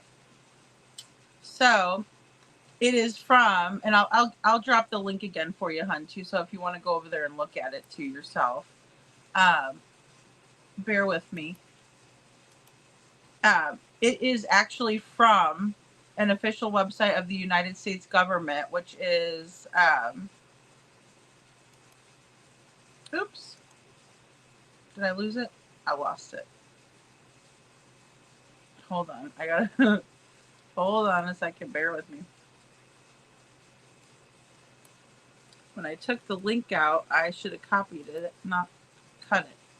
All right. So just bear with me. I'll bring it back up really simple here. There's that. There's that. And that's the official. Okay, so. Yep, that one. One moment, please. Okay.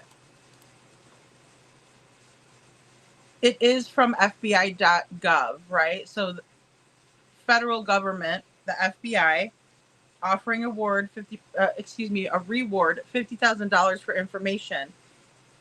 Now, when we go over it, we can see that Brandon Carter is being quoted. Sebastian's disappearance has deeply affected our community. Staying united and supportive will bring us closer to the answers we're looking for. Detective Brandon Carter. Right?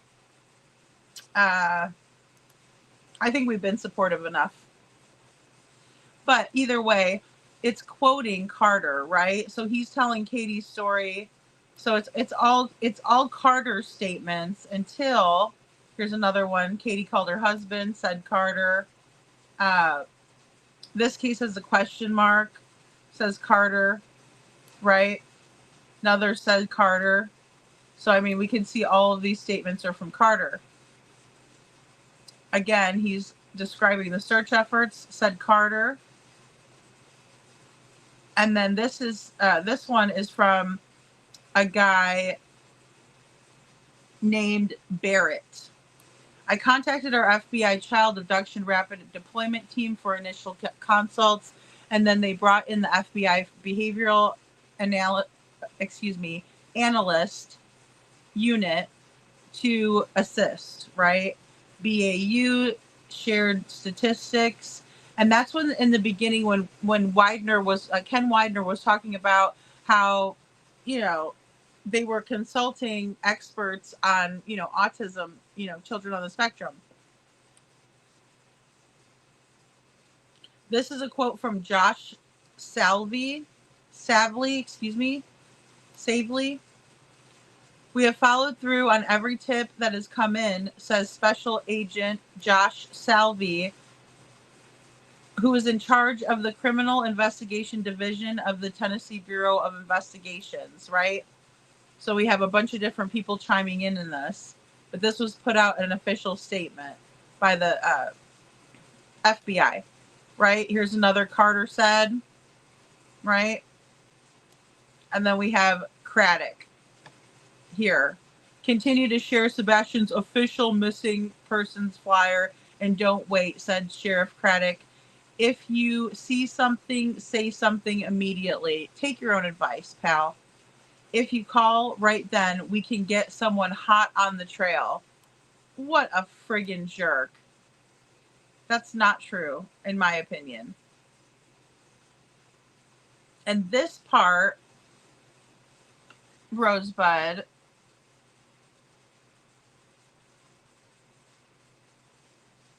it doesn't specify, right?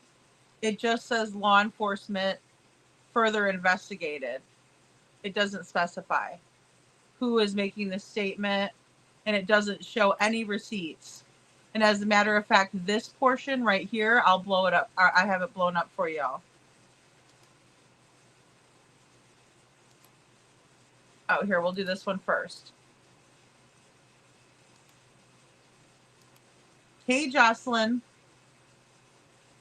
However, when law enforcement further investigated the video, they disproved this theory. Still photo from security video that shows the light source in question. Yeah, but that one is from 2/23/24, days before Sebastian went missing. Right? The fuck? Try again. Wrong. I'm spreading misinformation. Look at the date. 2/23/24. Where is Sebastian? And this is it without any writing on it. And you can see up here in the upper left-hand corner that they're using an old photo that is not pertaining to the night in question. Now, someone who doesn't have anything to hide or a dog in the fight is our friend Chris from Mob Crew. This is the actual photograph from the night in question. You lying sacks of poop, and I don't know who you're fooling. I saw that shit 2 seconds in. It took me 2 seconds to look at it. Because with all the crap that SF has pulled, you think I'm not looking at timestamps first thing? You've got to be crazy. Metadata, folks. Metadata. Thanks for being here, Rosebud. Sorry, hon, I didn't get to your question fast enough.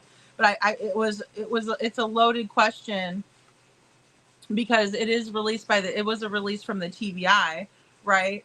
However, it's statements from the TBI and their sources, and not, in my opinion, the FBI. They're consulting people. We talked about how there's people at the FBI field office in Tennessee, right? So they're still overseeing it on a state level, in my opinion, part of the FBI, which is federal. But Sumner County Sheriff's Office still holds jurisdiction. And as long as they hold jurisdiction, we seem to be screwed. We seem to be screwed. No, I don't want that one. There we go.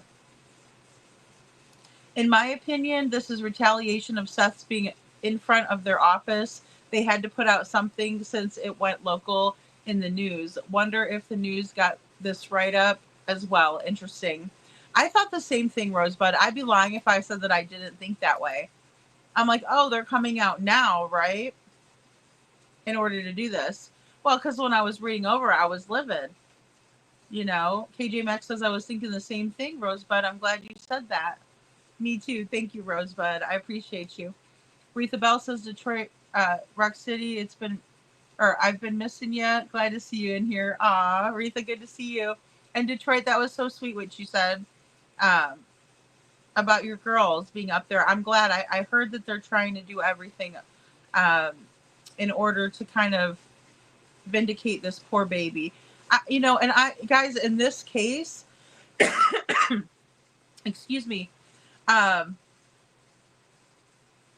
mother had me in tears, right?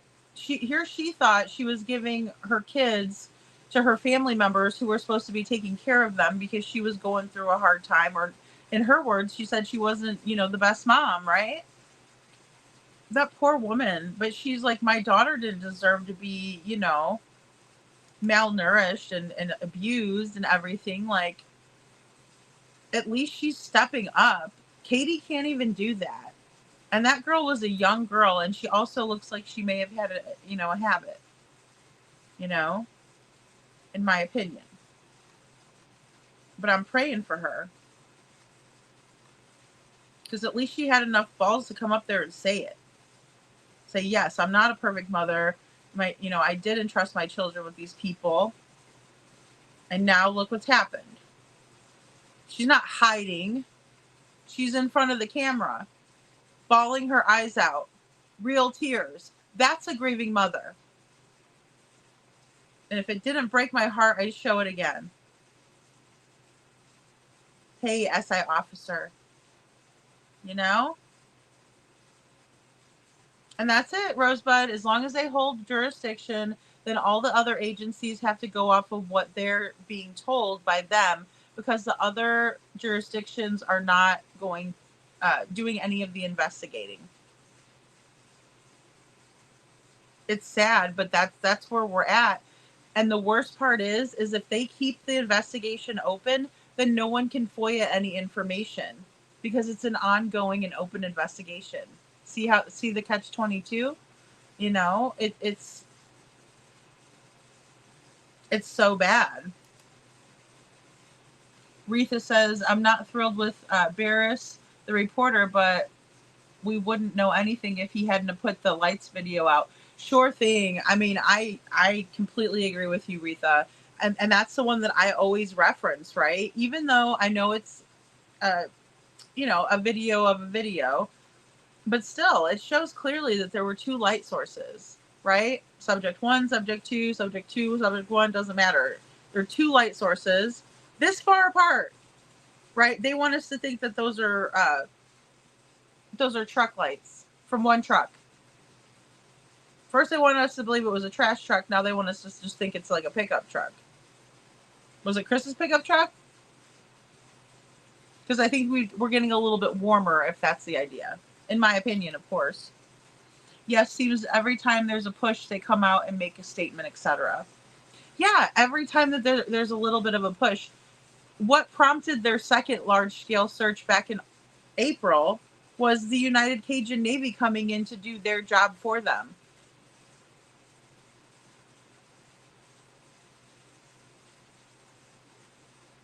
the way they handle communication encourages that we must push to get anything at all.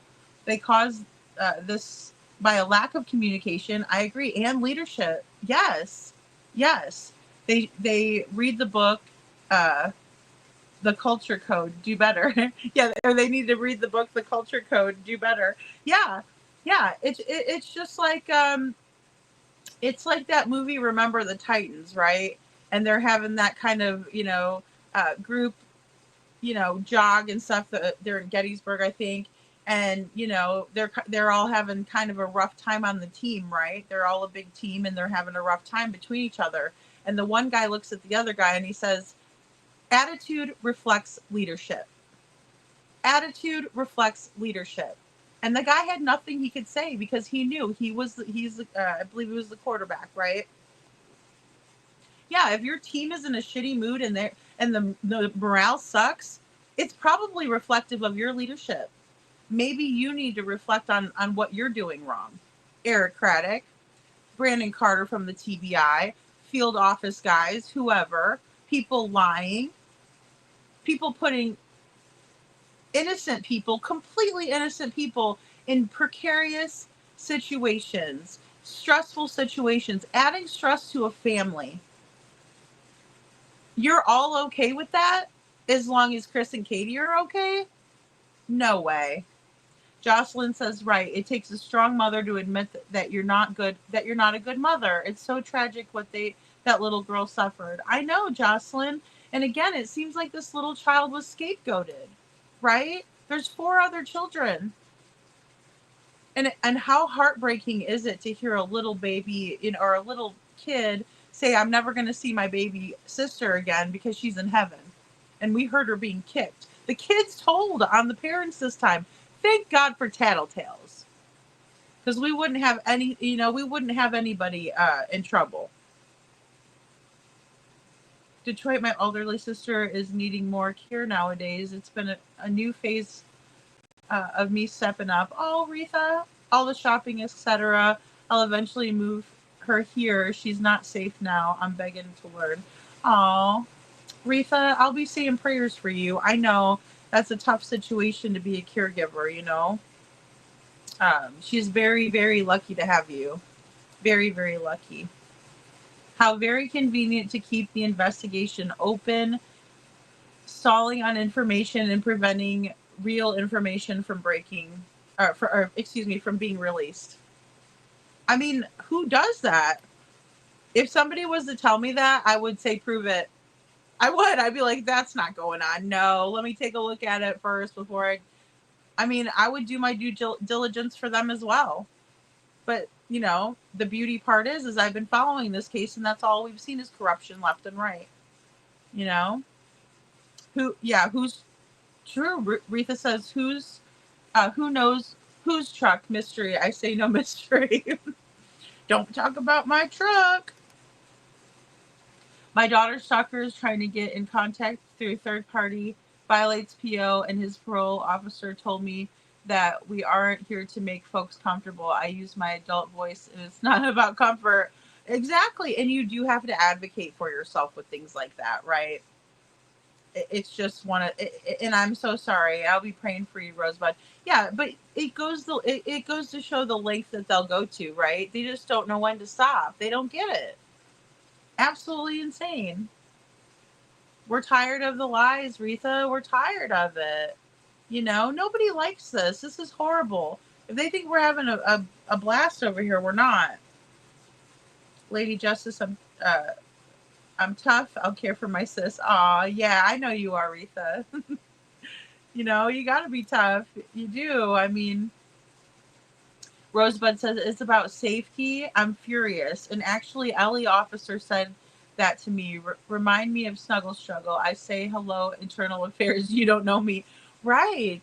And it's absolutely horrible because you want to be able to go to these people and feel comfortable, right? Sometimes it's, especially like being a victim of domestic violence or of a sex crime or something like that, you do put yourself in a very vulnerable position, right? You're sharing things that are very And it shouldn't be embarrassing, but it is, right? It's awkward. And all of that, everything that comes along with it. But when somebody just doesn't listen, or you can tell that they're okay with that behavior, it makes it even worse, especially for boys. Especially for boys. Okay? Now, I've always said with the domestic violence stuff, I'm a woman, I experience it from that end. I'm not saying it doesn't happen, but I'm saying this poor boy, right, that has gone through this, hypothetical kid, right? I'm just saying, just doesn't matter, anybody having to go to this jerk, forget about it. I'm sure there's people that have gone up there to tell their story, to advocate for themselves, and they probably turned around and said, never mind. That's sad, because guess what? That means that someone else out there is going to be raped too.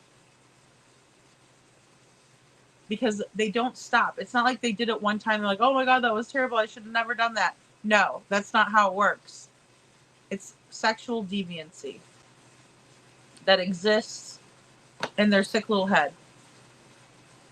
You know, and the worst for me is watching these female teachers. And I'm like, you like a little boy? What the hell's wrong with you, you sicko? You should... No, they need to put those people under the jail and never let them out. You know, that was another sick part about Sebastian's case. Oh, law enforcement knows about the 5 registered SOs that live out in there. Really? I'll be damned if I'm going to pay $600,000 for a home and live next to 5 sex offenders. No way. You got, no way. But apparently they were okay with that, right? Because it takes the pressure off of their shit. Rosebud said he also emphasized to me that this POS has rights. What about the victim? That man don't know me, just saying.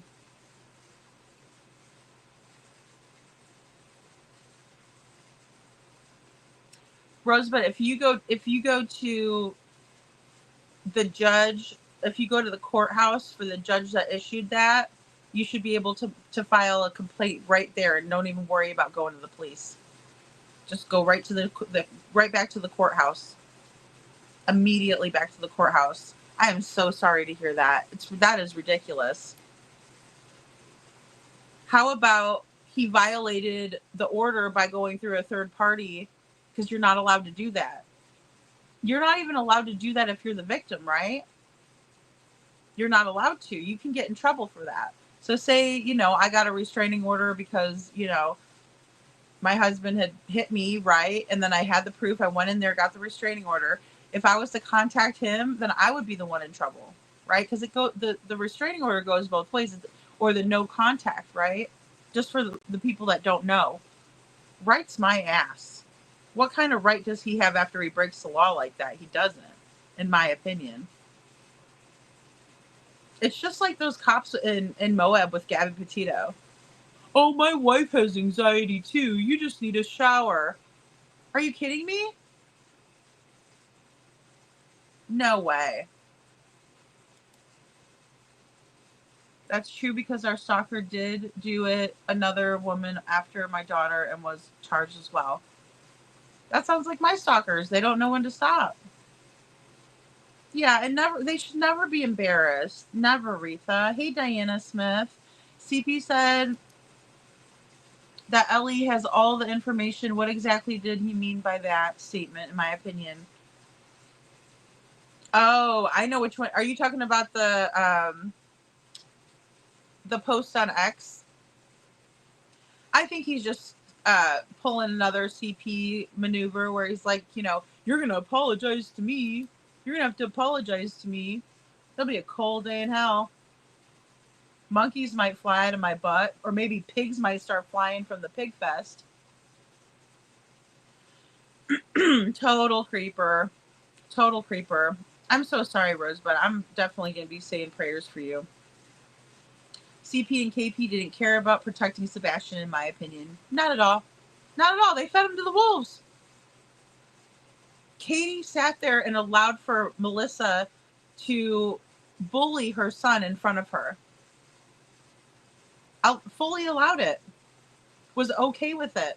Over there, yay! And her shirt's popping up out, you know. Ugh. Don't get me started on that, Katie. Because she's another one. She's the whole problem here because she's the one that won't talk and she's hiding and she's a liar. Right? Aretha. Rosebud says we have a report, have to report cops. That's going to the DA. Monday we have court for him violating, GOS. Oh, good. Good. I mean, that's the thing. If these people are violating that, I mean, the GPS monitor. Golly. But they'll treat a victim bad. And they're the ones breaking the law yet again. KJ Maxx says criminals are basically people that lack boundaries.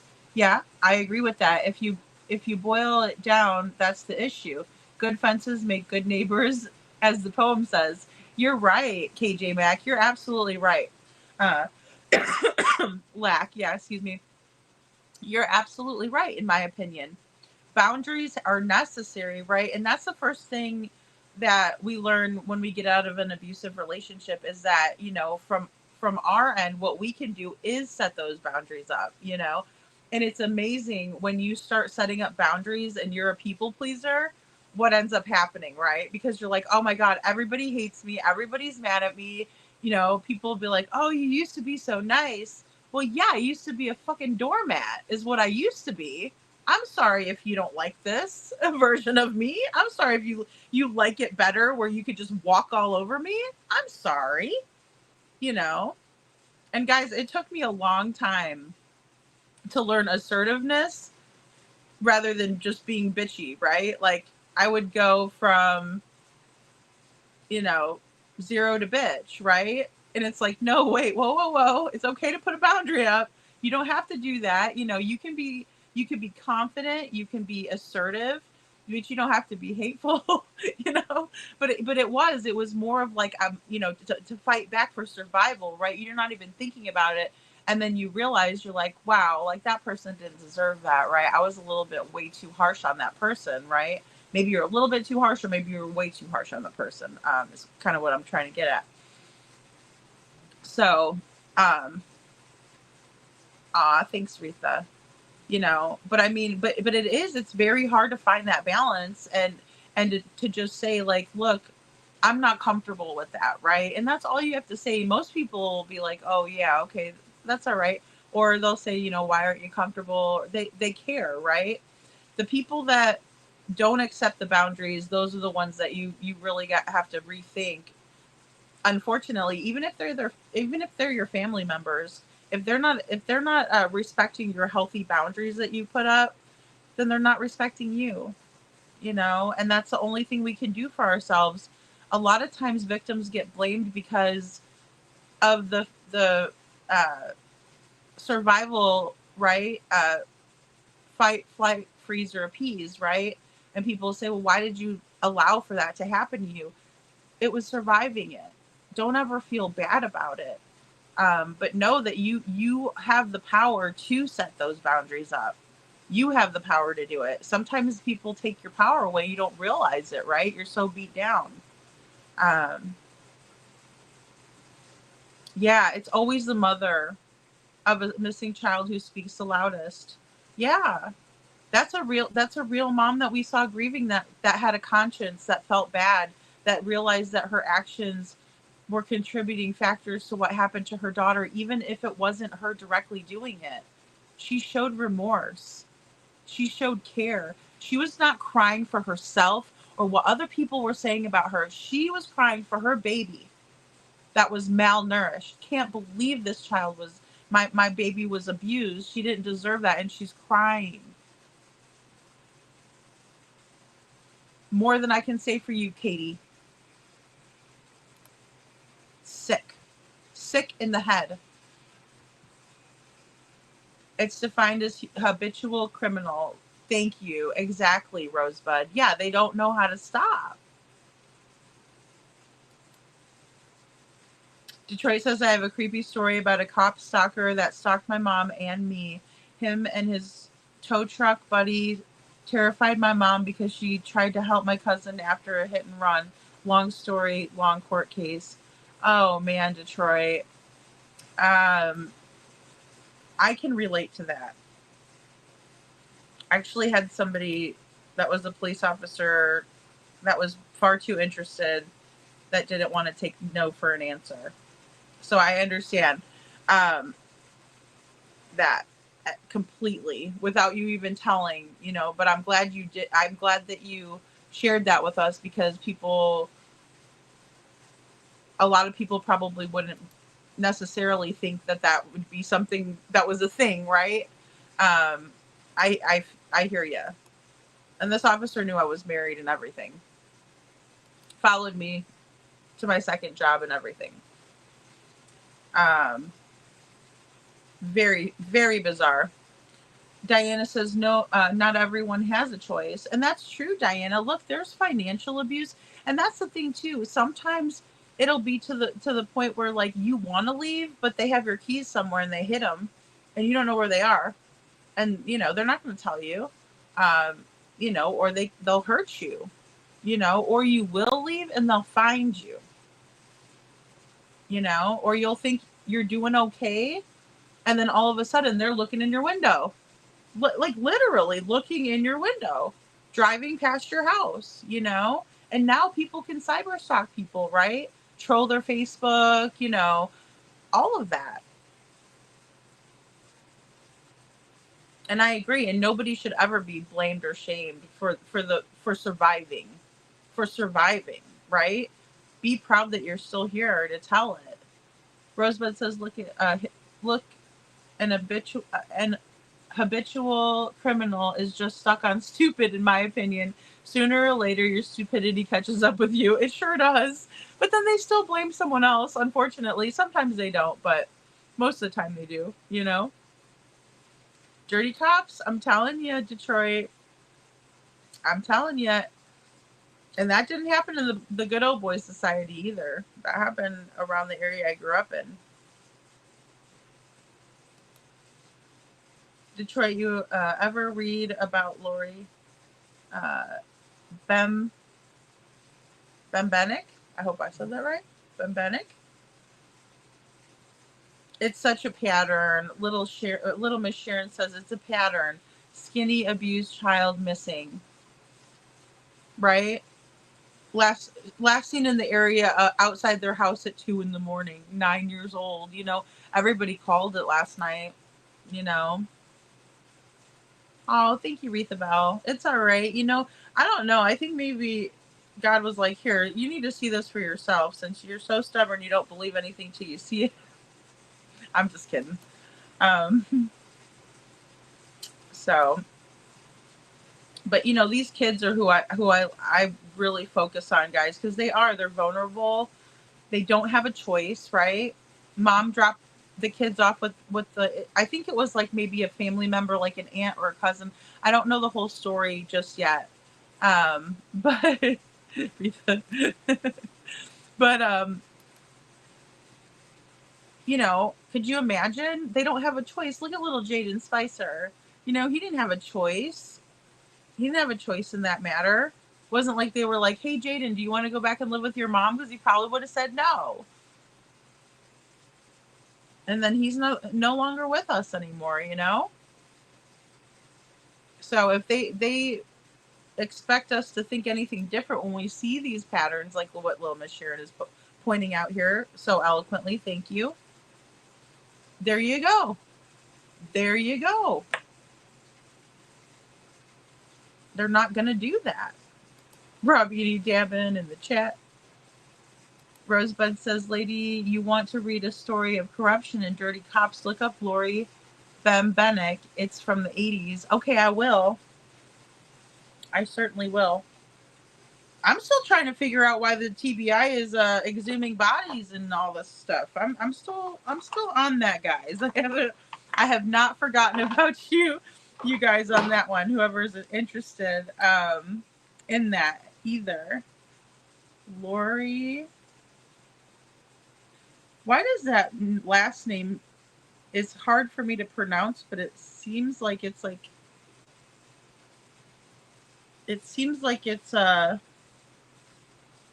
wasn't the gal that was in the bar and those guys raped her, all like 6 of them. It's not her, is it? Where they were all in there, like. I'll do a stream on her story, Rosebud, for you. Absolutely. Yeah, we'll do a stream for sure.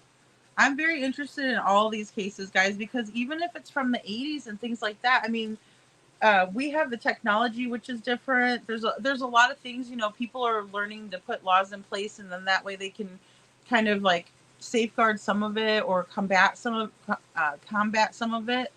But yeah, everybody's story is important, and it does show patterns again, that it's important. It's important to identify.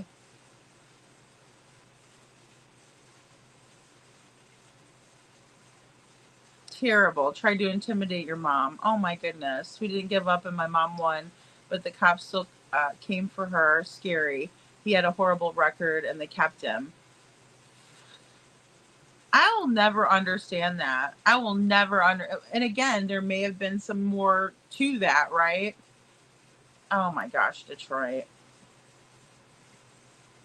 And I mean that is in that position, it's scary because you feel helpless, right? Like, all joking aside, I know in that one video I had Terry from the Reno 911. He's like, I'm going to call the police on the police. You know what I mean? But what do you do though? You call the police on the police? And sometimes you think like you have it under control, right? You're like, oh, okay, well, this guy's weird, but but then you realize like when they do stuff like that, it's nuts. It's just nuts. How many jobs have we had in life where you have coworkers who didn't do their job correctly or tried to get ahead at all costs? Think that LE is a job and they are people with the same human nature. It's sad. Yeah, well, and it's just like you can't like they're not above the law. I mean, obviously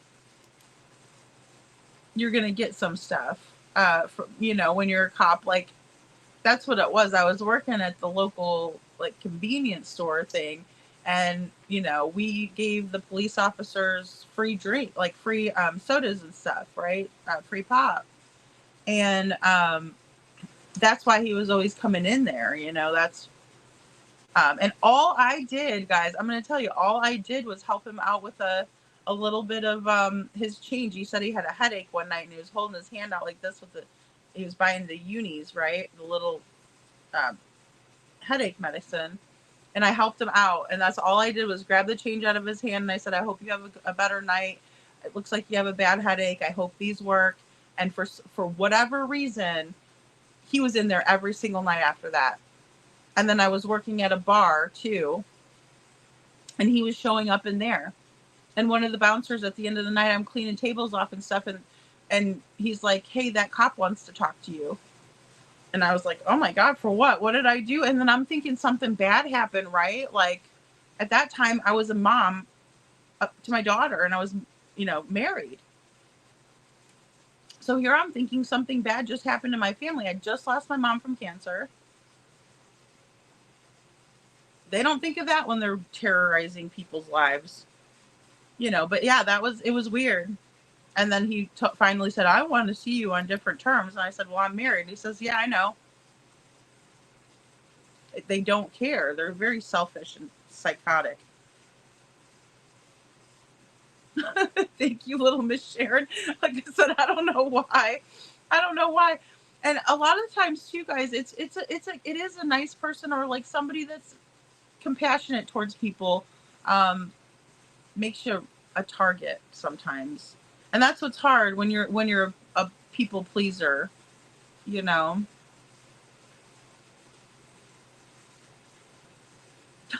Detroit says, "Oh yes, let's do a dive into horrible corruption and lies that they get away with." Yeah, I think that's good. If you guys have stories and stuff, definitely send them my way. We could do a live about it. I like talking about that kind of stuff and bringing awareness, because some people will hear stuff like that and they'll be like, "There's no way that happened," but like it does. It just does. You don't know who you're encountering. You don't know who you're being too nice to. Again, too, because I learned my lesson on that one too. How does a mother carry a child for 9 or 10 months just to do so much damage to helpless, innocent children? I don't know, Diana. And then we had another teenager that just threw her baby in the trash again. Beautiful blonde young girl, just like Alexi Treviso. She was a pretty young girl too. And if you looked at her from the back, you couldn't tell she was pregnant until she turned around. Then you're like, oh boy, that's a pregnant teenager cheerleader there. We had such a hard time trying to find a lawyer to go against the police. It took years. Nobody wanted to help. I believe that, Detroit. I believe that. I do. I absolutely do. Because people are afraid to go up against the corruption. They are. They don't want any part of it. They're like, why should I, make a problem where there is none, and you do talk yourself out of it, right? Like, maybe I shouldn't, I was the same way with the recent stalker situation. I was like, maybe I should just like ignore it, but it would have just been every single time that I said or did something up here, right, on my own show, like they don't have to watch it, but if I said something they didn't like, then they might show up or be crazy or drive past or stalk me at the Walmart it's unbelievable. Retha Bell says all our cops are cute young guys. Oh, he was cute. Oh yeah. He was a nice looking guy. Don't get me wrong. But I was married and I wasn't interested in that, So I suppose that's why we're here to get insight, Diana.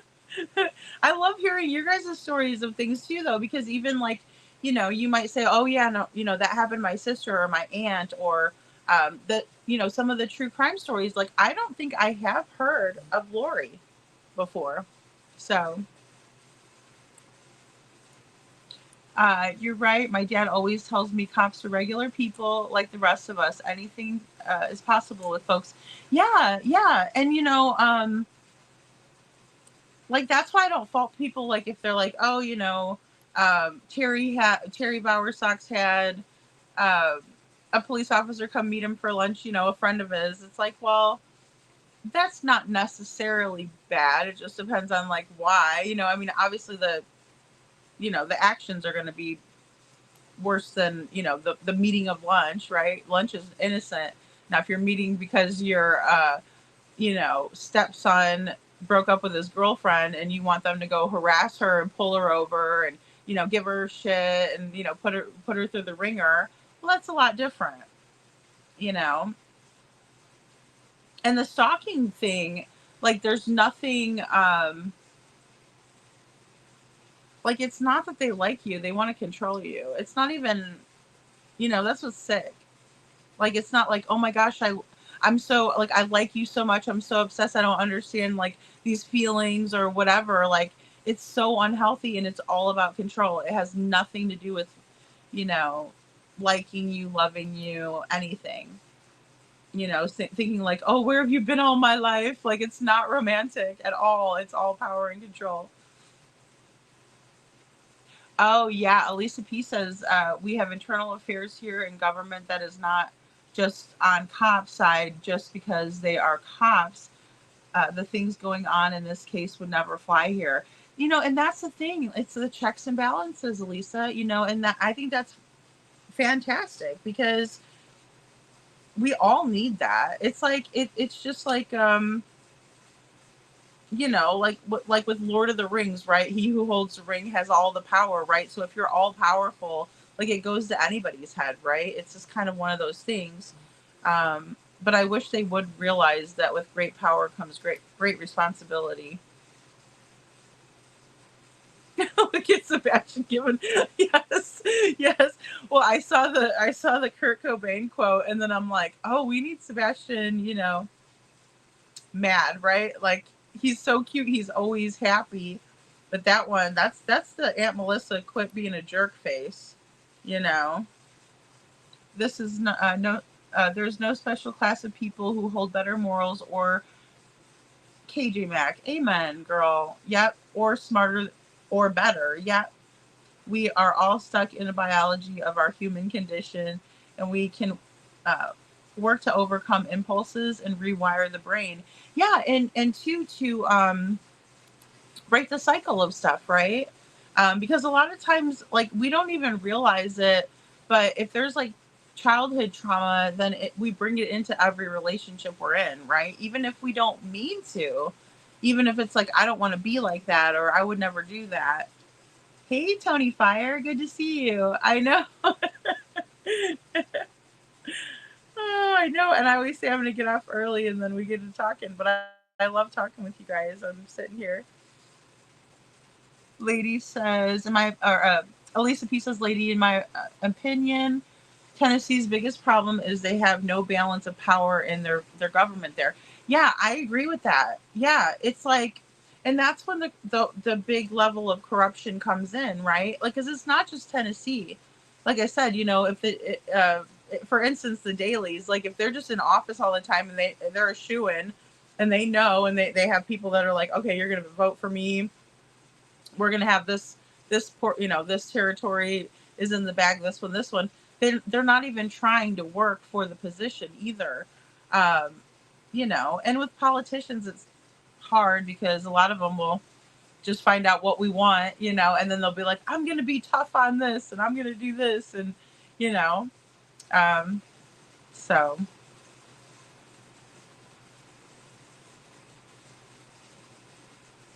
Yeah, yes, absolutely. Power corrupts absolute power corrupts absolutely. It does. It does. You know? The thing is, the cop and his friend called our house, followed us to the store, my mom's workplace, restaurants. Oh my gosh, we were terrorized. That is terrorizing. That's what they don't understand. They think it's like, they don't get it, Detroit. You're right. And turned our lives upside down. Little did he know that I was okay. I'm gonna finish Detroit. These two parties both have the issue where they look the other way if it's their party. Yeah, and you can't do that, right? What's right is right, and what's wrong is wrong. You know, and trust me, I wouldn't want to, you know, get my kiddo in trouble. But if she did something, did Crab Ass get a raise? No, not that I know of. I hope not. You know, he's not grateful for the position, in my opinion. You know, he should be focused on getting things right in the county and then show that he's earned the raise. But he doesn't care. He's just all about money. Rosebud says, we have a lot of warriors in this chat. I feel comforted by that. Know your role. Thank you, Rosebud. I'm glad. Yeah. You guys are all such strong women. And that's the thing, too. We got to lift each other up. Detroit says, I was recording him and all of the phone calls. This was before cell phones, and I bought a thing to attach to the phone so every time it rang, the recorder would turn on. Oh, dang. See, Detroit, that's smart. And you got to be so, like, sneaky with these people. And you're like, oh, I'd never be like this if I didn't have to, you know, because, like, but you have to. There has to be ethics, Elisa P. Exactly.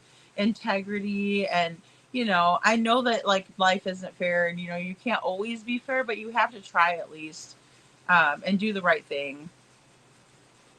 He was asking for one. Oh, my Lord. I have to force myself off my arse to go for my run. I'd much rather sit here and chat, but I've got to go rewire the lazy section of my brain. Have a great night. Thanks, KJ Mac. I'm the same way. I got to go down to the pool and swim every single day, and I'm like, oh, I got to get down there before they close it. And, you know, but it's good. Exercise is so good for us, too. And it's a good chance to think things over. So, well, I love you guys all so very, very much. Ciao, ciao. KJ Mack. I'm going to hop off of here too. Tomorrow, I will do a live, probably a little bit more in the afternoon. I'm just going to be realistic because I've been trying to do earlier ones, but I think we get a good turnout, like around, even when I did one at 11:30. So maybe if I get a couple, crash out a little bit and then, come back up. But yeah, we'll definitely talk some more true crime. I mean, we can go on and on about these subjects. I also want to work on a little bit more of a video. Detroit says the week before court, someone tried to run us off the road. What? Oh my gosh. Oh my gosh, girl. We knew it was him. I'll never forget that night, and I prayed so hard for him to be held accountable. I bet. That is so scary. And see, like, it's like they don't have any... It's like you guys could have been terribly hurt. They could have ruined their whole entire, like, whatever life career, obviously, if they didn't see. But that's the horrible thing. If there's no accountability, they lack that understanding. They think, oh, it's just fine, Oh, Detroit, I forgot about the party. Hold on. All right, hold on. Thank you. I totally forgot about the party. And you told me earlier. I was just so, like, sidetracked. Okay, hold on. Oh, here we go. Okay, guys. Thank you so much for hitting the like button. You guys rock. Okay.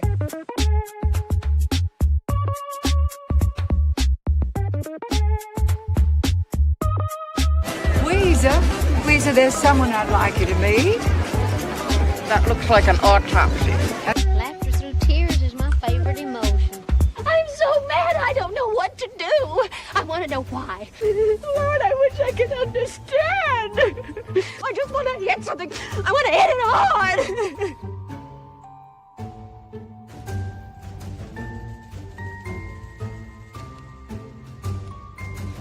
Here, hit this.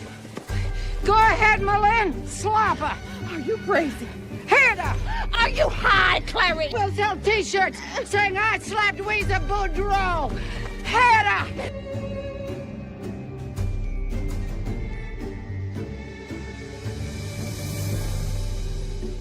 Weezer, this is your chance to do something for your fellow man. Knock her lights out, Malin. Let go of me. But you don't say that. Malin, you just missed a chance of a lifetime. Have a chickapin parish and give the eye teeth to take a whack at Weezer.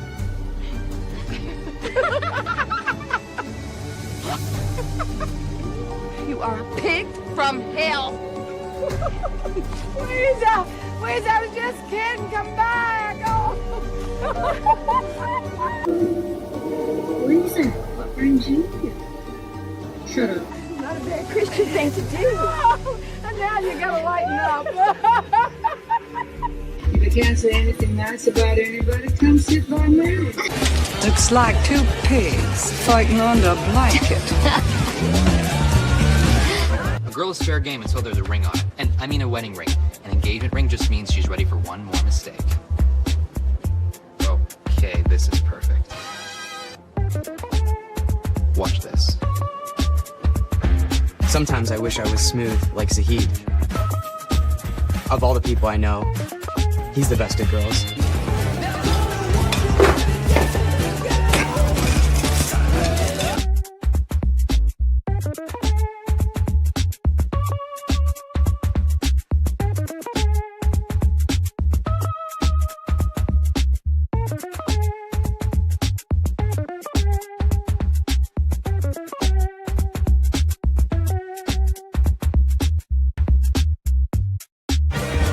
Thanks, Weezer. That's my good piece of ass. And that's how you do it. Now, I'm gonna go hide in the back because that guy said he's gonna kick my ass and he has a neck tattoo, so... I am pleasant. Damn it! I just saw Drum eating in this morning at the Piggly Wiggly, and I smiled at the son of a bitch, for I could help myself. Honey, time marches on, and eventually you realize it's marching across your face.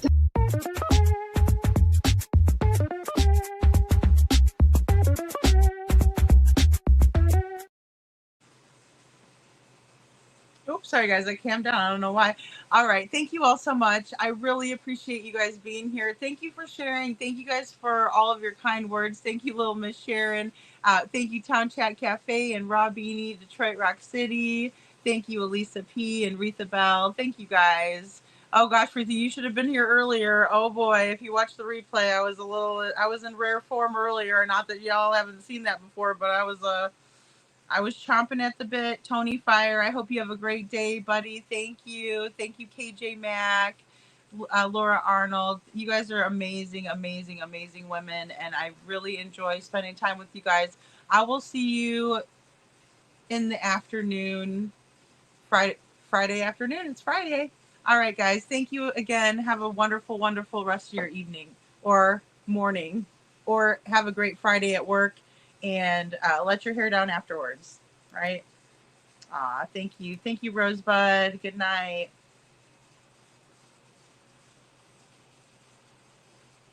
Oh, and I almost forgot. Special thank you to Dog the Bounty Hunter for coming by and telling us the truth, telling us and making sense of this craziness. All right. Thank you guys again.